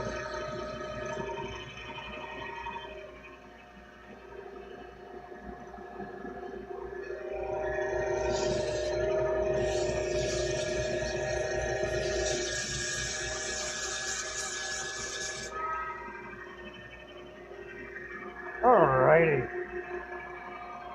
I need some DNA. DNA. Thank you. Alright, grabbing 2 paper towels. Or actually, yeah, we're gonna do 2. One is gonna be for a little denatured alcohol. I'll turn this down, or off rather. Hit it with some denatured alcohol.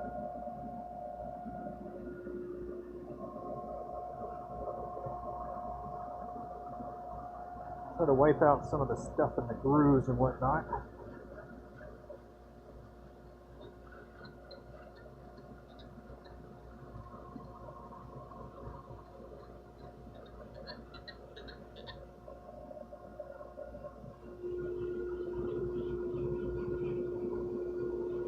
Isn't she lovely? Okay, Q. Let's go ahead and hit it with some friction polish. And then triple E. And part it. Glue it all in. Mylan's friction polish.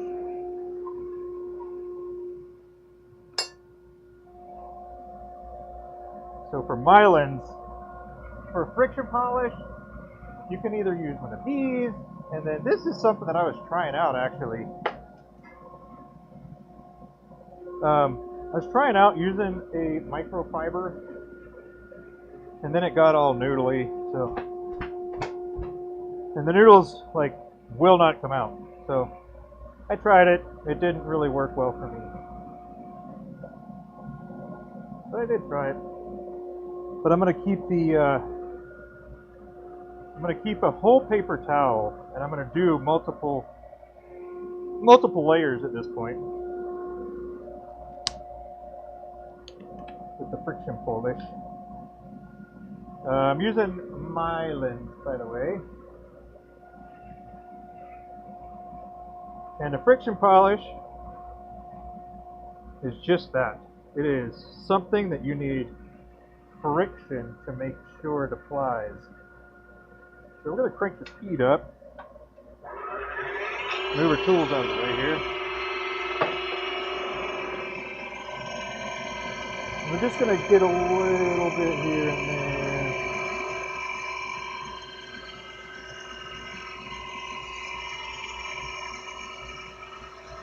Oh, it ripped it.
So, if you didn't know, also what you're doing with the paper towel is you're kind of buffing as well. It's kind of neat to think about it like that. but in a way you're buffing, but you know, what you're working on is basically the spinning wheels in this analogy here.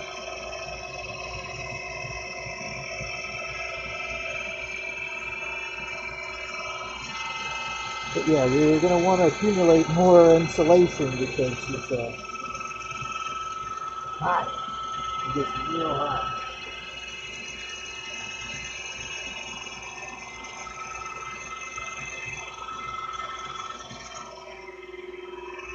There we go. And then here's the other part of... Oh, never mind. I'm going to use the other paper towel. And that will be the... for the AAA.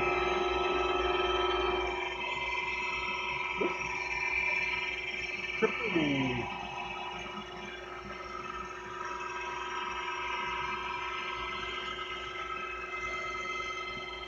And so for AAA, I try to get it to where it's like in the a little bit lower.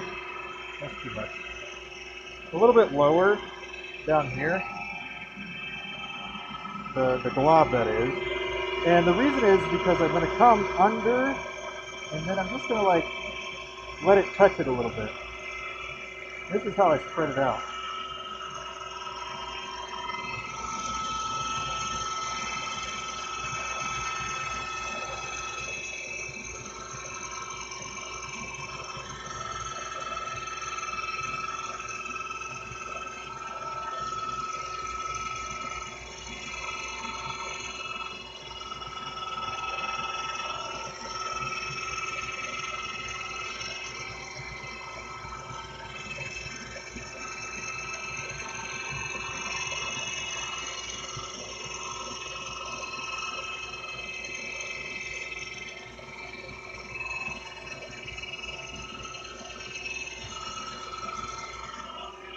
Wonderful. Now, a couple things we can do, but we're going to just use a saw.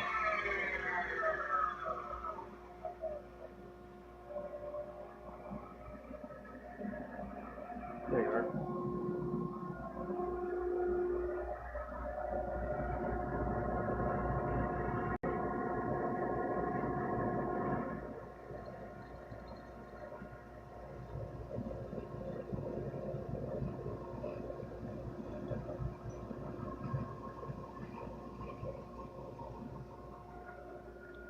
All right, looking sexy.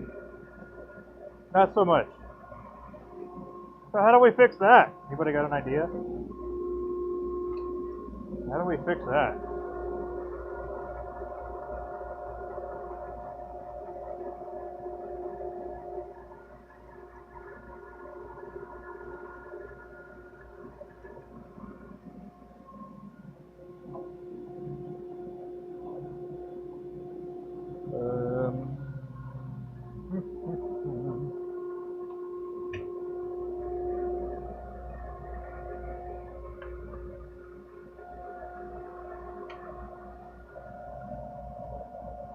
Sweet.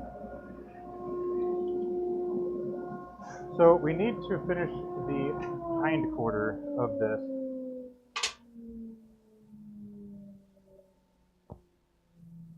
Yeah, we're going to need to finish the back end of this.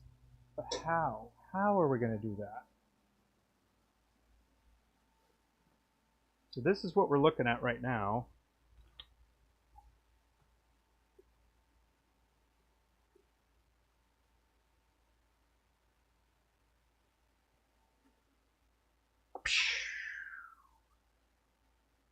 So yeah, there we go. There's Chechen. That's pretty.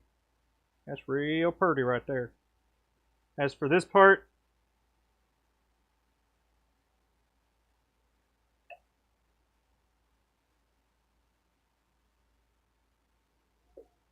let's hit it with a sander, huh?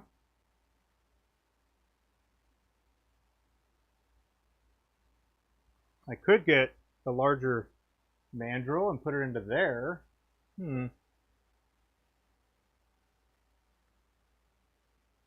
But anyway, I need to do a couple more things with this one that I'm not going to do today. Because this, I need to put like a lot of goop in here, I think, to fill up all of the space for this to actually like lock in. But for the sake of completing everything, what we're going to do is we're going to take this and shove it into its holes.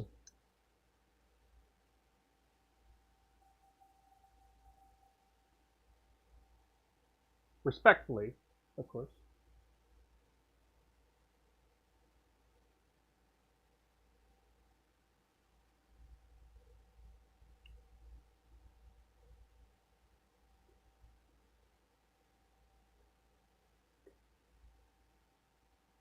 This will just come back and line itself back up. Do I have a collet chuck? I do have a collet chuck. But it's this big. I've got other inserts, but it won't be any larger than an inch. And this is a bit larger than an inch. It really is fine. What I'm going to do is probably hit it with some sandpaper on the belt sander in a little bit, a little later. Because now I want to go back to what I was doing. But yeah, what do you think? What do you think? Whoop.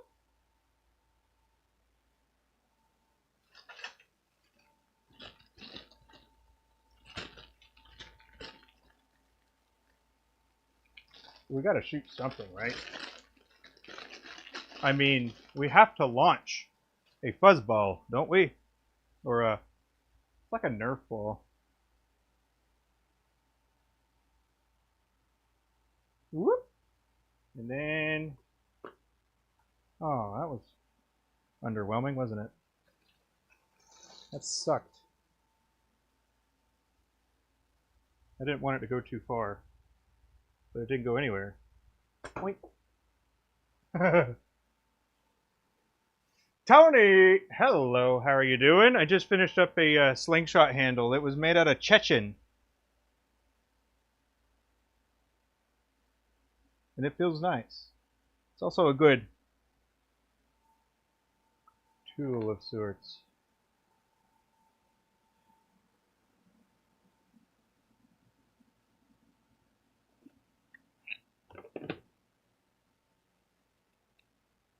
Oh, dude! A fountain pen to the rescue. A fountain pen blank. Check that stuff. I'm going to cram it in there a little bit. Yes. Okay.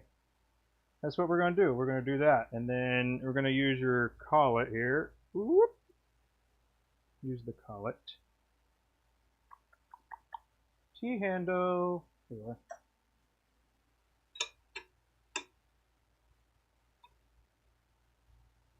And that's where we started. Huh?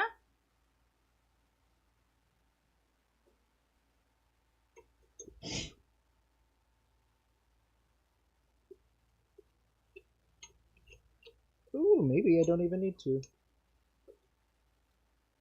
I'm gonna pop this off. Oh man, that's funny. Alright, will this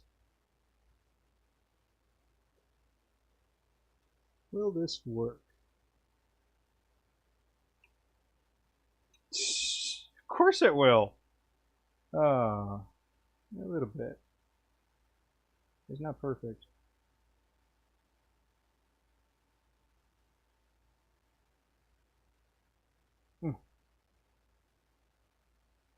Well, it'll be good enough. I'll tell you that much.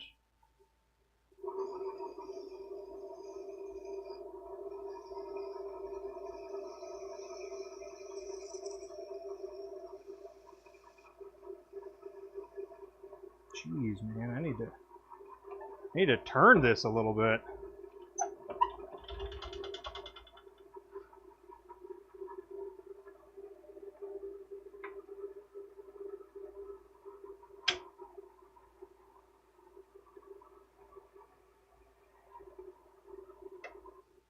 That is not centered at all. That's not good either. Nope. Nope.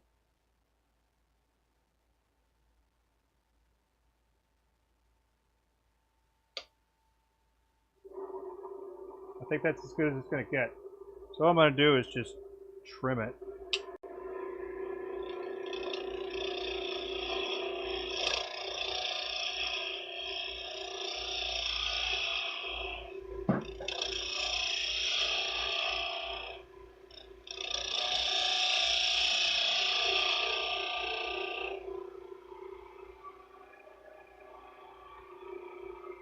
Now I got to be careful because I don't want to actually hit anything else. I just want this part to be flat. Pretty much flat.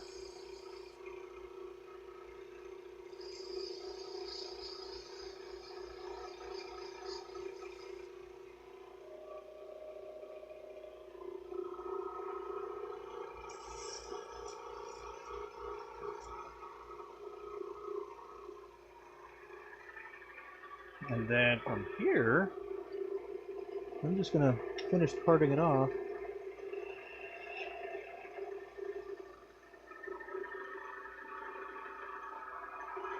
Boom. Now we can finish that little bit.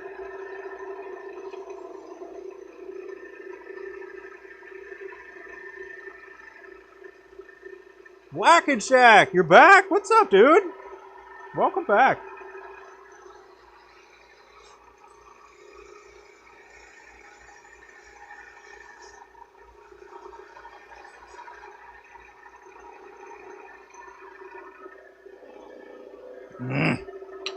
This stupid. Let's get a bump. Don't hit the bump. Get out of here, bump.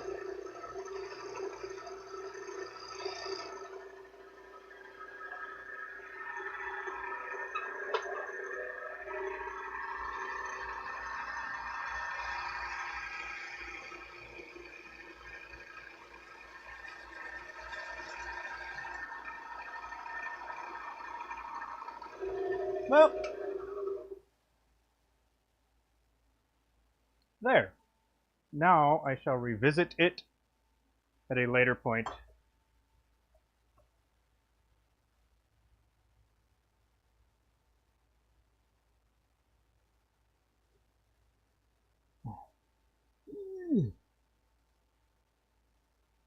Oh.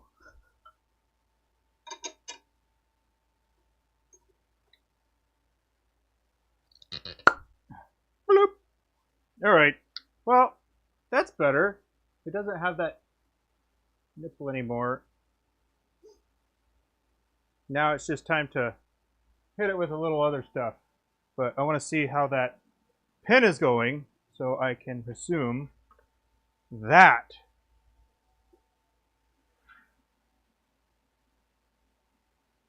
There you are.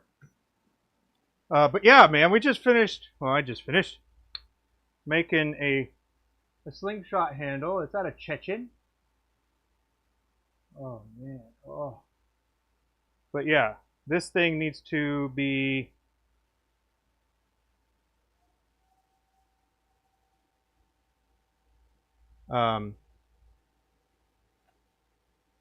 like flooded with like resin or epoxy or something like that. Anywho, I'm gonna go ahead and clean up the wood right quick here, and then see if that other piece is ready, and if not, well, we brought the other project to conclusion. So, but if it is, if it's ready, we'll do it. We'll do it.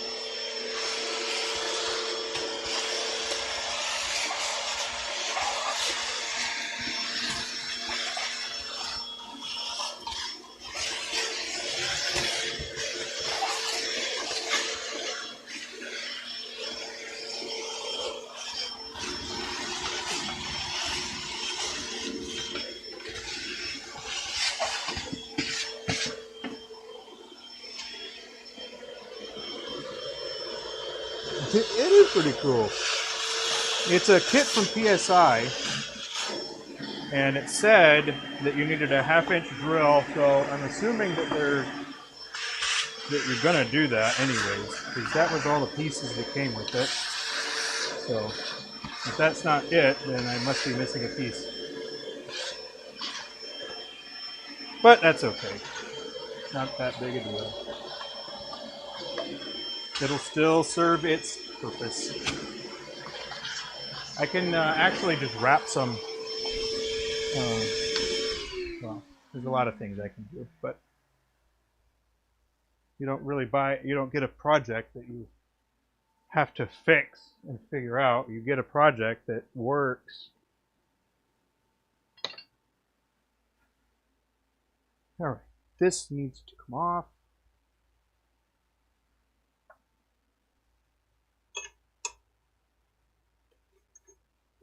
Then I'll need to switch this back over next week for drilling again.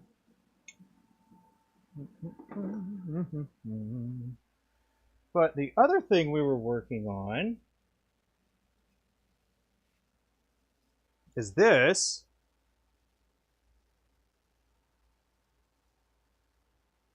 Oh man.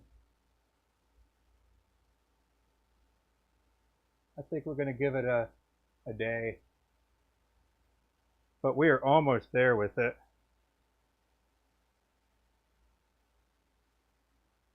But yeah. So we're going to give this until probably tomorrow. I'll finish this up tomorrow because it's not dry yet. It says 5 minutes, but it's not. And I don't want it to like fall apart. Like, see my fingers sticking to it and stuff. So it's not ready yet. I apologize. I chose poorly when I decided to use Gorilla 2-part. But we shall revisit that. But anyhow, the other two components to that pin is right here. So here's the cap, and then here's the section. But yeah, so I reckon it's gonna be it. It's gonna be it for today. Another 5-hour stream in the books. But we shall start tomorrow by banging that baby out. Again, sorry folks. 5 minutes, I gave it like an hour, and it still doesn't want to. So, I don't know what you want me to do. It just is what it is. I should have probably used CA, because it's not going to matter that much because, whoa.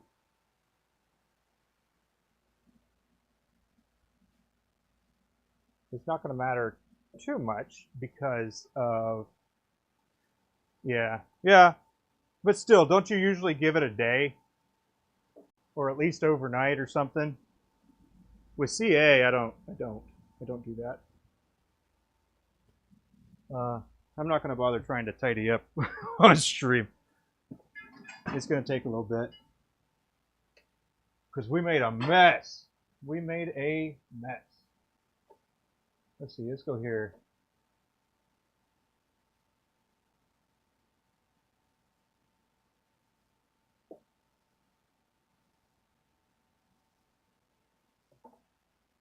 Okay. But yeah. Yep, 24 hours. Yeah, I just didn't want to do that. I was trying to get the project going and continuing on. So, I mean, I'm not mad. Just a little annoyed because I was hoping that we could finish that baby up today. Because I got all the pieces and everything already set and this close. This close. So what well, really all I'm going to do the rest of the day is probably clean up and then go eat dinner.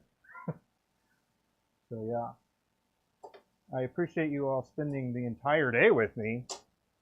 I hope that you were able to learn something or see a trick or see a different project that you haven't seen done or learn what not to do.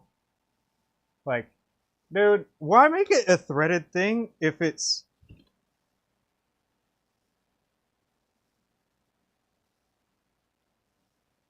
You know, if I read the instructions, it would have said a little bit more. Oh, well. A 30 seconds would have been a better size hole, but whatever.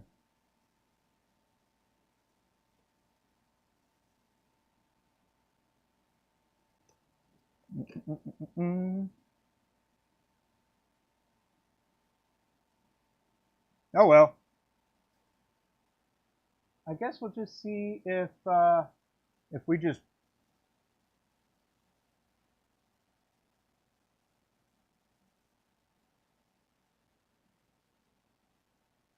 Do I have enough Gorilla Glue?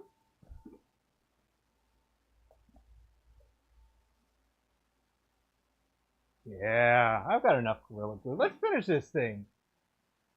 Let's finish this thing over here. Yeah, let's do that right quick. Shoot, I was about to wrap it up and everything, but you know what? Let's just do it. Do this part, and then we'll be Gucci. Because I'm probably just going to hit that bottom part of it with a buffing wheel, honestly.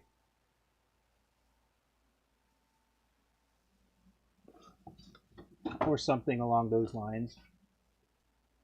And this cardboard,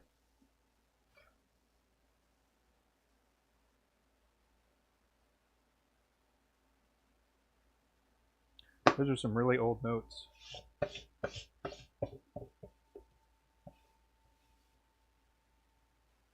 But yeah, basically I'm gonna get all this stuff put in there. So let's set this up one more time and then wrap it up.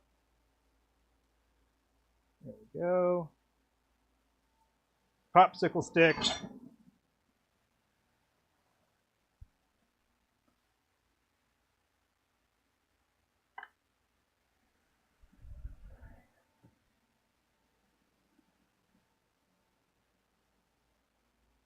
Painter's tape.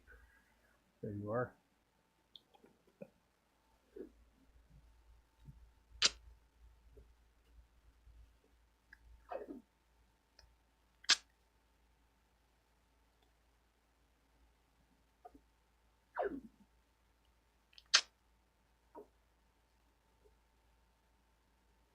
We're going to use a lot, like the rest of this. Hopefully that will be good enough.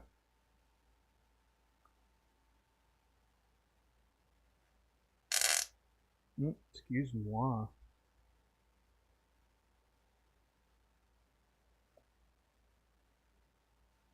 That should be plenty, right? There's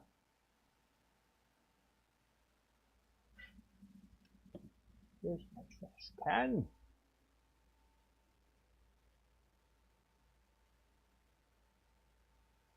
When they say 5-minute epoxy, do they mean that you need to like stir this thing for 5 minutes or something? Because it certainly didn't set in 5.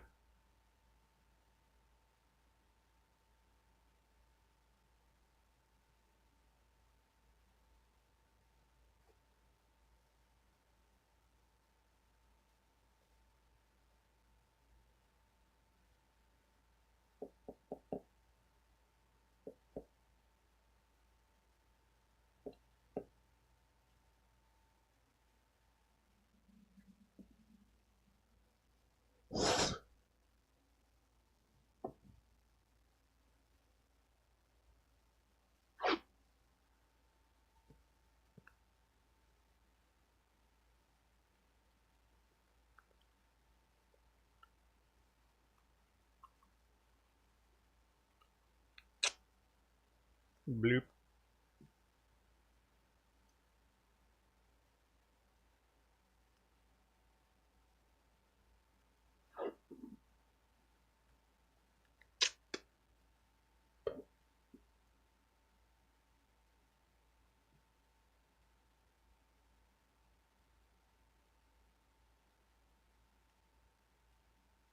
Okay, so we need that to go into this hole. So basically I have this set up to where I can pretty easily, relatively easily, take it off.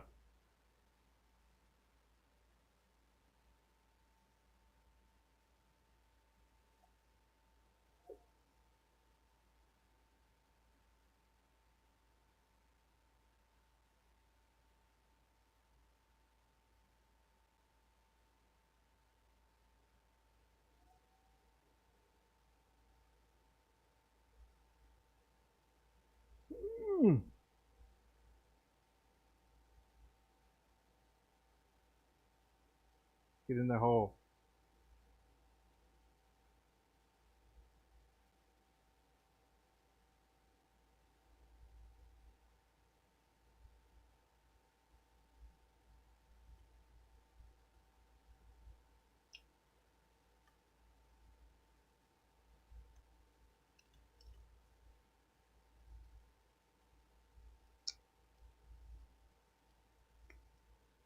Oh yeah.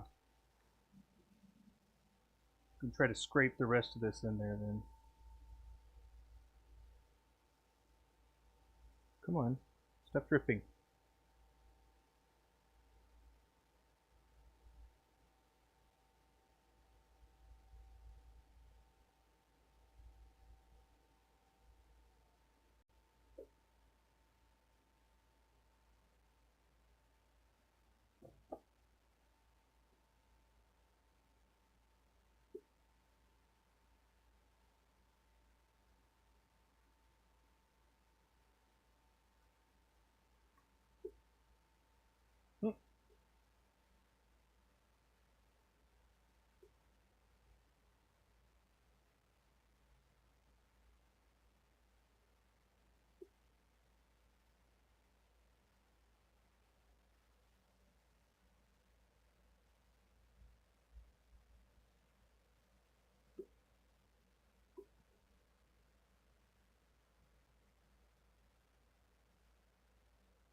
I guess I could have done this a little different, huh? What you think?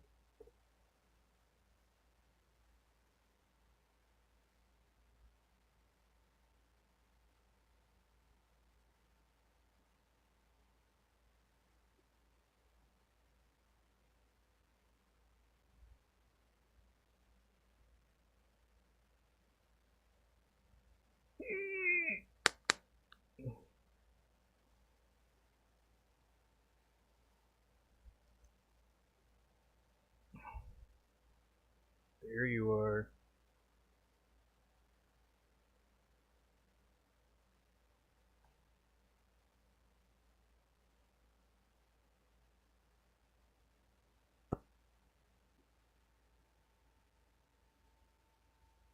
Stuff's a mess, man. Why do you like doing this? Stupid epoxy.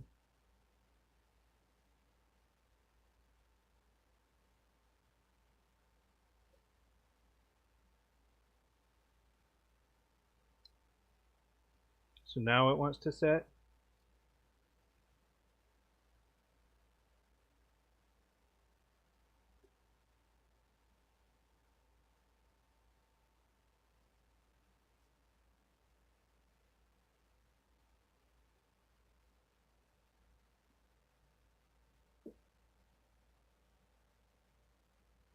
No, stop touching everything.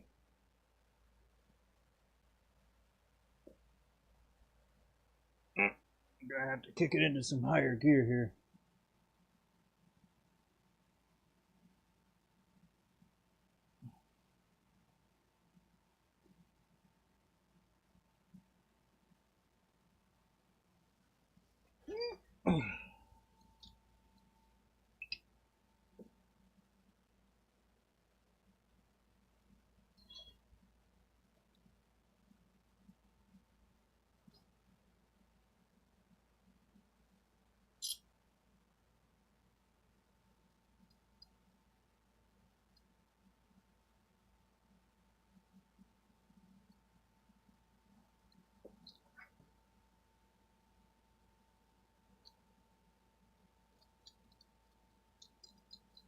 Sorry, I am off cam right this second.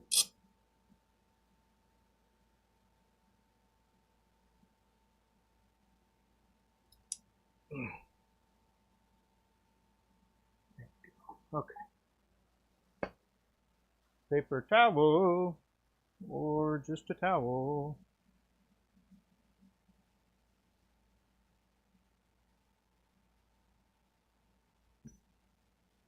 All right.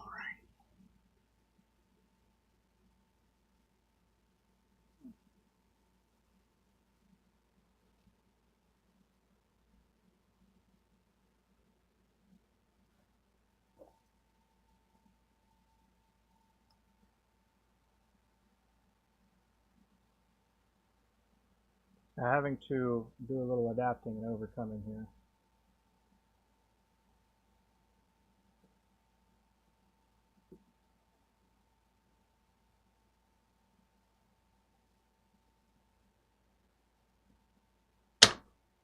Check.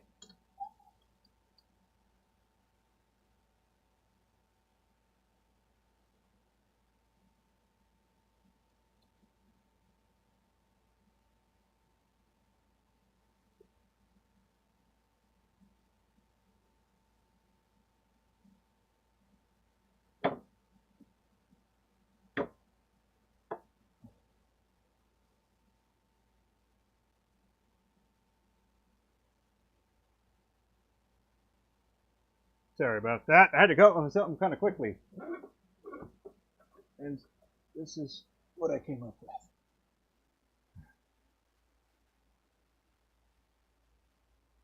It wasn't wanting to go in, but now it has learned that if it wants to make it to tomorrow, there we go. We're going to let this set. Like, it started to turn to, like, gel. Stupid stuff.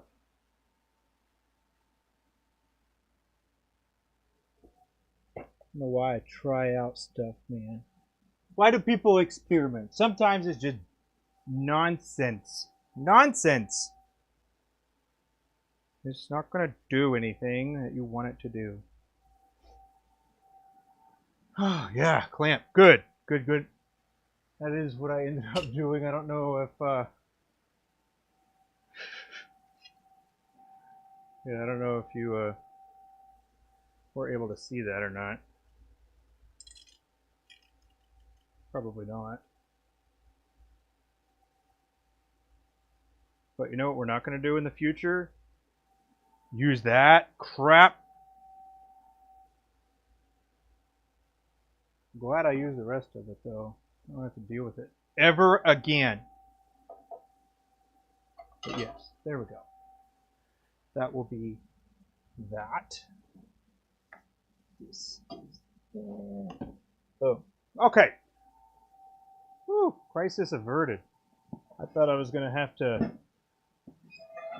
well, do something drastically different there. But no problem. Right? Crushed it. Supposed to set up in 5, curing. Oh, well. Oh, I tossed it. It's okay. I'm not gonna, probably not gonna use it again. It's all gooey. Gooey, gooey. Whoop. Whoa. Next time, just put on the thread. Yeah. Yeah.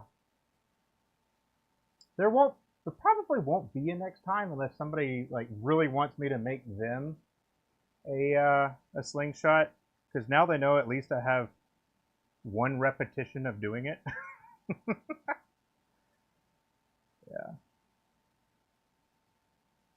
But these things are just going to stay out here, cure, and then I'll revisit them tomorrow. But yeah, whew, all right. That was an extra 15 minutes just to get this stupid clamp and all that crap. Anyway, I digress. I digress. Don't want to get mad. Don't want to get mad. No reason to get mad. It's a great stream. Had a good time. lots of cool people stop by, hang out, stuff like that. So Lawrence, I appreciate you. Whack and Shack. You had to take your kid to school registration. It's blank cutting time. Right on. Are you do you wood blanks? Is that what you do? And Gappa, right on.